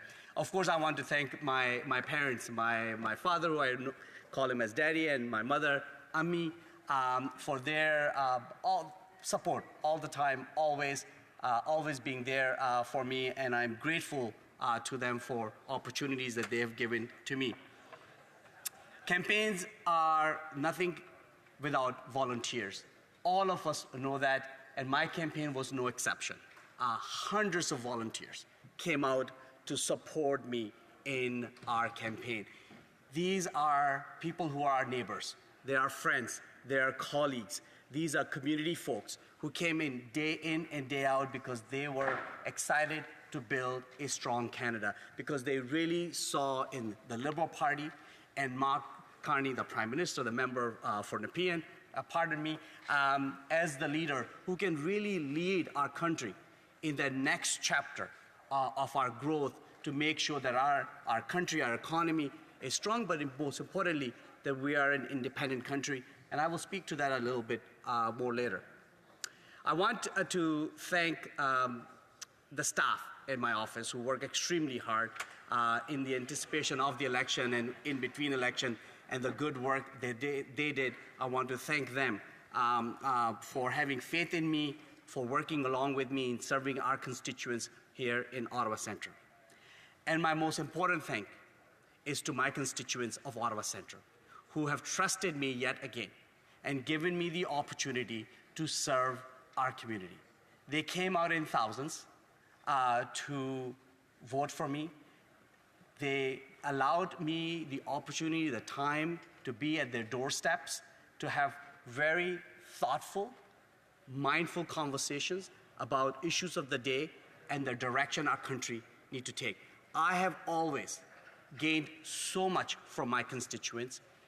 Since 2007, when I ran first time provincially, this was my 6th election. This is the 5th time that I'm getting an opportunity to serve my community of Ottawa Centre. I am absolutely humbled by their trust, their wisdom, and their desire to give me an opportunity to be their voice, and I will honor that every single day. This election, in my view, Speaker, was different than every other election that I have been part of, whether as a volunteer or as a candidate.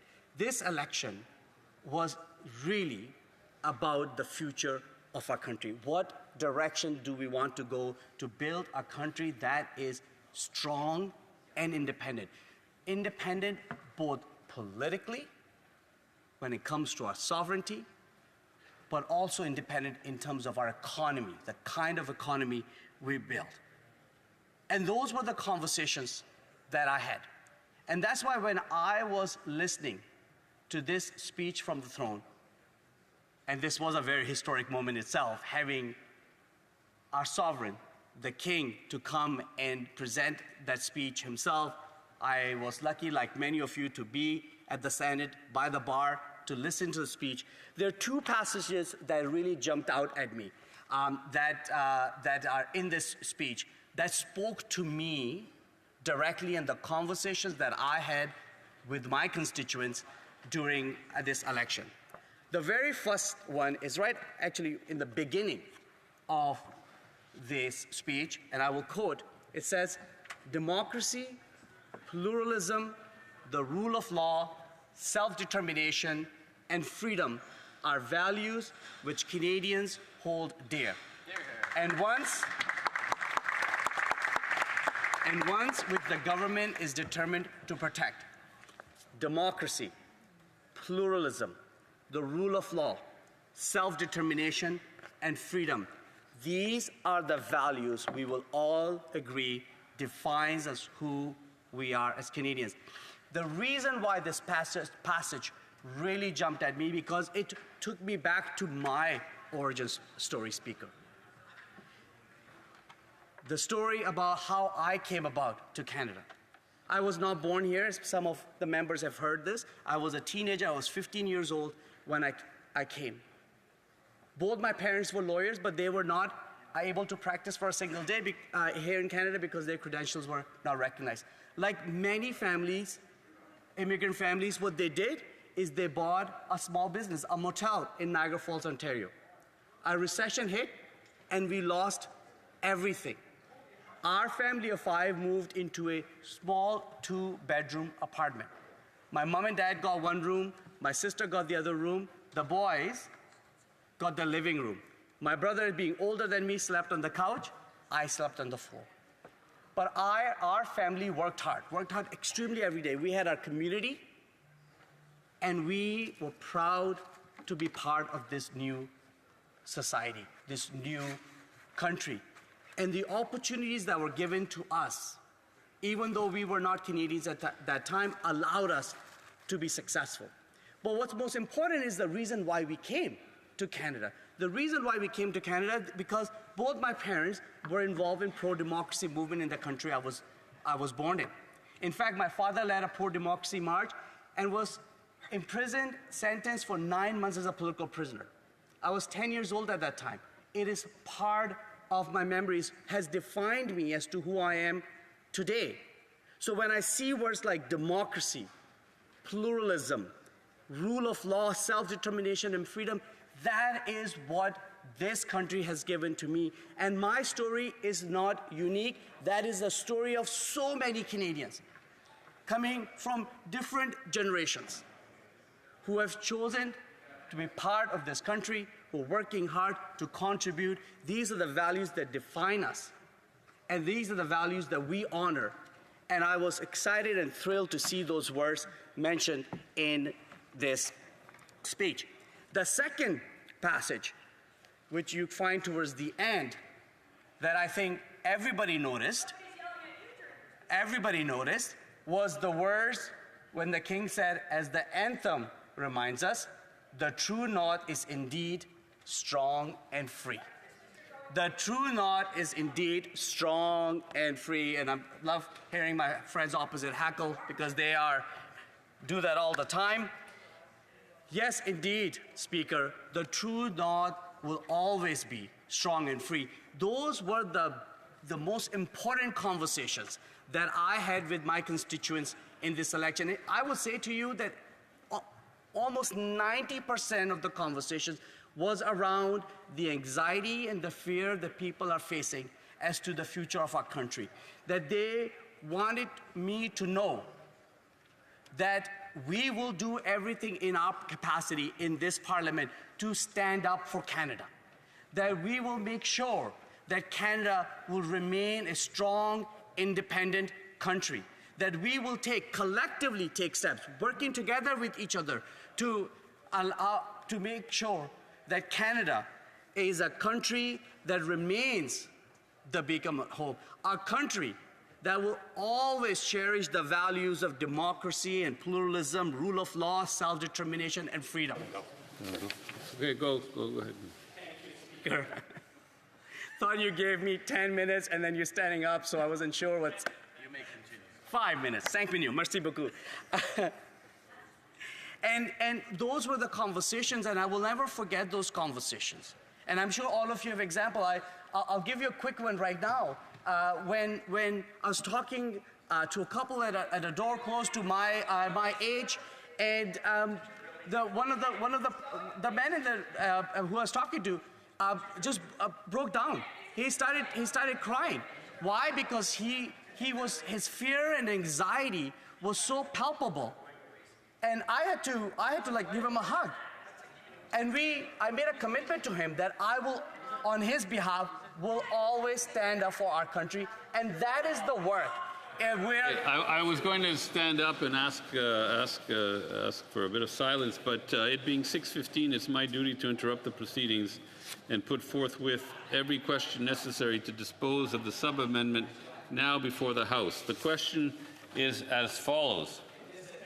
Mr. Hogan, seconded by Ms. Chenette, moved that the following address be presented to His Majesty the King in the following words. To the King's most excellent Majesty, most gracious Sovereign, we, Your Majesty's most loyal and dutiful subjects, the House of Commons of Canada and Parliament assembled, beg leave to offer our humble thanks to Your Majesty for the gracious speech which Your Majesty has addressed to both Houses of Parliament. Mr. Scheer, seconded by Mr. Berthold, moved the following amendment, that the motion be amended by adding the following. And we urge Your Majesty's advisers to include a firm commitment to present to Parliament an economic update or budget this spring before the House adjourns for the summer that incorporates measures aimed at unleashing Canada's economic potential, including full accountability of Canada's finances. Monsieur Blanchette, appuyé par Mr. Blanchet, seconded by Ms. Normandin, moved the following sub-amendment, that the amendment be amended by adding the following. With respect for the areas of jurisdiction and the institutions of Quebec and the provinces. If a member participating in person wishes that the sub-amendment be carried or carried on division, or if a member of a recognized party participating in person wishes to request a recorded division, I would invite them to rise and indicate it to the chair. Oui, le député de... Yes, the Honourable Member for Repentigny. Alexis Deschênes. Excuse me, I misread that. Gaspésie, les Îles de la Madeleine, Restigouche. Mr. Speaker, we ask for a recorded vote. Call in the members. Sit down. I sit down.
question is as follows.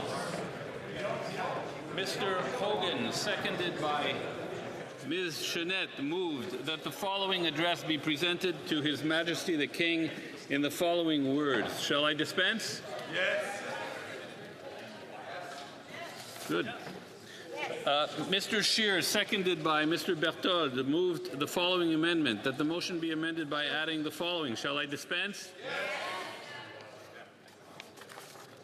Monsieur Blanchet. Mr. Blanchet, seconded by Ms. Normandie, moved. I heard a no. Okay. Monsieur Blanchet. Mr. Blanchet, seconded by Ms. Normandie, moved the following sub-amendment, that the amendment be amended by adding the following, comma, with respect for the areas of jurisdiction and the institutions of Quebec and the provinces. La période. The 10-minute period for members voting electronically has started, and the House will now proceed to the vote for members participating in person. All those in favor of the sub-amendment will please rise.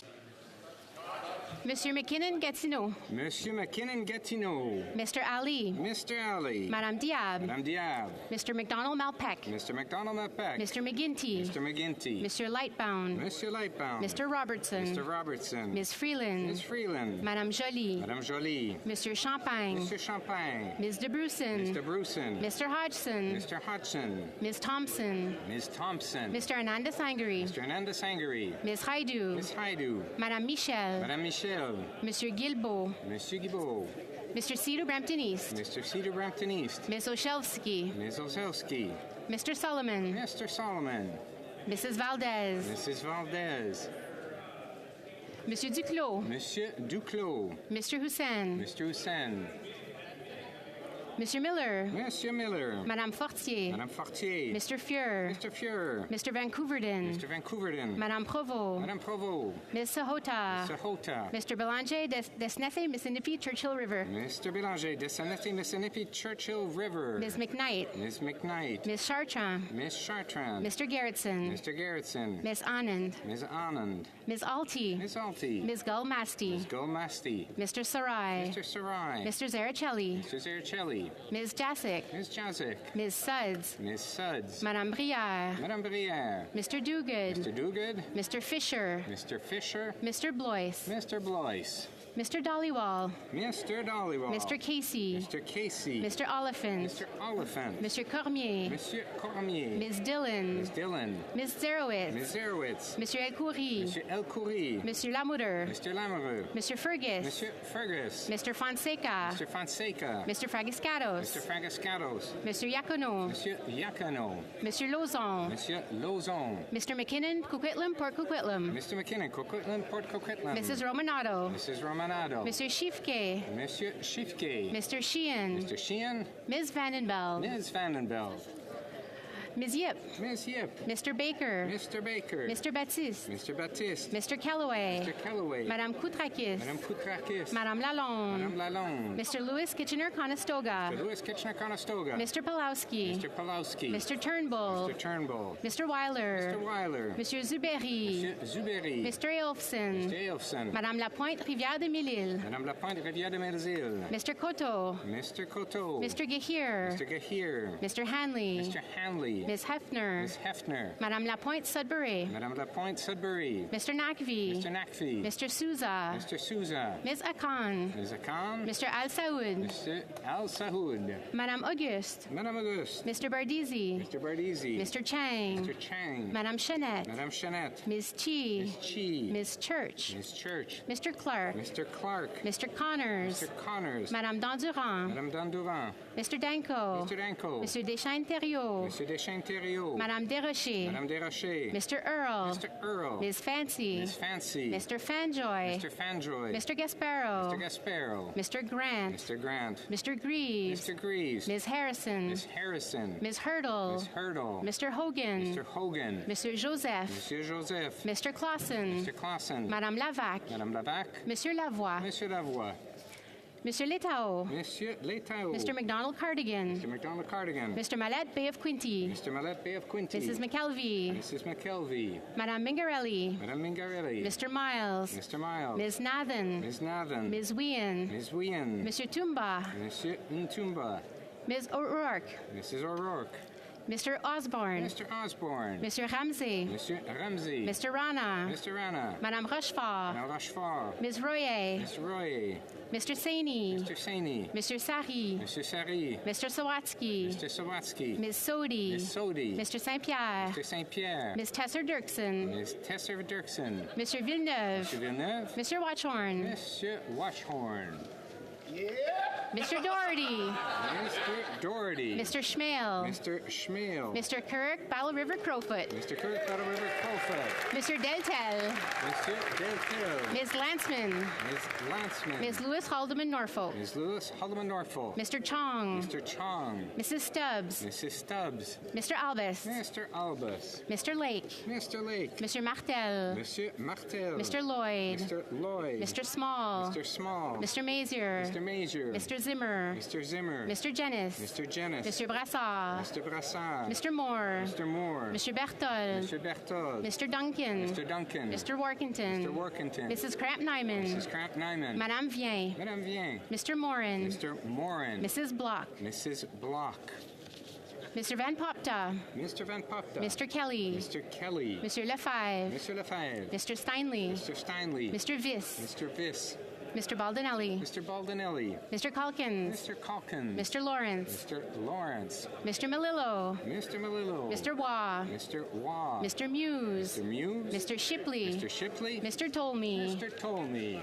Mr. Redicott. Mr. Redicott. Mr. Arnold. Mr. Arnold. Mr. Tucker. Mr. Tucker. Mrs. Gallant. Mrs. Gallant. Mr. Reed. Mr. Reed. Mr. Menegakis. Mr. Menegakis. Mr. Diot. Mr. Diot. Mr. McCully. Mr. McCully. Mr. Nader. Mr. Nader. Mr. Vierson. Mr. Vierson. Mr. Majumdar. Mr. Majumdar. Mrs. Jensen. Mrs. Jensen. Mr. Cram. Mr. Cram.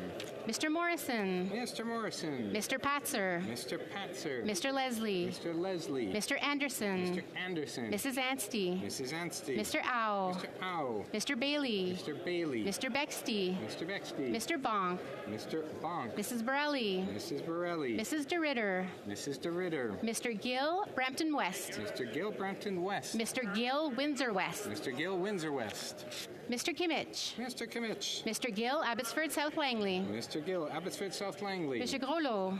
Monsieur Groslo. Mr. Gunn. Mr. Gunn. Mr. Hardy. Monsieur Hardy. Mr. Holman. Mr. Holman. Mr. Jackson. Mr. Jackson. Mr. Kibble. Mr. Kibble. Ms. Kirkland. Ms. Kirkland. Mrs. Conan. Mrs. Conan. Mr. Ruff. Mr. Ruff. Ms. Cronus. Ms. Cronus. Mr. Ma. Mr. Ma. Mr. Mantle. Mr. Mantle. Mr. Reynolds. Mr. Reynolds. Mr. Rowe. Mr. Rowe. Mr. Stevenson. Mr. Stevenson. Monsieur Perron. Monsieur Perron. Monsieur Deschaines. Monsieur Deschaines. Madame Larouche. Madame Larouche. Madame de Bellefeuille. Madame de Bellefeuille. Monsieur Beaulieu. Monsieur Beaulieu. Que tous ceux All those opposed to the motion, the sub-amendment, will please rise. La Chambre.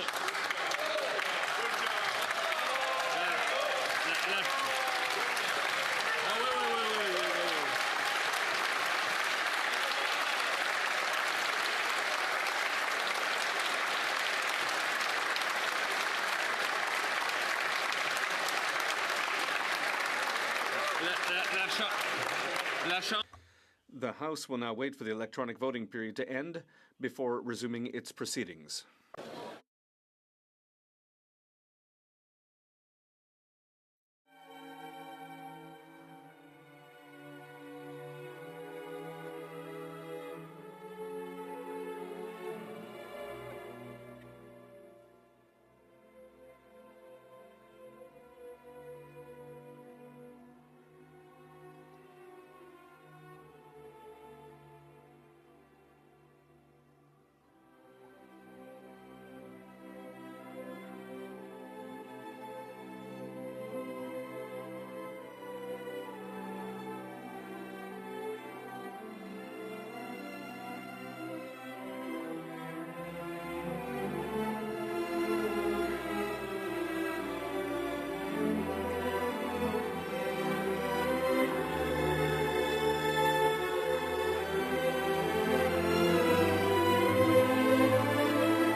Je désire...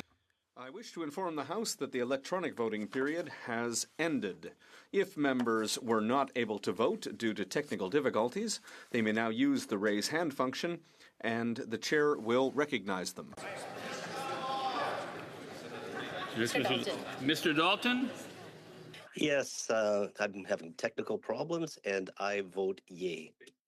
Mr. Dalton, yay pour. C'est le seul? Le bureau va maintenant compiler. Le bureau... The table will now compile the results of the vote. Yeas pour 337, 337. Nays contre 0, aucun. Je déclare le... I declare the sub-amendment carried. Avant de lever la séance... Before we adjourn for the day, on behalf of all members, I would like to take a moment to congratulate Principal Clerk Susie Cadieux, as this was the very first vote of the 45th Parliament. I am sure members will join me in congratulating her on a job very well done.